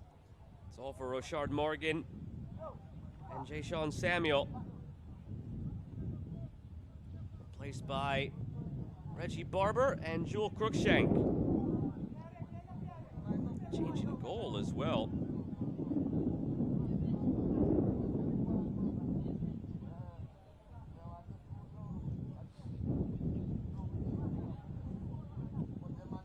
I haven't quite told what precipitated this potential goalkeeping change, if it's just something the coaches have seen or if it's some sort of injury, but coming in the cooling break here are some of the goalkeepers as well.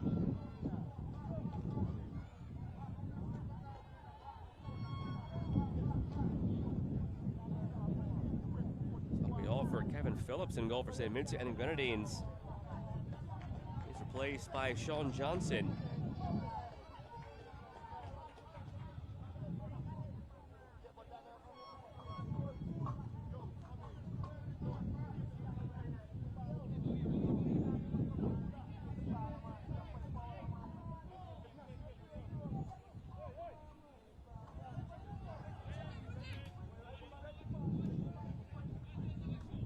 Ready to restart here in the 51st.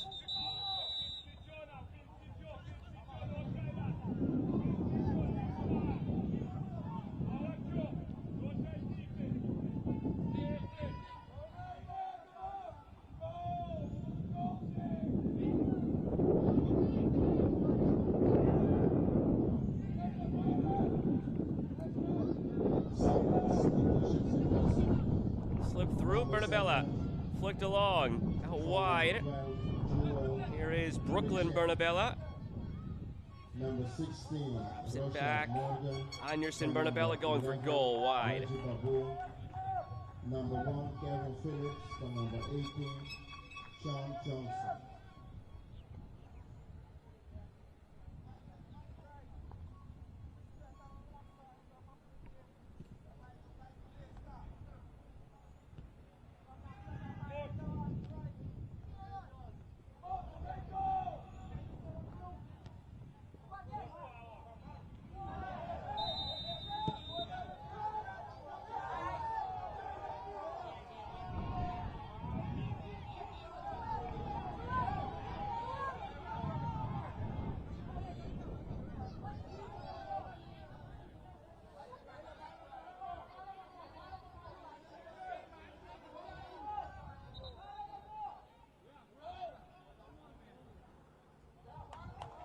Clear what the referee is signaling here.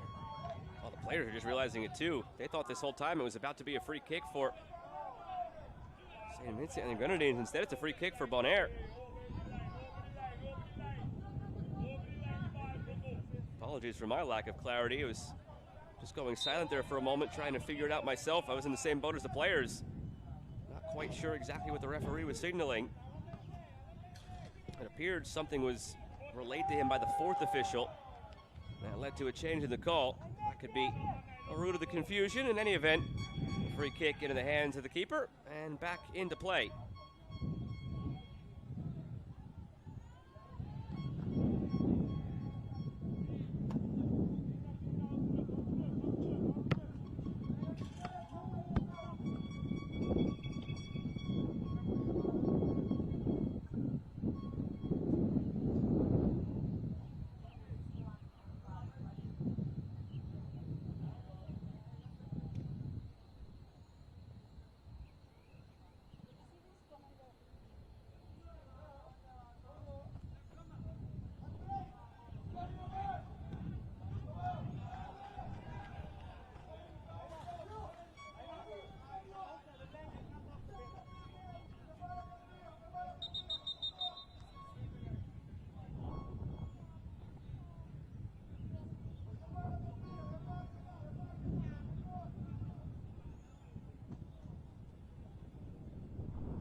Outside, Brooklyn Bernabella, darting end line. He's made a little bit of a difference since coming on.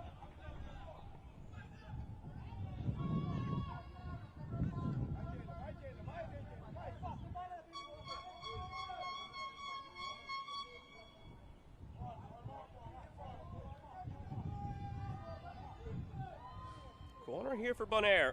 The way the wind is blowing, all of these become very interesting for the keepers.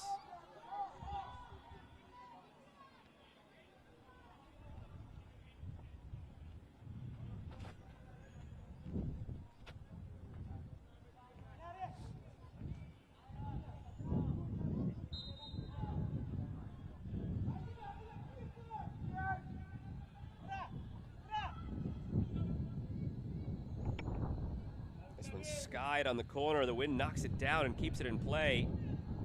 Lob back up into the air. Header in! Oh, the moment for Bonaire! The way the ball was coming down almost as if in slow motion. While one player was tracking it, Myron Martin with the equalizer.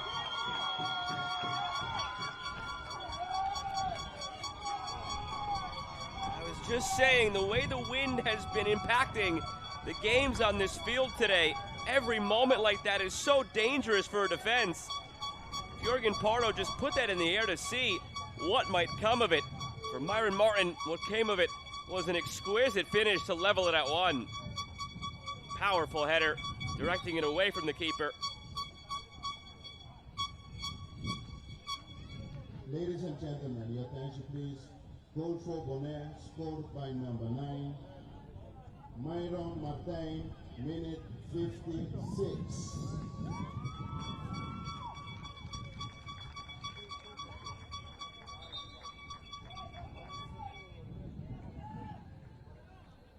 Player down though now for Bonaire. Goal comes 52 minutes after the first one was scored.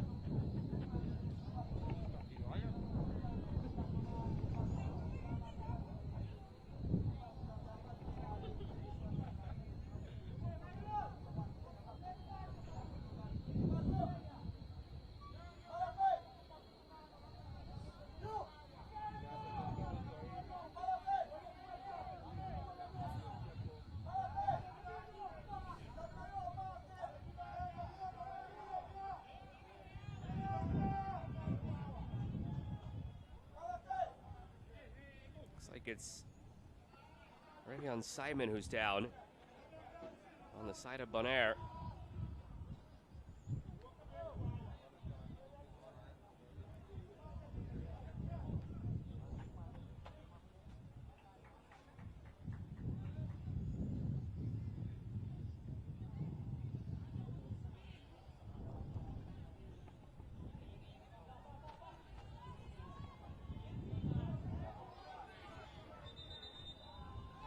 Back to level in the standings between these two sides on 4 points each here in League C Group H.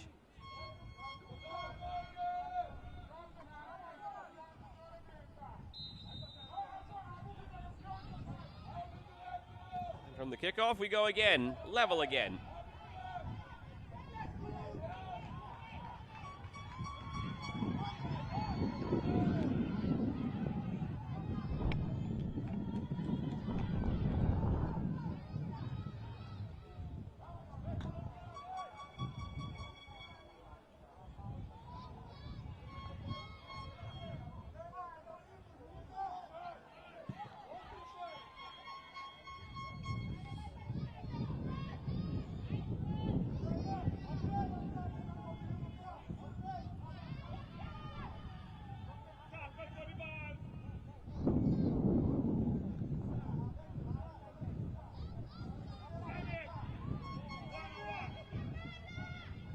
Through. Dangerous player he's been today. The ball in the middle. Down the other way for Bonaire. The speed through the middle, the save made. Oh, bursting through. Myron Martin with the momentum of the goal he scored moments ago. All of a sudden, this one is starting to resemble how the earlier match ended between St. Lucia and Martinique. With Martinique coming back from 1-0 down to win it 2-1. Bonaire all of a sudden have all the wind at their back. I mean that figuratively as well as literally. The way the wind has impacted things and helped get them their goal.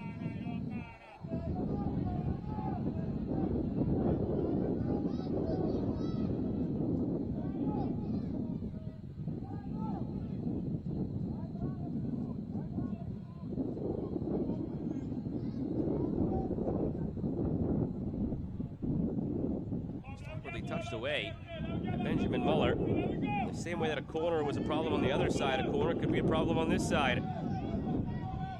The nature of the wind at this field today.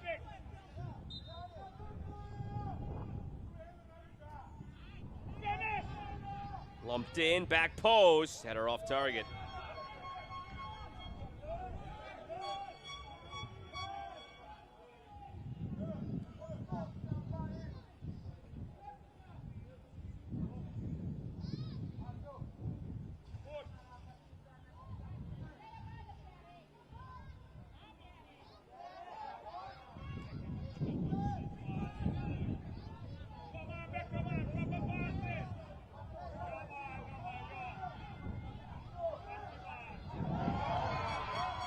Move, played through by Bernabella, flicked on, nobody there. 10 minutes to go.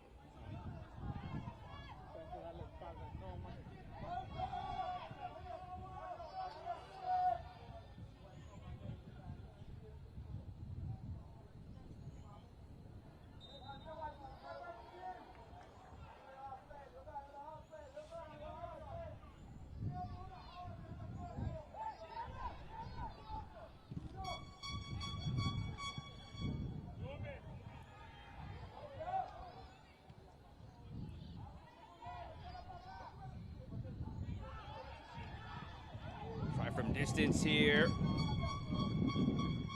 Some of the moments right now for Bonaire, you could tell that they're over-eager after finding that leveling goal. It's understandable, it's human nature. They have to play within themselves though still. They want to find that winning goal now after finding the tying goal.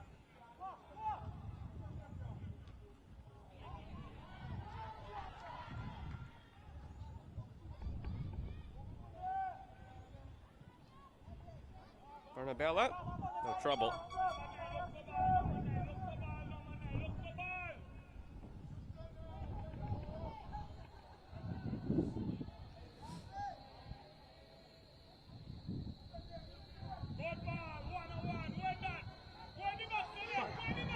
Chance here for St. Vincent and the Grenadines with speed down the left wing. Keeper makes the save. Ball still loose, cleared.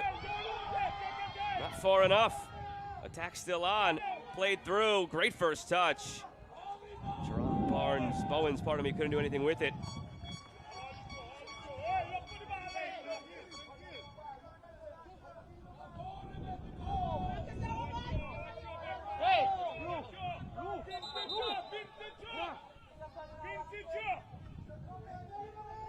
Good moment there in the attack for St. Vincent and the Grenadines just to maybe swing things back in their favor again. Things have been slipping the other way as of late.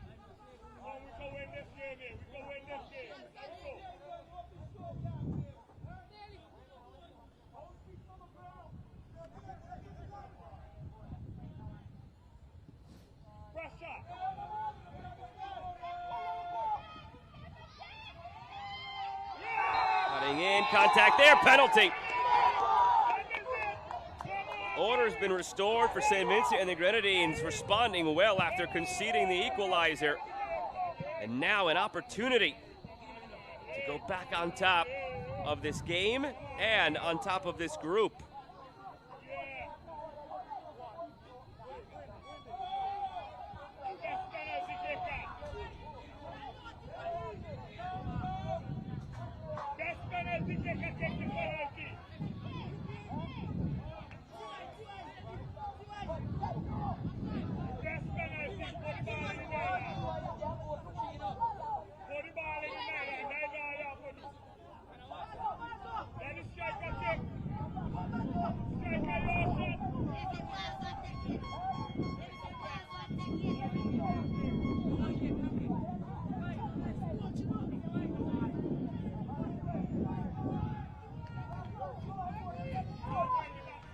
And St. Vincent and the Grenadines restore the lead, now from the penalty spot. Changing the kick taker here. It was initially Carlson York lining up. He gives way, he hands it off to Jerron Bowens. Interesting if that came from the bench or something the players worked out. He had placed the ball and walked off the paces, Carlson York. Now it's Bowens scoring! With 5 minutes to play, St. Vincent and the Grenadines on top of this matchup and on top of League C Group H.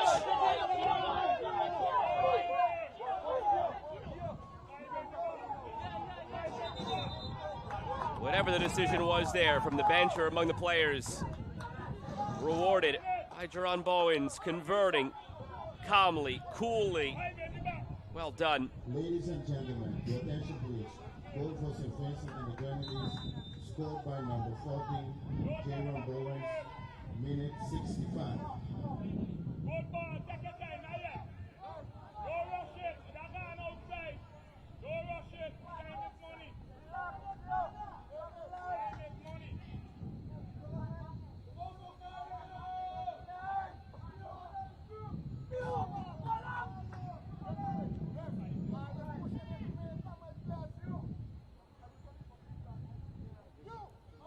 Walk back, 30 minutes into the second half. Now 4 minutes to be played. And Bonaire respond again after tying it in the 56. They go down 9 minutes later. St. Vincent and the Grenadines back on top of the group. They enjoyed a 1-0 win yesterday over Dominica, while Bonaire enjoyed a 5-1 win yesterday over the Bahamas. Dominica and the Bahamas set to play 40 minutes from now. Top of the hour kickoff at 4 p.m. Eastern Time.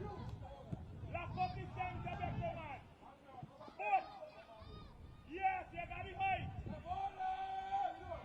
Hold it right. Bust away, Ethan. Yeah, bust away. Oh, don't be wrong again, that command. Don't do it. Don't do it. Don't do it. Don't do it. Watch the ball. Watch the ball. Watch out. Contact there in the area. And now a penalty the other way for Bonaire. Back and forth this game goes. Penalty given for St. Vincent and the Grenadines, and may take it away as well.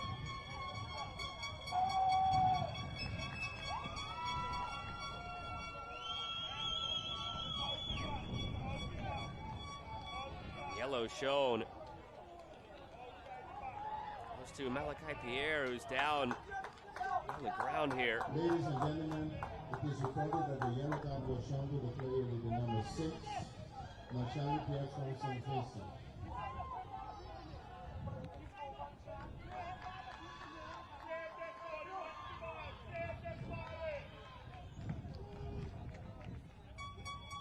So it'll be the man who scored their opening goal.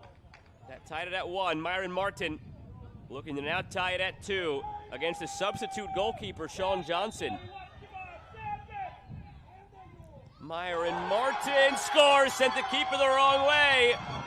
In this back and forth late stage affair, we're level again. Bonaire 2, St. Vincent and the Grenadines 2. Both goals by number 9, Myron Martin of Bonaire.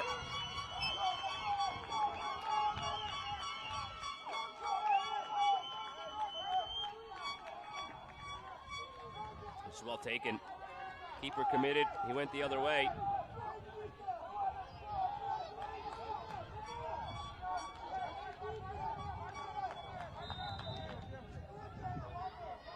There one more twist in the tail here. The minute and a half plus stoppage remaining.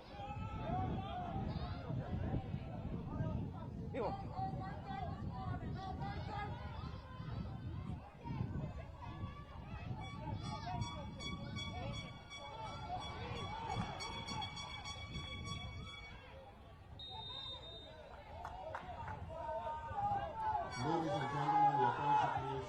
Goal for Bonaire, scored by number 9, Myron Martin, minute 69.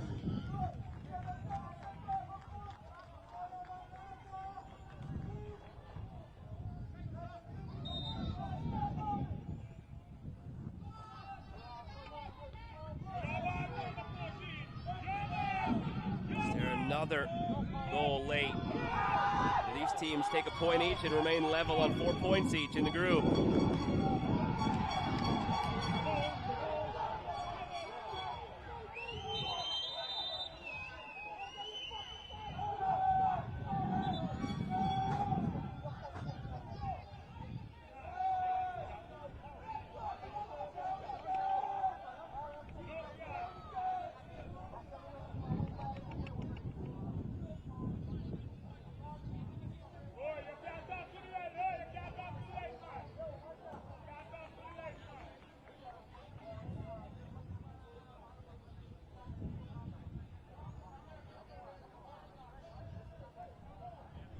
The fourth officer has indicated that at least 3 minutes will be added.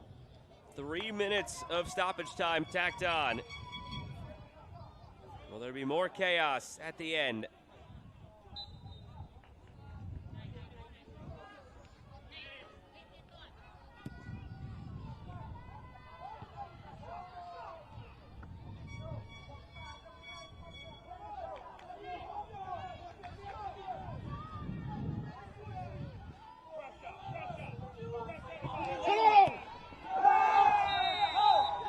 Contact there, free kick for St. Vincent and the Grenadines. What color is this card going to be as well? Have to imagine there is one here. It's yellow against Ravian Simon.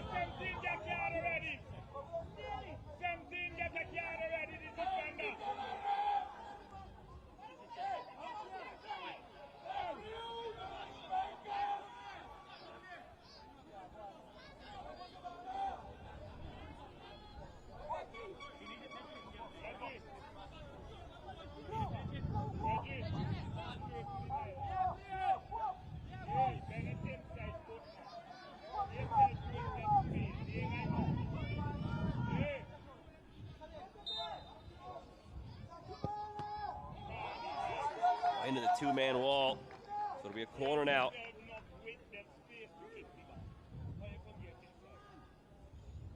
Had some trouble at times with that today. St. Vincent and the Grenadines getting the services in, even against one or two-man walls. Some wasted opportunities on set pieces. And ill afford to squander this one.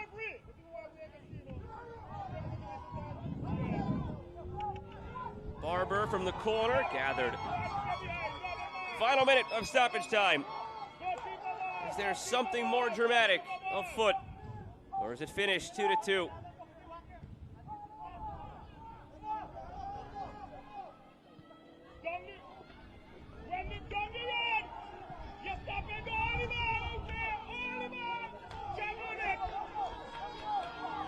In space, Boyens delivering the volley!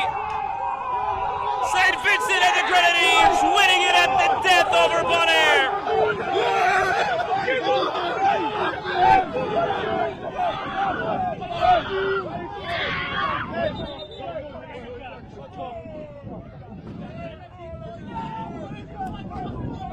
Outpouring of emotions, Reggie Barber. Substitute in this one. Delivery comes in from Jerron Boyens. Well taken off the volley. Hit the post, went across the line and in. Would not be denied. Reggie Barber, with just 20 or so seconds remaining of the 3 minutes of stoppage provided, gets the win.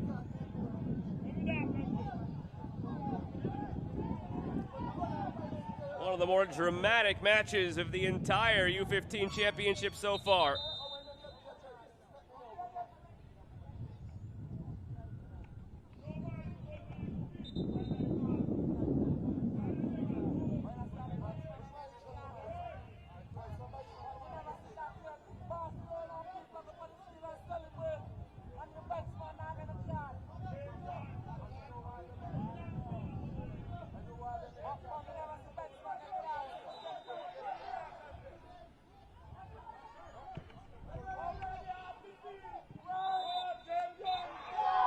And there is the final whistle.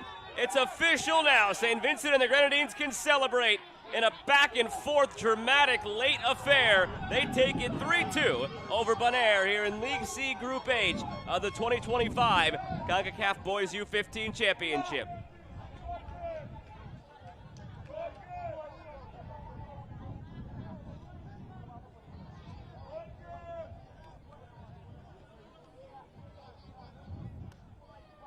Ladies and gentlemen, the match has ended with the following score: Bonaire 2, St. Vincent and the Grenadines 3.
Oh, let's relive this one, shall we?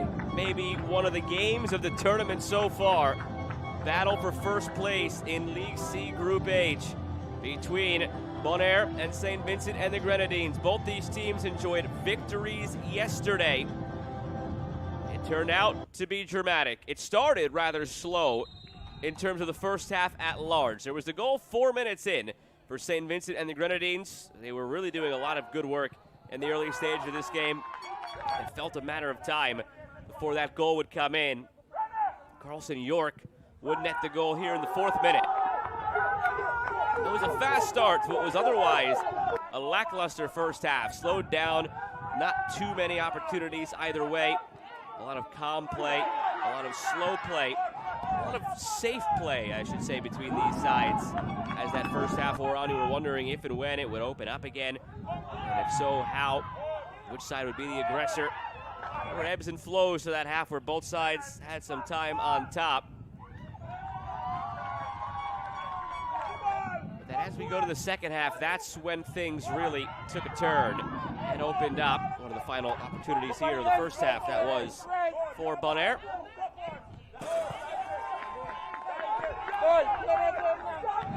Physicality and the intensity ratcheted up in the late stages of that first half as well.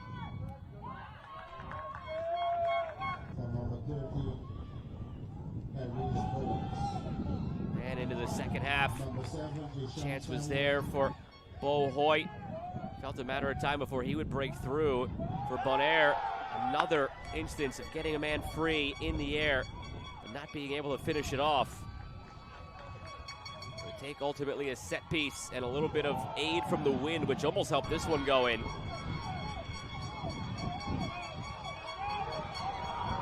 Through, big stop on the save. Myron Martin nearly with the goal. The other way, Bo Hoyt knocked away by the goalkeeper, Benjamin Muller. And then, this is where the penalty would come. But before the penalty came for St. Vincent and the Grenadines, on the one side, that wouldn't be the only one. There'd be a penalty at the other end for Bonaire. The penalty for St. Vincent and the Grenadines made it 2-1. This made it 2-2.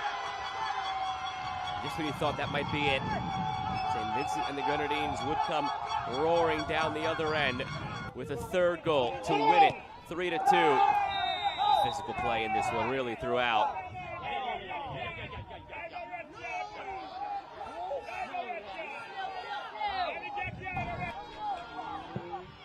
And then here the ball played in by Jerron Bowens on the volley, taken cleanly by Reggie Barber, and that would be it.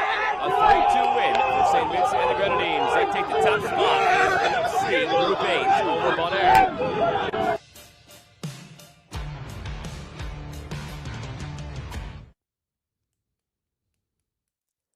That'll do it for this match from Willemstad Curacao, but the action on the day not done. Coming up next, it is the other match of League C Group H play as Dominica take on the Bahamas. Stick with us for more coverage of the Boys Under 15 Championship in Concacaf here in 2025.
out.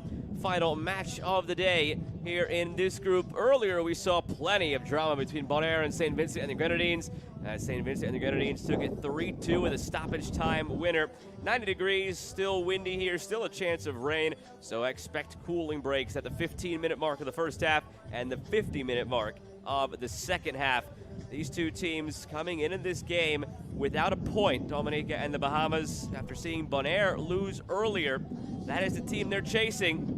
And on the last match day tomorrow, it'll be Dominica against Bonaire. So from that perspective, there's a little bit of an extra motivation in this game for Dominica specifically. They know that if they win this game against the Bahamas, they control their own destiny tomorrow against Bonaire, trying to finish in the top two of this group, go on to the knockout stage in League C of this tournament. We've seen plenty of goals on this field today. Earlier, 2 matches in League C Group G, and 1 match gone in League C Group H. We'll see if this game between Dominica and the Bahamas can live up to the billing and produce the same drama we saw earlier. Lineups and kick coming shortly after the anthems.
Ladies and gentlemen, please welcome Dominica and Bahamas for the game of 2025 Concacaf Boys Under-15 Championship.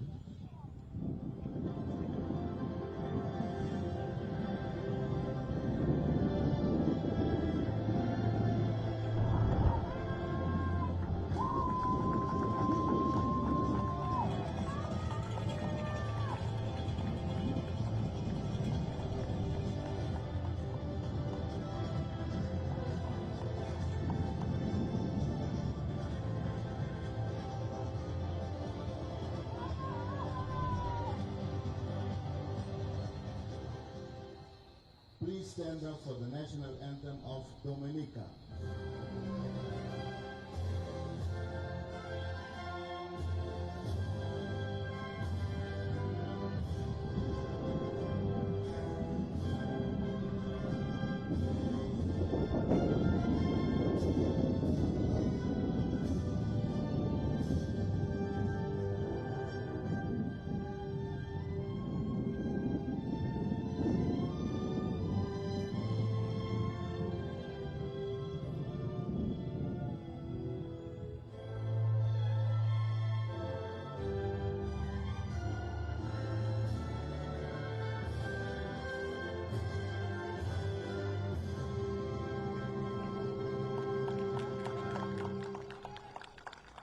Please remain standing for the national anthem of Bahamas.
Ready to get things going here between Dominica and the Bahamas in League C Group H of the 2025 Concacaf Boys Under 15 Championship. Both these sides on the losing end yesterday. Dominica 1-0 against St. Vincent and the Grenadines, who also went on to win today against Bonaire. Bahamas fell 5-1 against that Bonaire side that lost today 3-2 against St. Vincent and the Grenadines. So make of that what you will as far as how these teams fared against their other opponents, now mixing and matching dance partners as we look at the starting 11. Philip Mills in charge of Dominica. His captain Javon Hamilton lines up at the right back position. Kaleno Williams in the middle of the midfield, looking up top through Hassani Ambo as this one goes on with Ozan Graham in goal.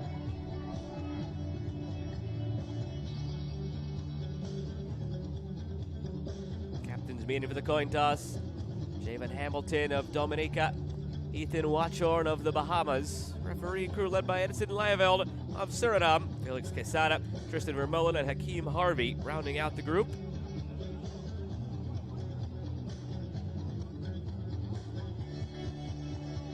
Now a look at the starters for the Bahamas. Ethan Watchorn, the captain, in the middle. Callum Pritchard in goal for head coach Kevin Davies. Setting up in what appears to be a 3-5-2. Andreas Thompson and Tobias Saunders playing up top.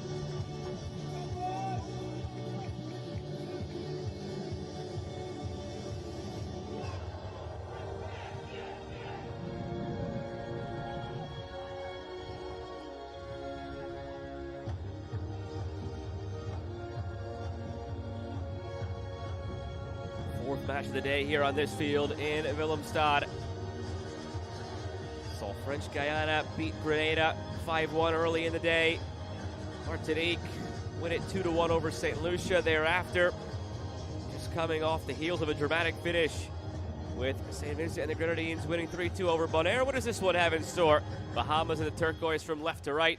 Dominica in the white from right to left. Just waiting for the whistle to send us on our way. And away we go.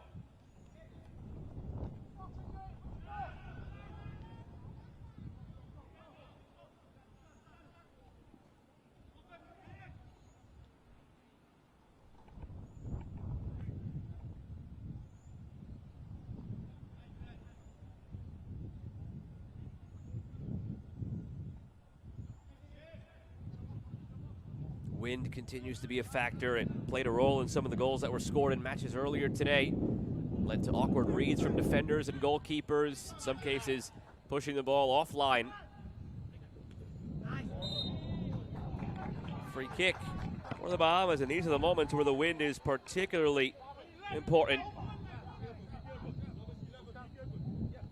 and potentially impactful.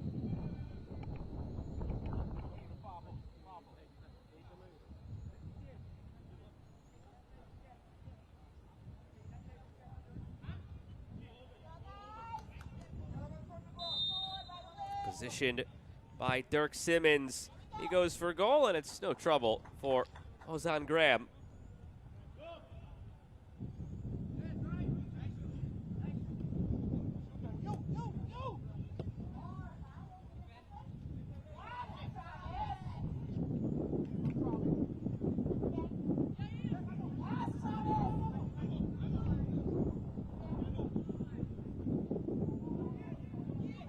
Good ball played through. Flag stays down. Around the keeper. Save made, though, still by Pritchard. Lost his footing, lost his balance. Still managed to make the save some way, somehow.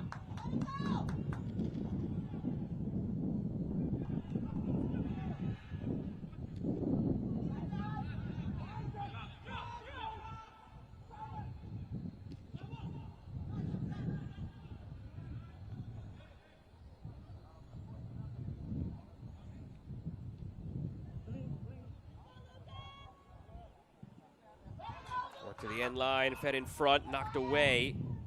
Good defensive play from Dominica, holding strong on the service.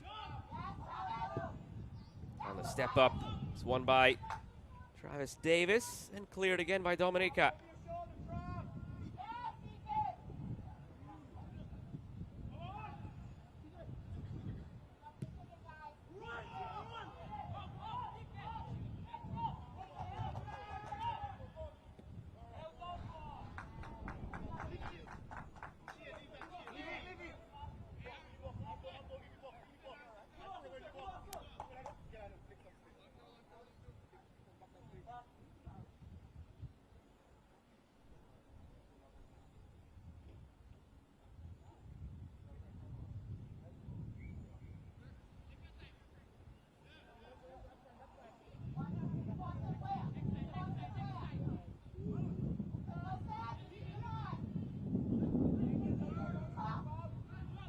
Turnover in the midfield.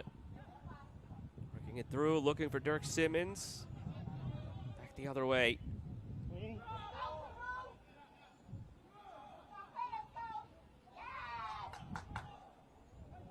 Kept in at the end line by the Bahamas.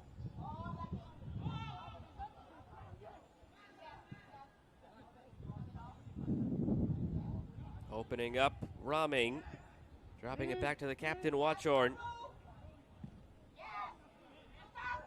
Looking over the top for Simmons. The header is in! Dirk Simmons finds it out of the air. Ozan Graham, the keeper, had trouble tracking it. Bahamas take the early 1-0 lead.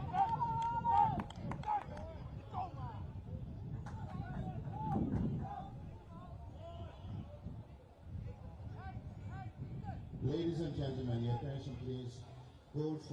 Through two defenders, Javon Hamilton and Kalan Williams. Dirk Simmons just finds it and sticks it home.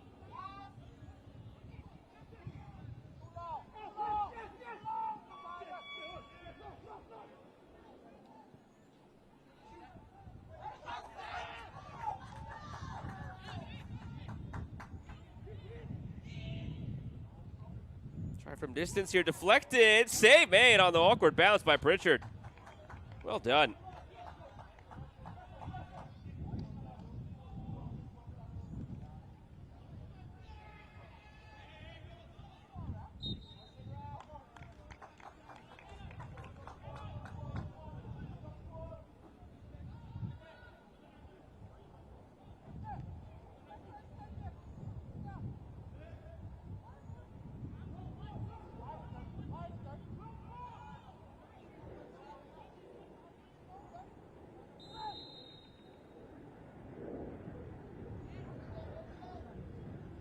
Played in long.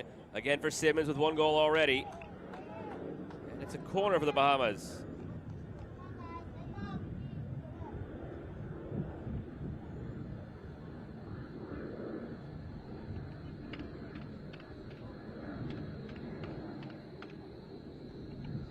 Simmons will take it. He has the lone goal so far.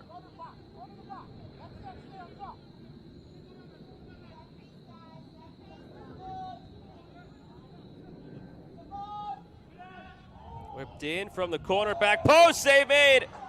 Oh, what a stop by Ozan Graham. Could ill afford to fall behind 2-0 this early in the match. Kept it out.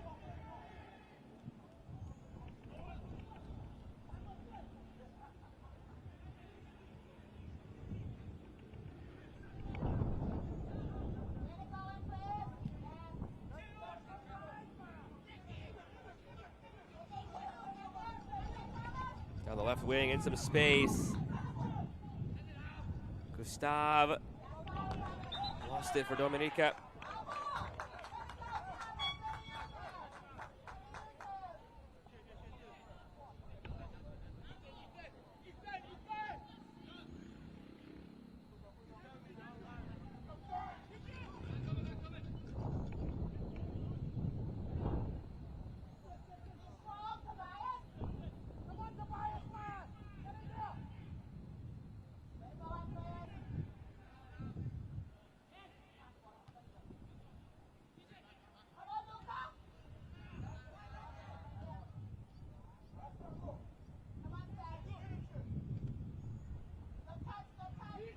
Deflection through here.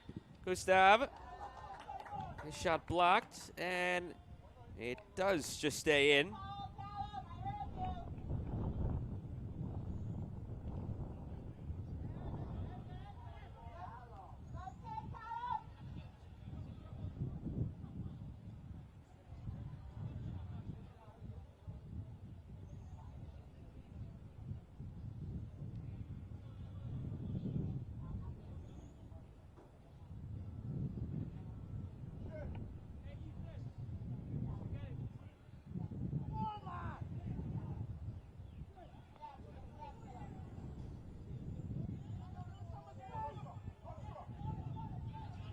Played through, flag stays down. Pritchard could have gathered it and picked it up.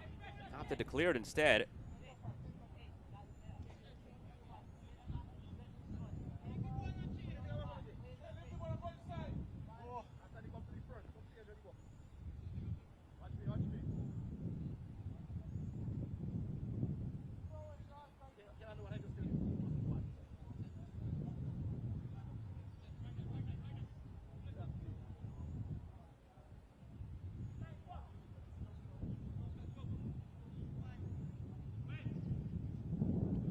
Throw into the area. On the turn, kept alive by Gustav. Swing and a hit toward goal, but gathered again by Pritchard.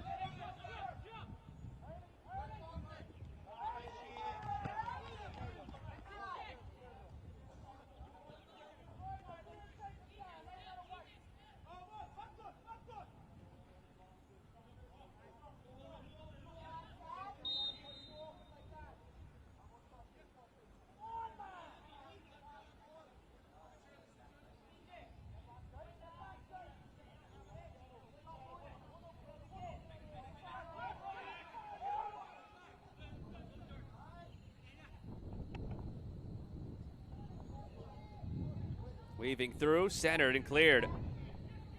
Starting to grow into this a bit more, Dominica.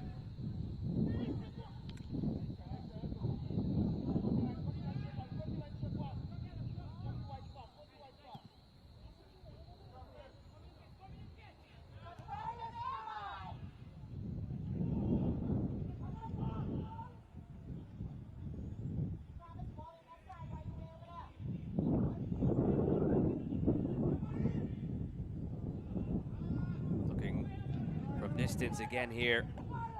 Asani Ambo. Nothing doing there. Seen it all day long on this field. Players more ambitious trying from distance because of the wind. 11 minutes gone. 1-0 lead for the Bahamas on a goal 4 minutes in.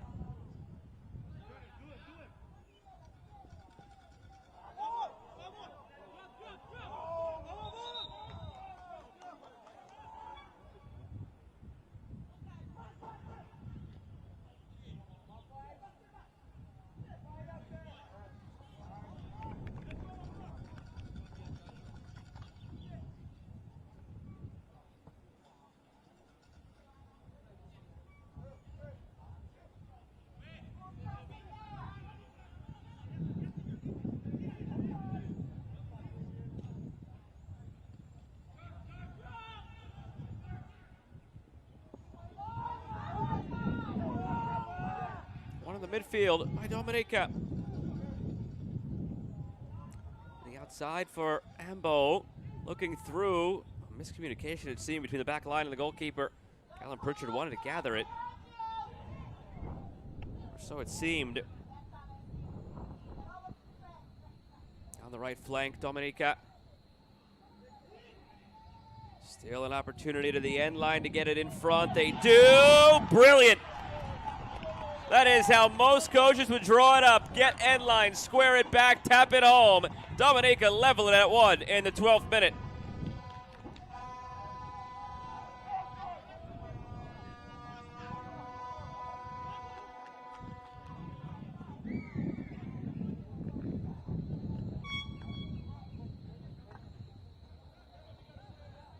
Getting it to the end line there was Peyton James. Squared it back and knocked home by Hassani Ambo.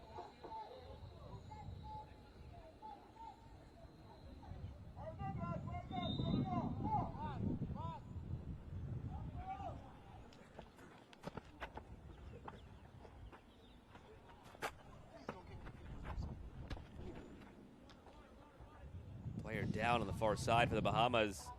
This is not the official cooling break, just an injury break, but the player is making the most of it.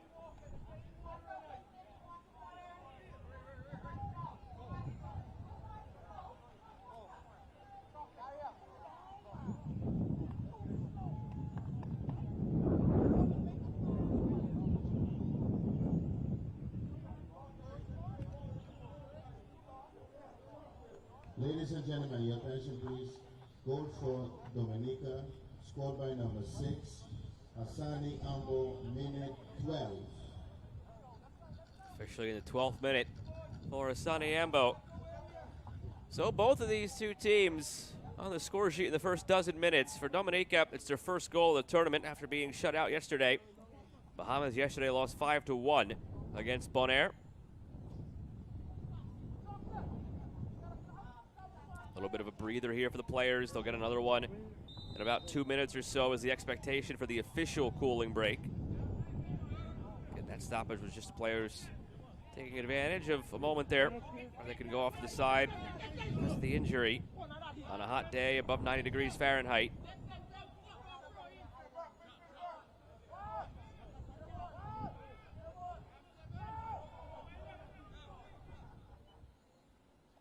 Chance on a set piece for the Bahamas. Goal scorer Simmons places it.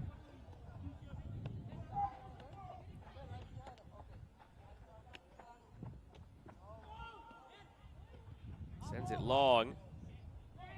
Bounding around and able to work it away, Dominica.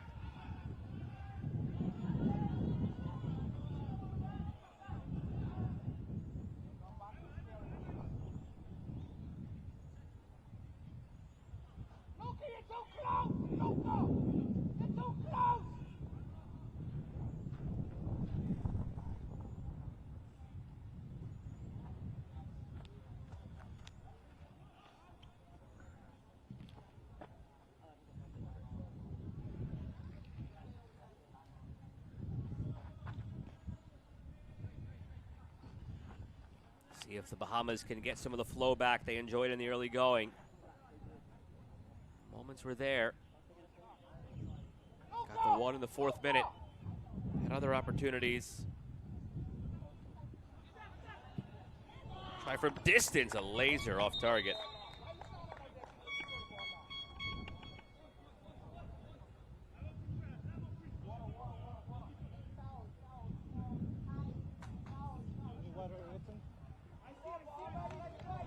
This is the official cooling break of this first half. So a chance for both coaches and staffs to collectively talk things over in response to how the first 15 minutes went. The first 15 that saw a goal each way. Entertaining start to this one. It's been par for the course for the day that we've seen. Plenty of goals all around on this field. All the action taking place in League C. 2 games earlier in Group G, last 2 games here in Group H.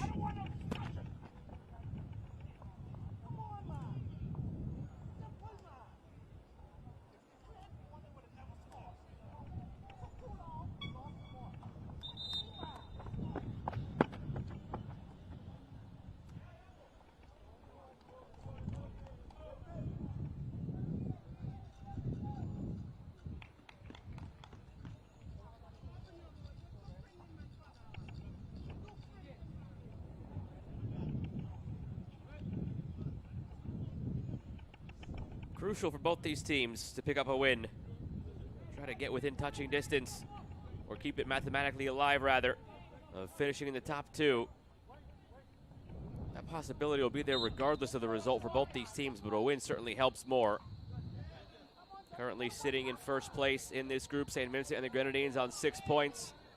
Bonaire sitting in second on 3 points, with still a +3 goal differential. There's a little more motivation in terms of a matchup perspective for Dominica here in this one, because they know that they control destiny. If they win this game, they then play tomorrow in their final match, Bonaire. So it's all out in front of them right now, Dominica. They are the team that truly control destiny right now. Win this game. They know that they need to win tomorrow. They accomplish both of those feats. They're going to be one of the top 2 teams in this group, pending St. Vincent and the Grenadines against the Bahamas. This one comes through, and it's scooped by Pritchard.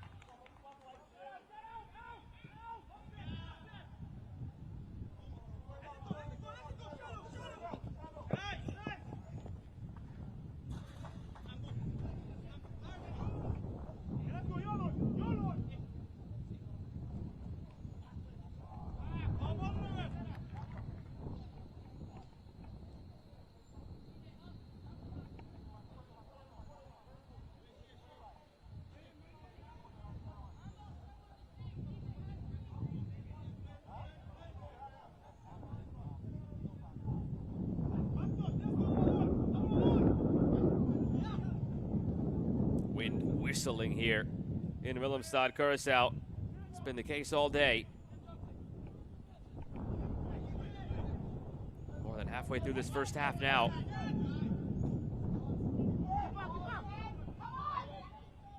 Hanging up there in the win and gathered by Ozan Graham, who, remember, made an outstanding save in the 6th minute when this game could have been 2-0.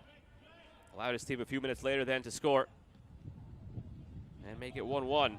Completely changed the dynamic of the match. Now played through, almost wondering if he would have to be called into question again, Graham, and he may yet be.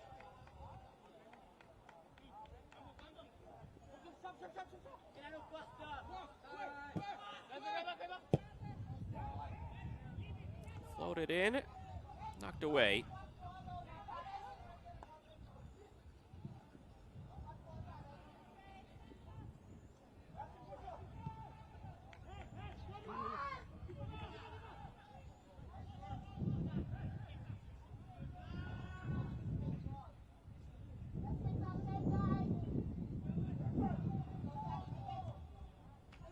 Carried ahead, split through.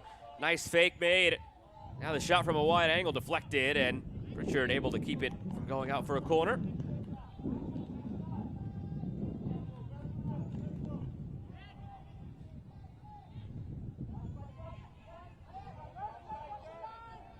Simmons waiting for it. Would have been offside. 15 minutes to go in this first half.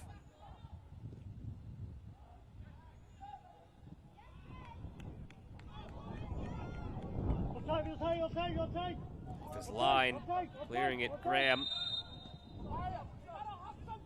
And the offside granted. Substitution here very early on. Andreas Thompson coming off for the Bahamas. He's replaced by Stameko Raming Jr.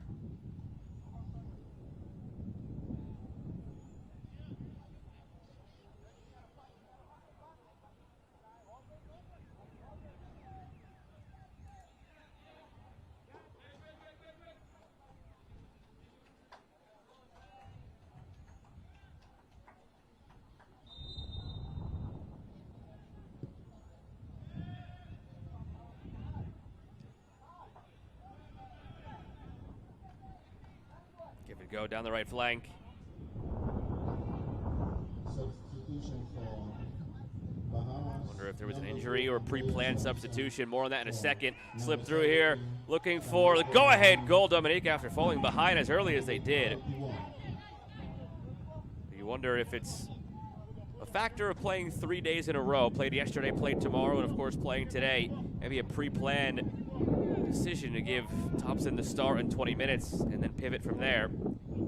All the calculus the coaches have to endure in a situation in a tournament like this.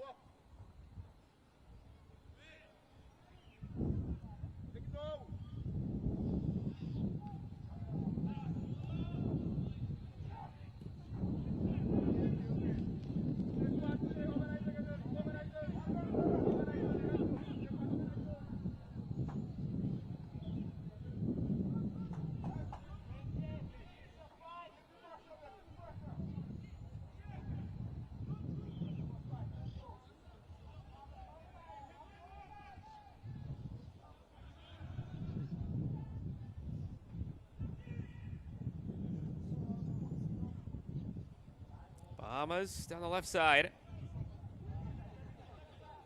One back in the middle by Dominica. Push through. Early ball in. Flag stays down. Foot race for it. Pritchard off his line has it.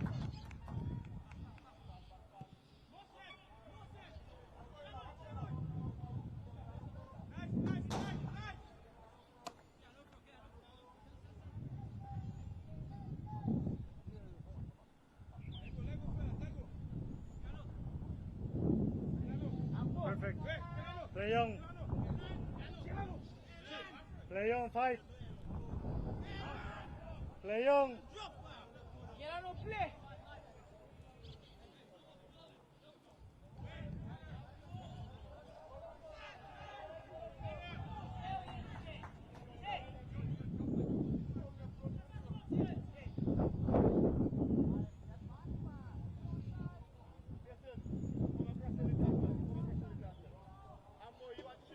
They get a long ball in here. Dominica make life difficult for that back line of the Bahamas, considering the way things have been here in these conditions. Windy, difficult to read. Long throw, trying to cut through that wind. Whipped in front, bounding around, and cleared. Nothing coming easy right now for either side, partly because of the conditions. Almost just feels who handles it best gets the upper hand and wins this match. Could be as simple as that.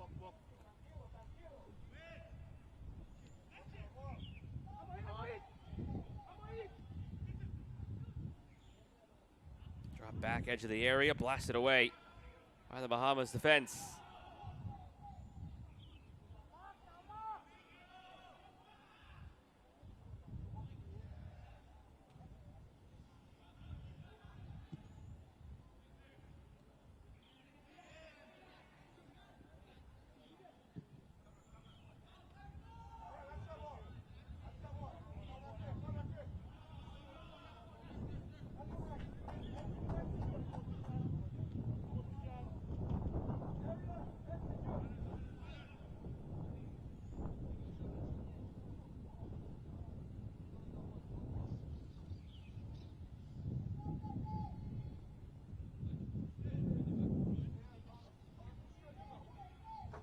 Corner here for Dominica.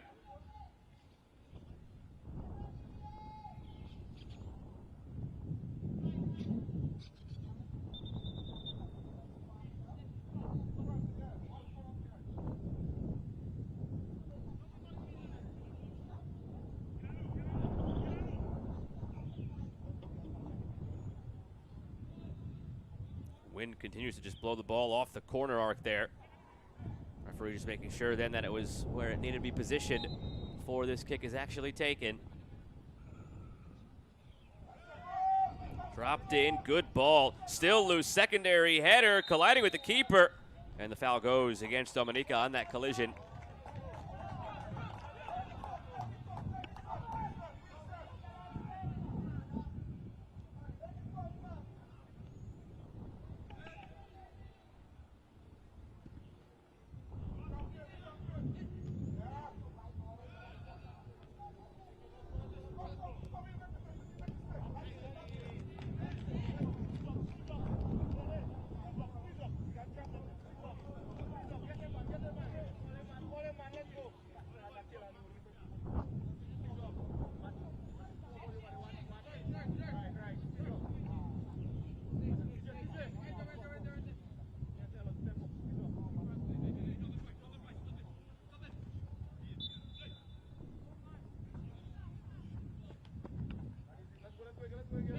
2:10 to play, plus stoppage in this first half.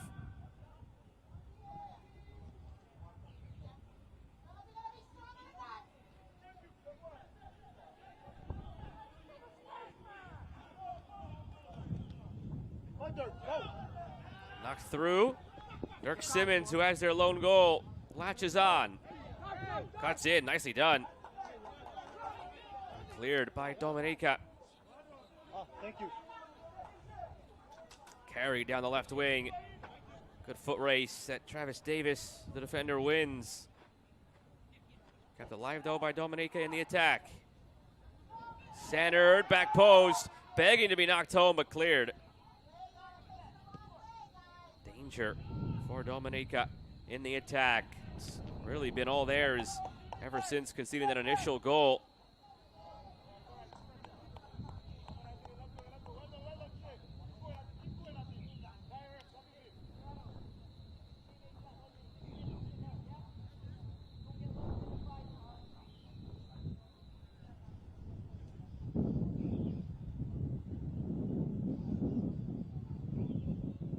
Opportunity still on here for Dominica. Corner from the opposite side. Let's go. Get the one this time. Let's go. We get the one this time.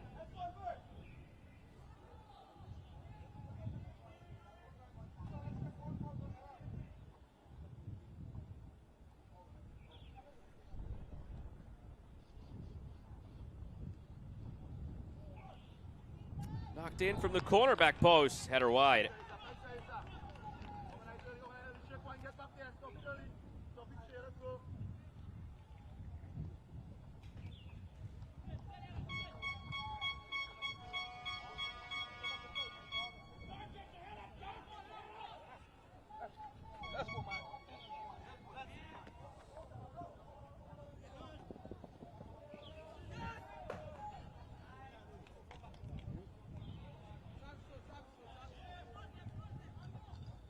Six to play in this half.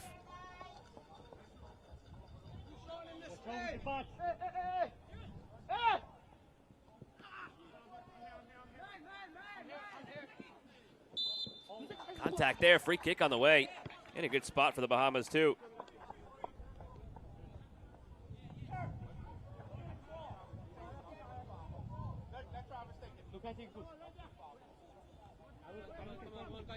One guy quick.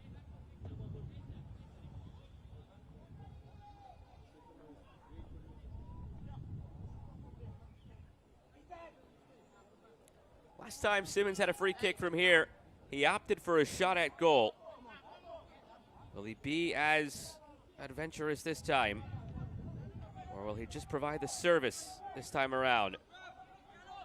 To be seen. Only one in the wall.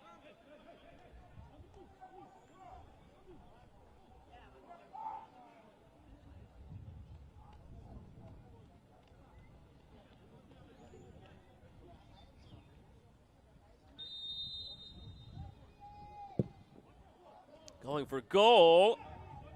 Did it take a touch off the keeper? It did. Caught between two minds whether to grab it or let it go. Just deflected it. Come on top.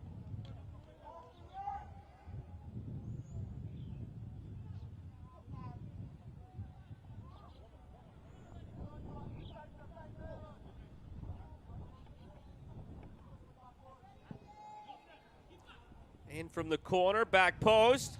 Net empty. After vacating was on Graham.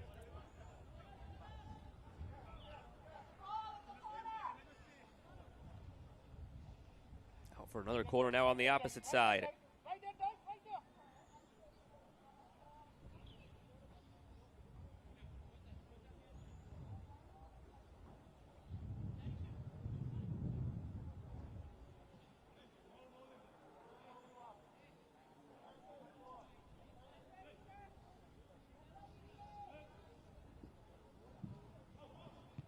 Low line drive from the corner.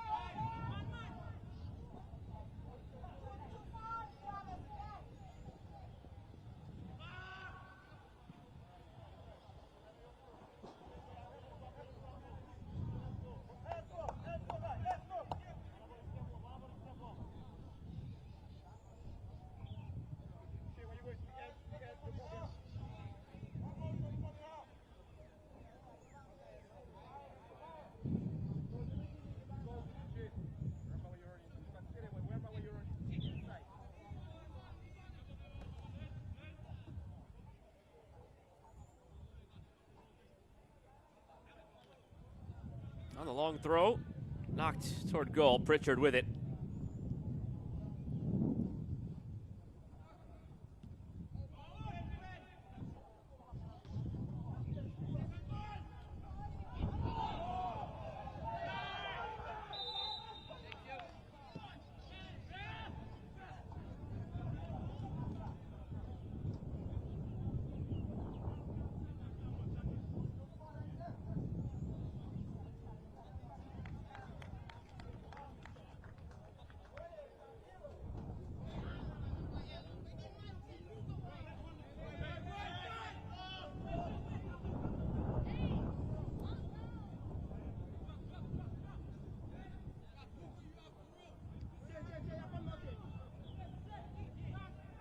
Yellow shown and a free kick on the way for the Bahamas.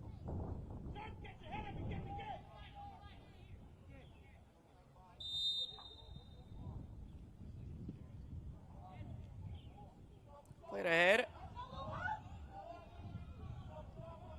Ladies and gentlemen, it is Cleared. reported that the yellow card was shown to the player with the number 13, Alan Pascal, minute 34. It's Alan Pascal who picked up the yellow for Dominica.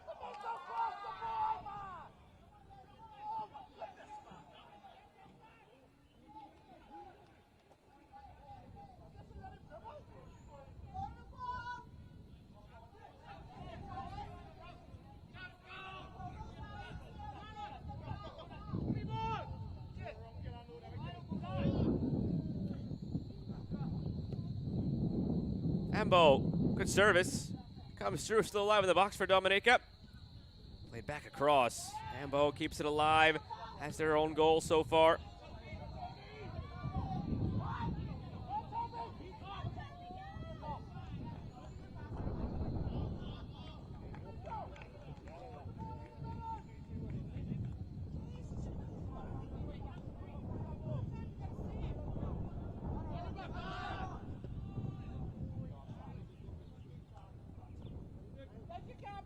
Wasteful in the end there from the Bahamas. Into first half stoppage time now.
Official word provided on the stoppage time, but into it now.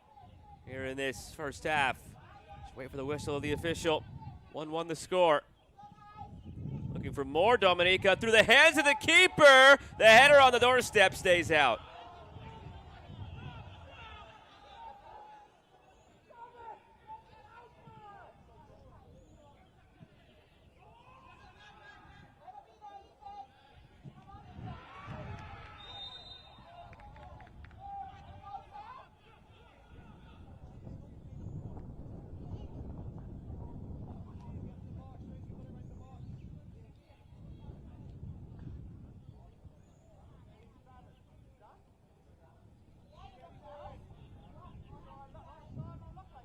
Two minutes of stoppage come and gone.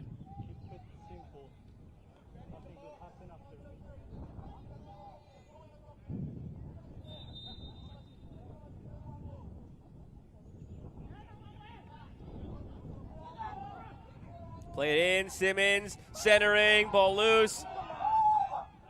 Dominica able to work it clear. And there is the whistle to end this first half. Eventful first half, to say the least. We go to the break, 1-1 between Dominica and the Bahamas.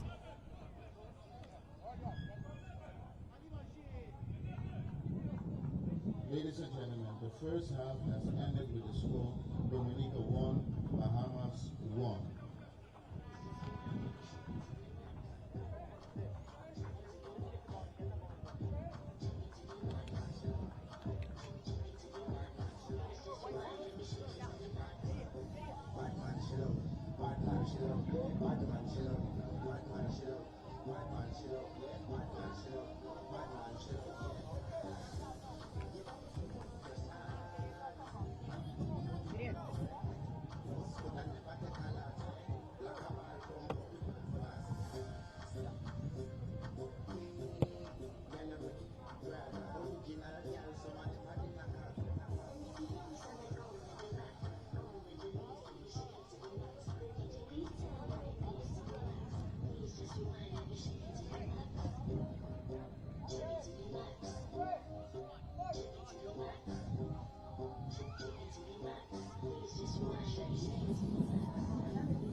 about set to get this one going here in half number 2. 1-1 between the Bahamas and Dominica.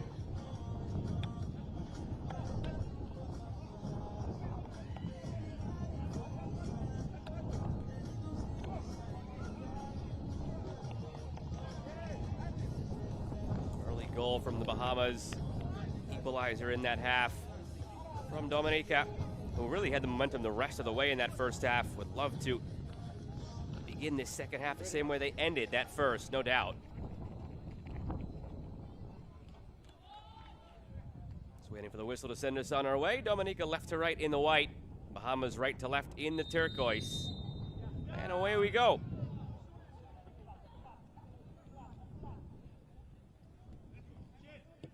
High pressure right out of the gates here from the Bahamas. Looking to make life difficult at every turn for Dominica.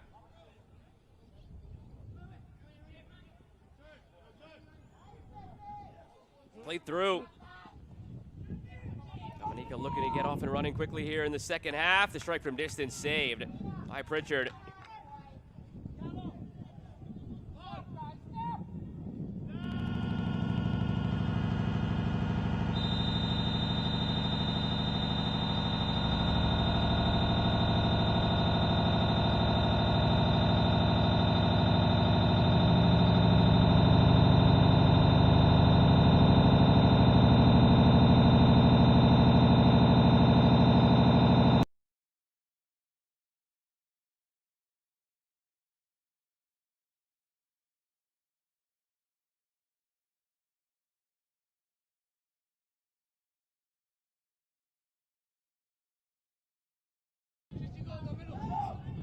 Looking long over the top again, Dominica.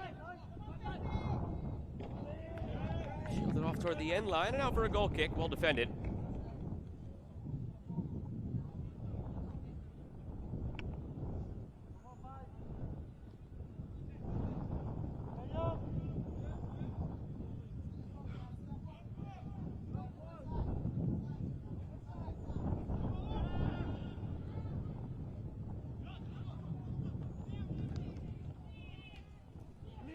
Played through, in behind, going for goal. Pritchard makes another stop.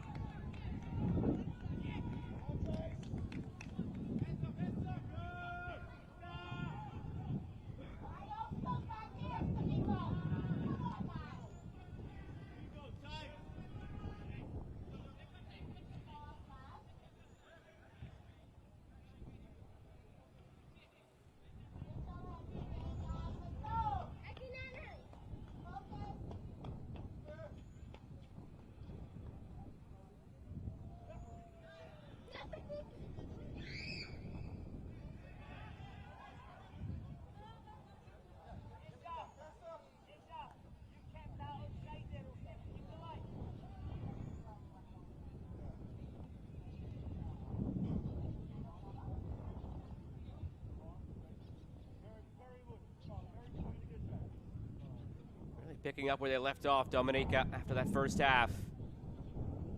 Question is, can the Bahamas restore some of the early control and joy they had with the ball in the attack? Good bounce on the long throw here.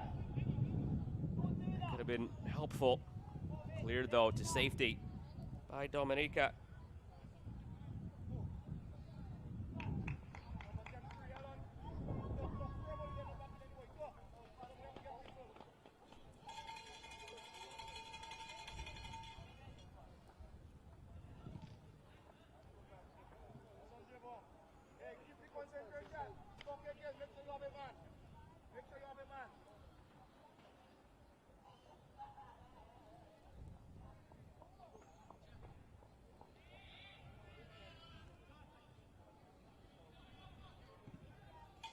Played toward goal, wide.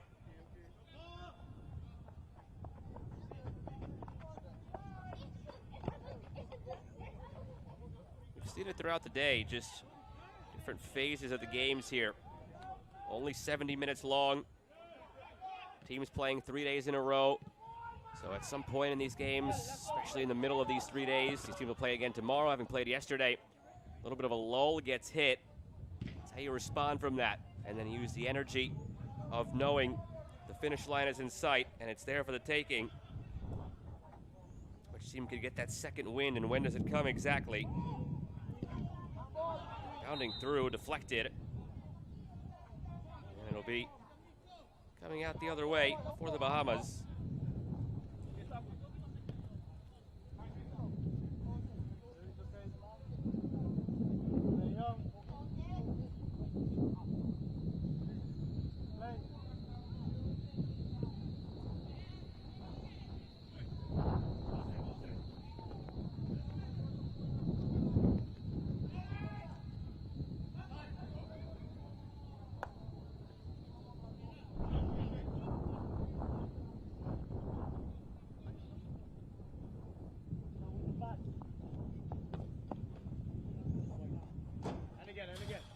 Just 5 minutes into this half so far.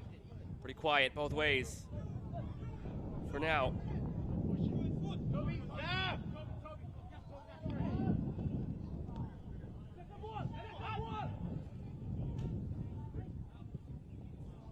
They're to safety from the Bahamas.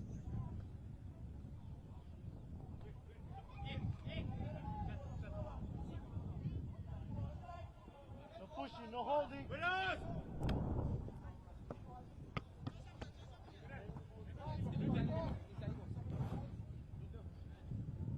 Long throw in. Looking for something here, Dominica.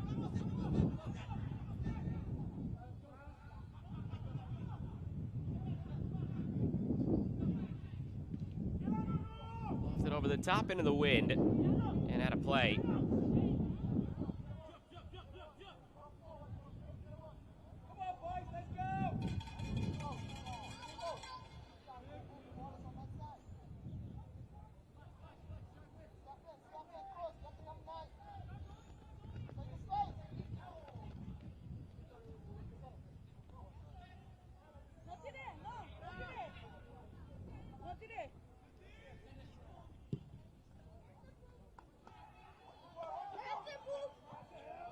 Awkward bounce here. Keeper could have come to get it, made a mess of it instead, Graham. And now clears to safety.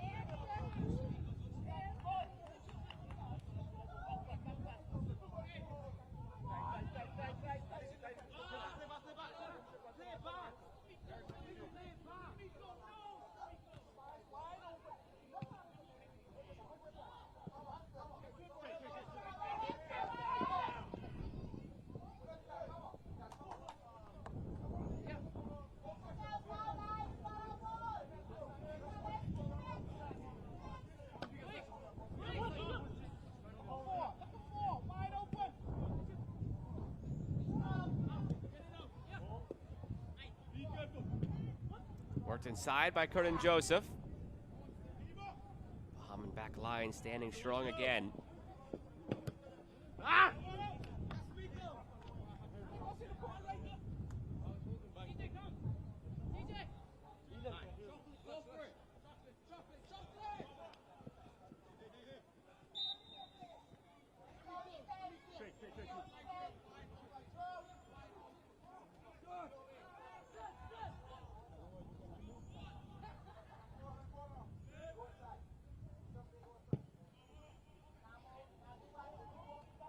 Long again. Bahamas being very direct now in this second half, seeing the way things have gone. Hoping that that can change their fortunes a little bit.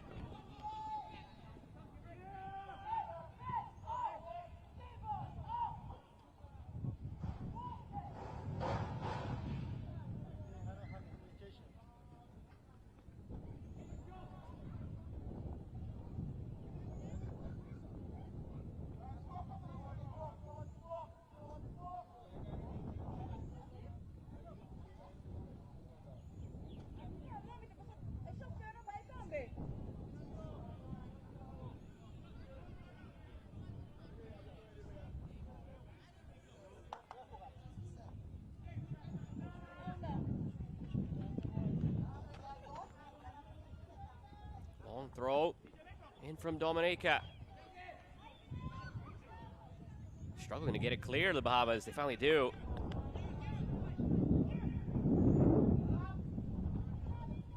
And blasted to safety. Further on the run. Offside flag stays down. It just gets to Ozan Graham.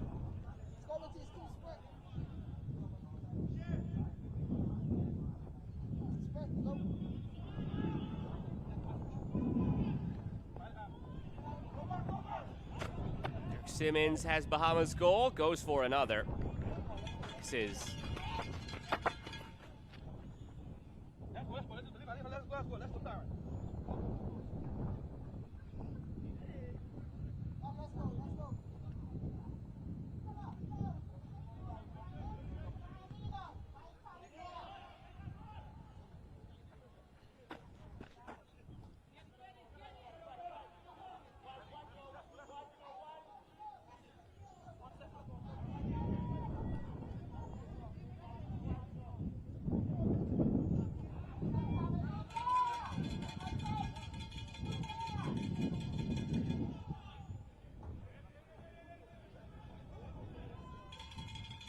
on the right side again, Simmons. Holding strong defensively, Dominica. Looking to break through. Slotted through, flag stays down, great ball, better defending.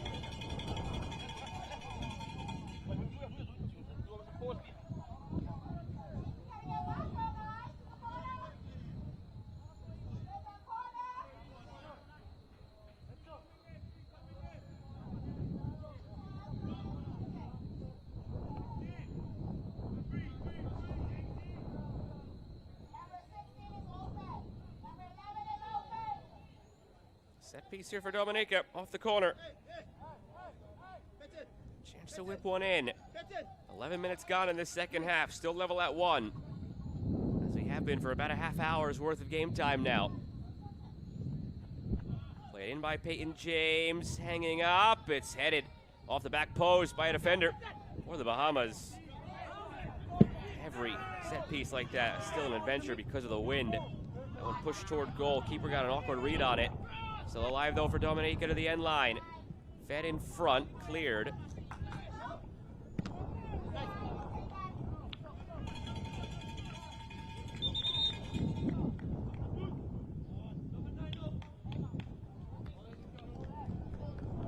And a trio of subs coming here for the Bahamas. That'll be all for Dirk Simmons, their goal scorer, as well as Seth Romming.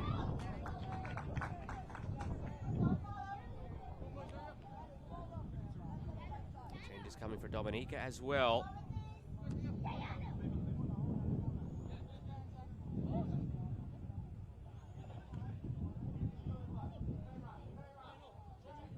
Sherquan Gustav comes off for Dominica.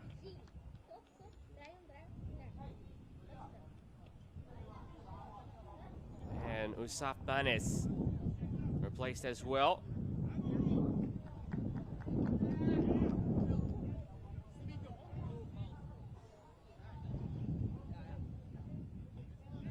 Sean Christmas into the match, wearing number 4 for Dominica, as well as Teron George wearing the number 10. Luca Bocas came off for the Bahamas.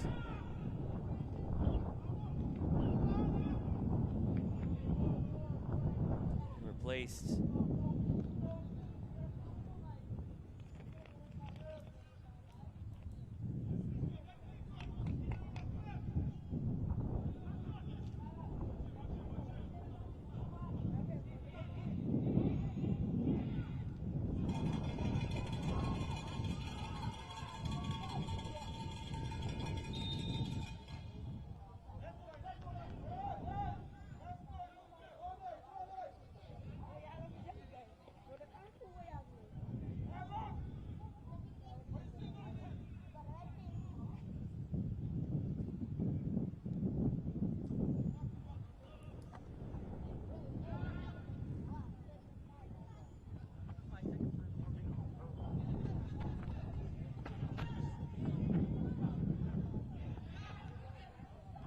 on the turn, trying from distance here to let it rip. Teru Bannister of the Bahamas. Cooling break coming momentarily at the 50th minute. Could help get some wind back in the sails of these two sides. Maybe seem to have run out of steam a little bit, as I was alluding to earlier. It's always been this middle portion of the game so far this week in this tournament where teams have suffered a bit. The initial energy burst of the first 15 minutes and the last 15. For number 16, Colin Crick. It's Colin Crick who was the last substitution in. replacing Number Luca 14, Bocas on the Devin Bahamas side. Ferguson. Number 3, Seth Rahim. For number 12. Again, to recap the substitution, Seth Rahming, Dirk Simmons, Luca Bocas all for the Bahamas. Matthias Bornes, Darren Ferguson, Colm Crick on. For Dominica, Yusuf Banis is replaced by Trishawn Christmas. Teron George replaces Shaquan Gustav. Number 2, Asaf Banis. For number 4, Trishawn Christmas, minute 48. 50 minutes come and gone. Could be the cooling break here for these sides.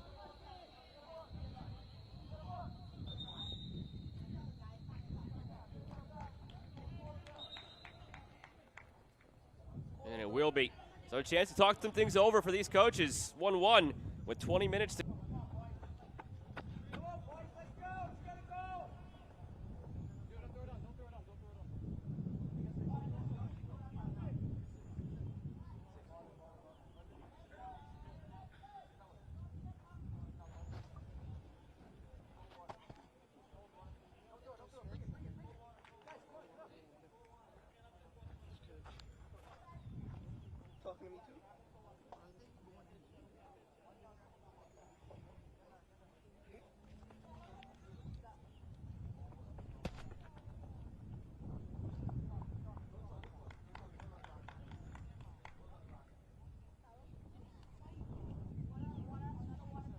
wonder at this point what's being said between both benches, what the directives are from the coaches.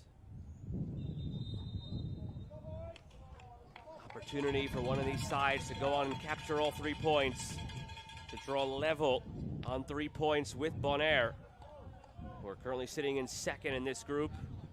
Both these teams currently on 1 point each in the live table as a result of this potential draw. And the motivation a bit clearer for Dominica because they play Bonaire tomorrow.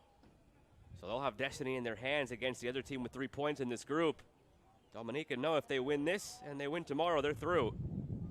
Same can't quite be said for the Bahamas. If they win this and they win tomorrow, they'd be in great shape. But it would all depend on what Bonaire does against Dominica. So from that psychological perspective, there's a little more impetus here on the side of Dominica to go ahead and push forward and win this one.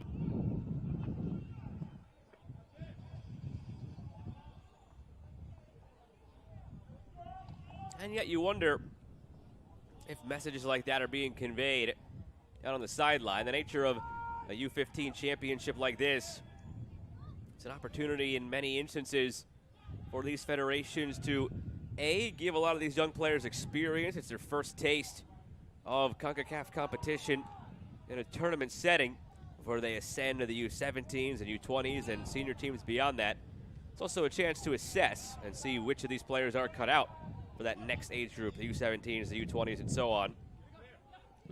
The way you gain experience and improve is through the crucible of tournaments like this and understanding those scenarios, the group standings, the points.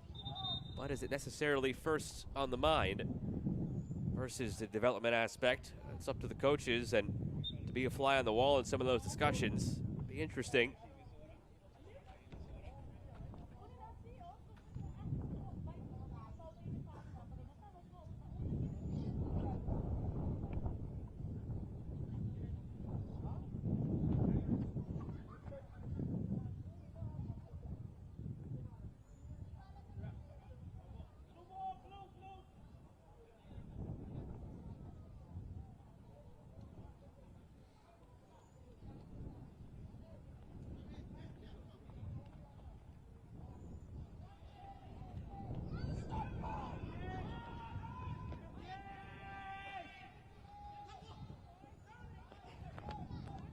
Played through to the end line for Teron George, the substitute.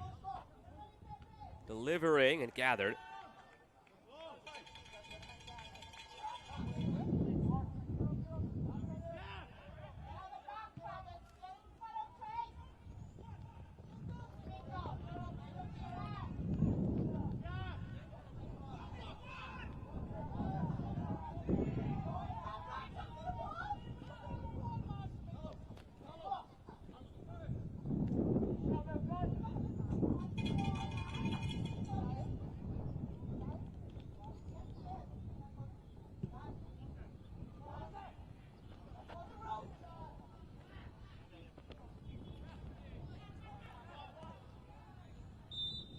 down for the Bahamas.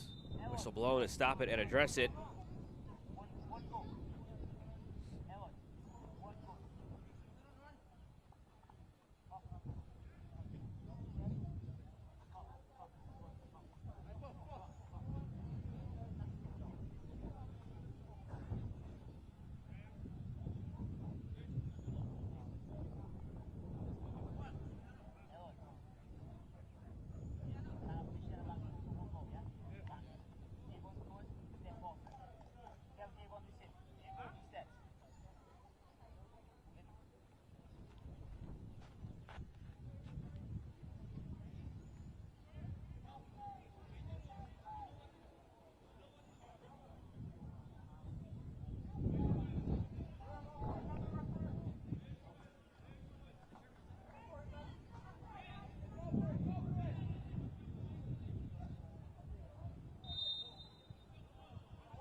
Play it in on the restart. Out of play.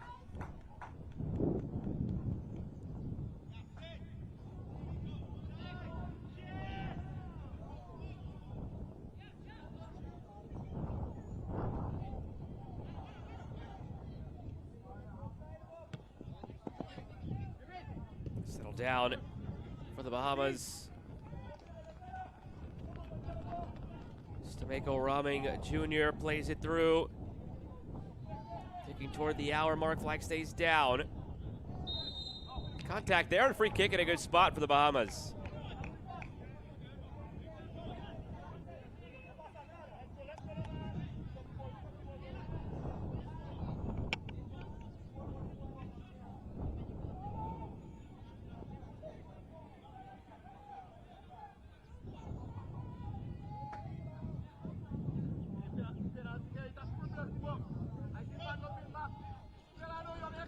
I don't know that this is a go-at goal from here.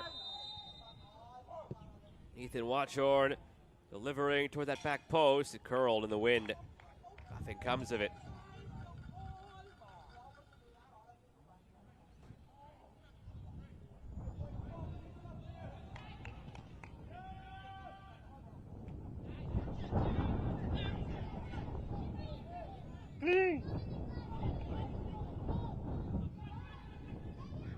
Working it through, Dominica in the area, going for goal! Well, just wide of the near post, barely.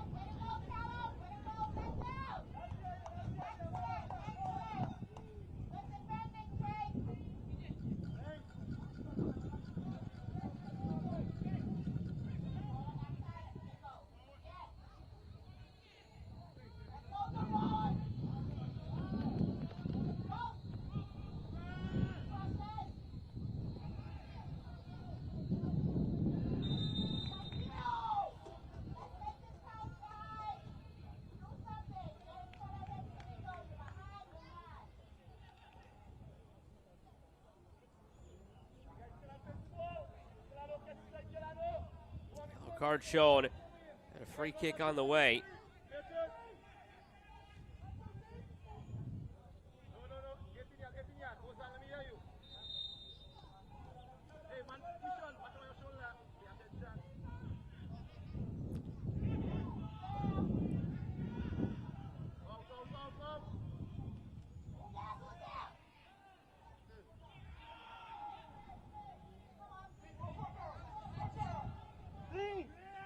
Dominica getting out in transition.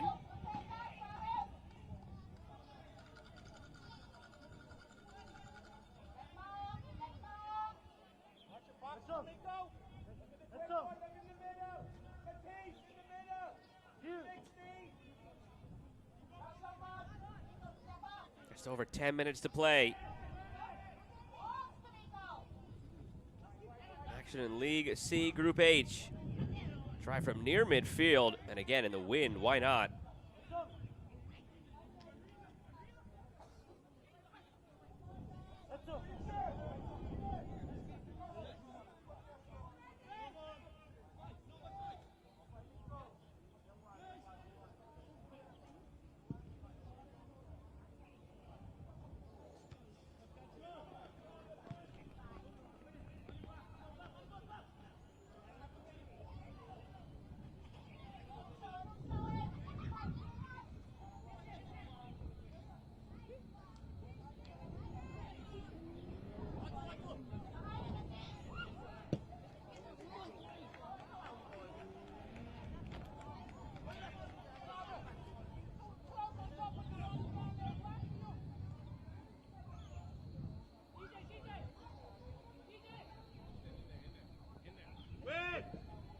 10 to play. These sides have been deadlocked since the quarter-hour mark. Cutting in to Ron George. Been a little bit of a spark since coming in off the bench. To what has otherwise been a quiet second half. Just play the ball. Watch out with your hand.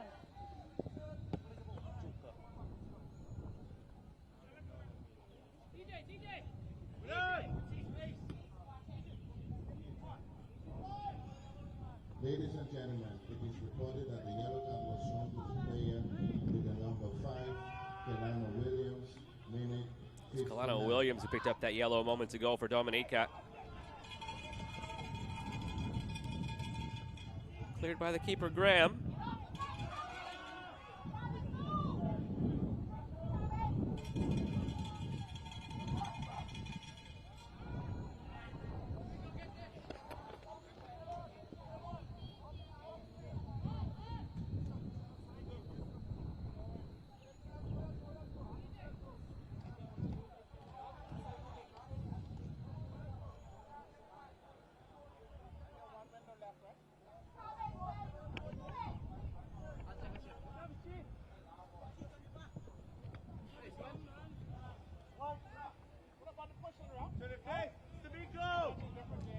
This is really where the games have started to take a turn in this tournament so far. Teams seeing the finish line in sight. Getting that second burst of energy, knowing that it's almost in that next goal wins territory. Although with that being said, there have been a number of occasions where a goal's been scored around this juncture and it's not the last of the goals scored.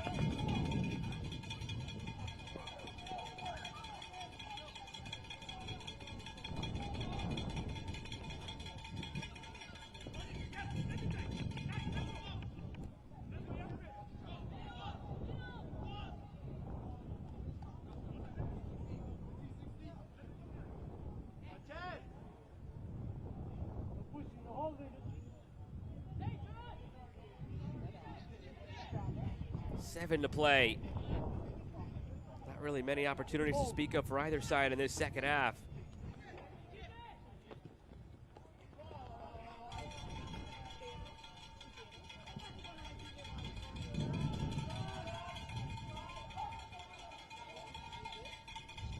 Coming in field, the Bahamas took a deflection. Are they through? Flag stays down. Cleared.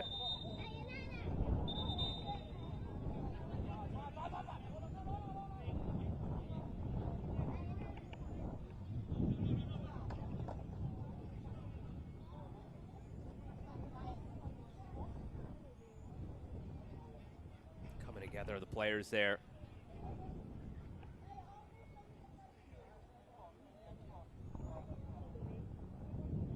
Trainers out to check on them.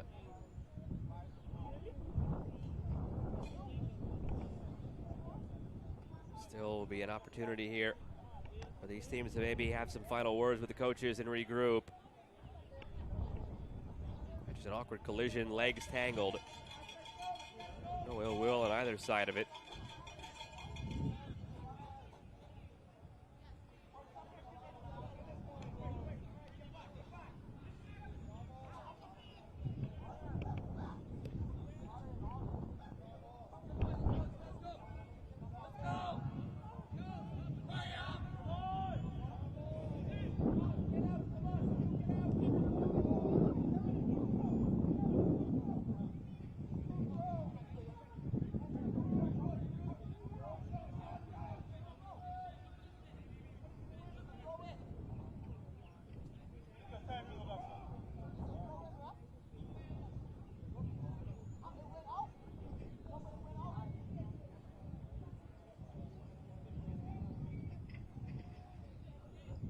Back to it now with 5.5 plus stoppage remaining.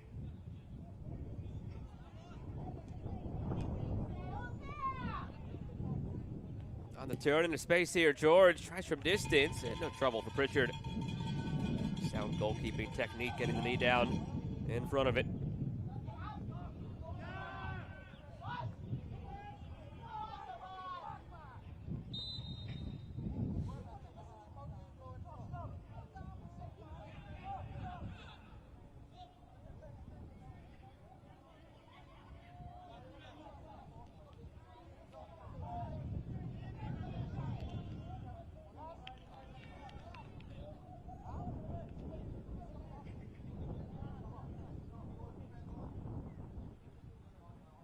Two more changes here for the Bahamas. They'll replace Tobias Saunders and Teru Bannister. During the match, Gideon Cole and Isaac Cooper.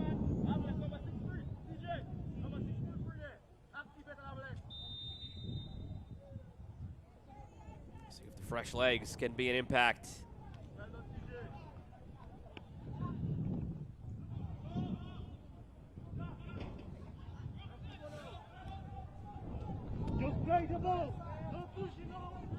Turning the corner to the end line, big touch though. Negates it.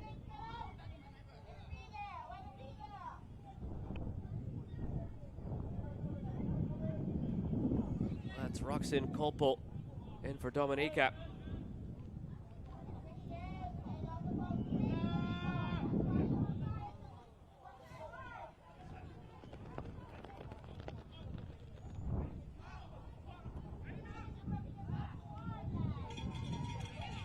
Some of the fresh legs there from Cooper.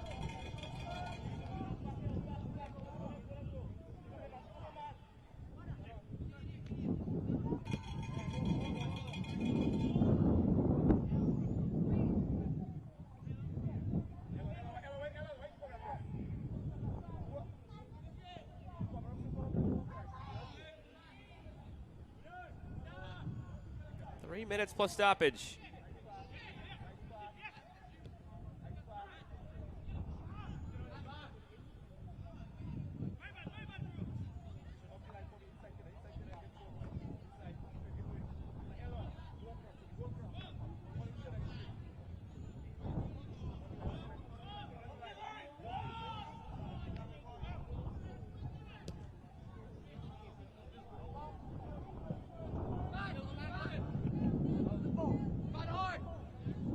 Substitution for Bahamas. Number 10, Teru Bannister. For number 13, Isaac Cooper. Number 7, Tobias Saunders. For number 50, Gideon Cole, minute 66. For Dominica, number 11, Che Etienne. For number 7, Roxanne Kolpel, minute 66.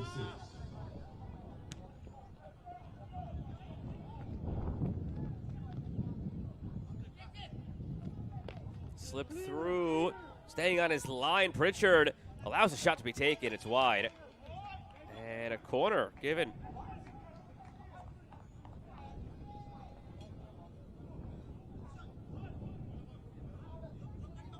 Take a touch anywhere. Did not appear to. Fortunate break here for Dominica. Played short from the corner. And they'll be able to do it again.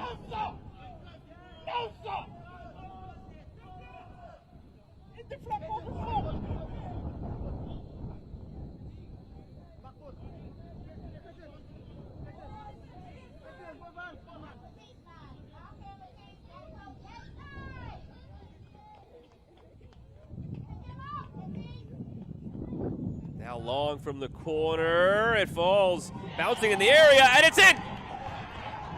Another instance of a wind-aided, awkward ball to defend from a set piece.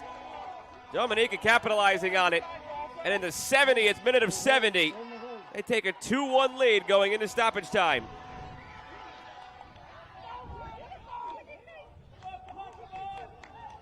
It's a substitute, Teron George, with the last touch to it. Being mobbed and carried by his teammates. A misplay from Pritchard, the keeper, as the wind got a hold of it again.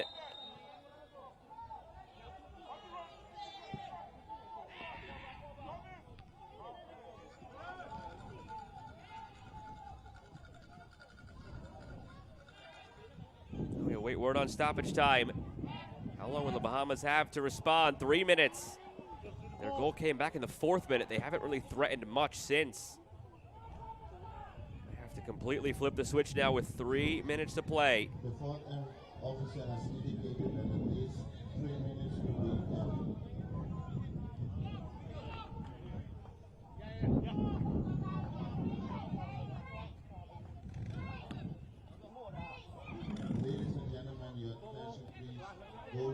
Dominica, scored by number 10, Aaron George, minute 17.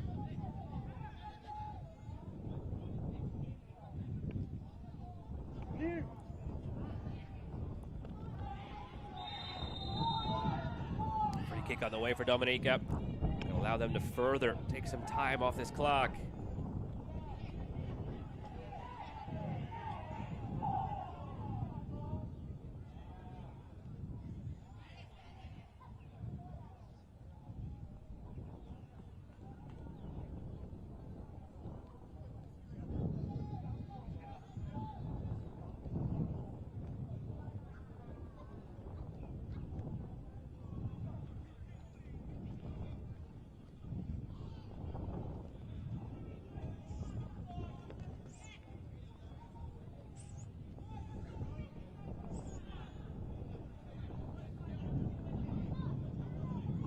Shown Gideon Cole.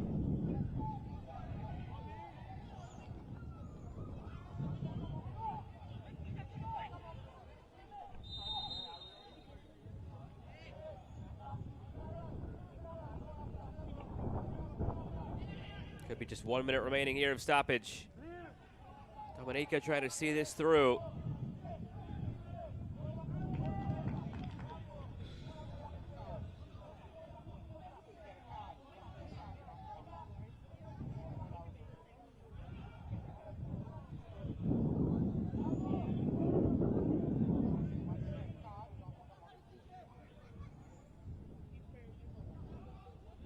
Minute remaining.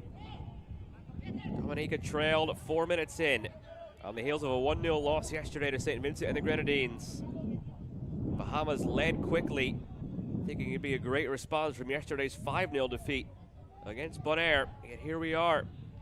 Seconds to play. Dominica's come from behind, winning 2-1.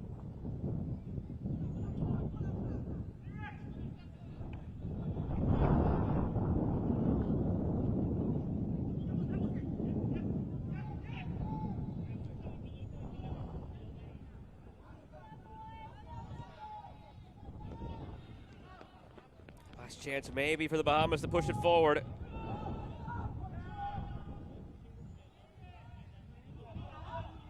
Three minutes come and gone. Ball cleared.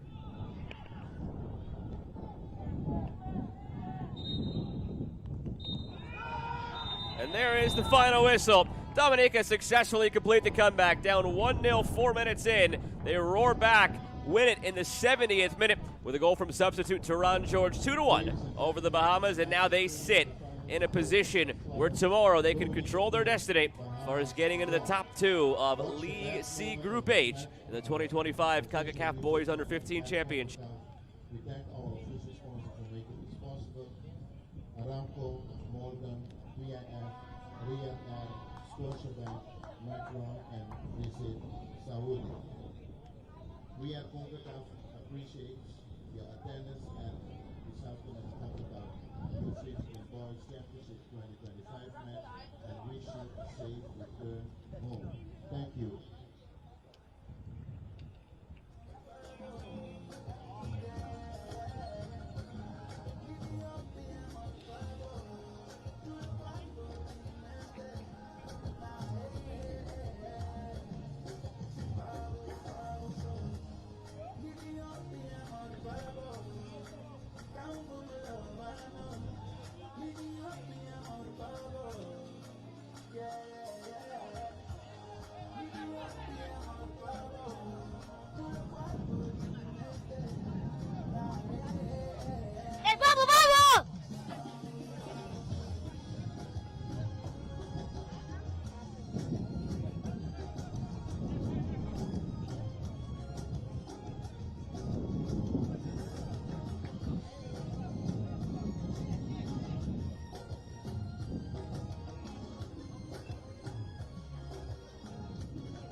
look back at the highlights from Dominica's 2-1 victory over the Bahamas in dramatic fashion here on the second match day of League C Group H play. These teams will play again tomorrow, a third consecutive day.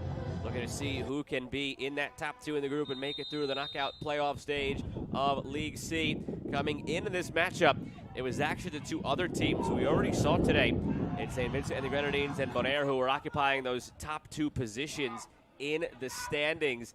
Dominica will still be on the outside of those two looking in, but it could have been a lot worse, significantly worse, because 4 minutes in, the Bahamas take a 1-0 lead, and all of a sudden the Bahamas were the ones knocking on the door, being level on 3 points, tied with 3 points with Bonaire.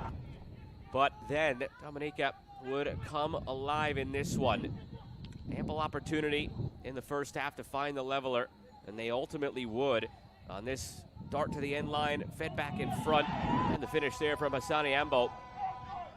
Really, after the goal scored in the 4th minute by the Bahamas and another chance they had, denied by a great save in the 6th minute, they had next to nothing the rest of the day. It was all Dominica, and I alluded to it throughout this match that the motivation is more on the side of Dominica because they know with a win in this match, they control destiny because they play Bonaire head-to-head tomorrow. Both teams would be on 3 points. Whereas for the Bahamas, they'd have less control over their destiny because while they play St. Vincent and the Grenadines, which looks to be a difficult matchup, it could be a moot point depending on what happened in the other match. So from a motivational and psychological standpoint, you expect a lot more of that to side with Dominica, and that was really how it felt in the second half. They just had an extra pep in their step, competing for every loose ball, winning most of those loose balls. Chance after chance. It felt like if there was a winner in this one, it would belong to Dominica, and that proved to be the case. Stretching the field with the long balls in behind. And on a day where the wind has been such a factor for every match we've seen, from the opening match of the day in League C Group G between French Guiana and Grenada, and then St. Lucia against Martinique in that group as well, to what we've seen here in Group H. Some drama earlier in the match here in Group H with Bonaire and St. Vincent and the Grenadines, and now this winner in the 70th minute. The wind in so many instances on free kicks, on corners, impacting play. The goal scored by Tehran George, and Dominica would go on to take it 2-1 over the Bahamas.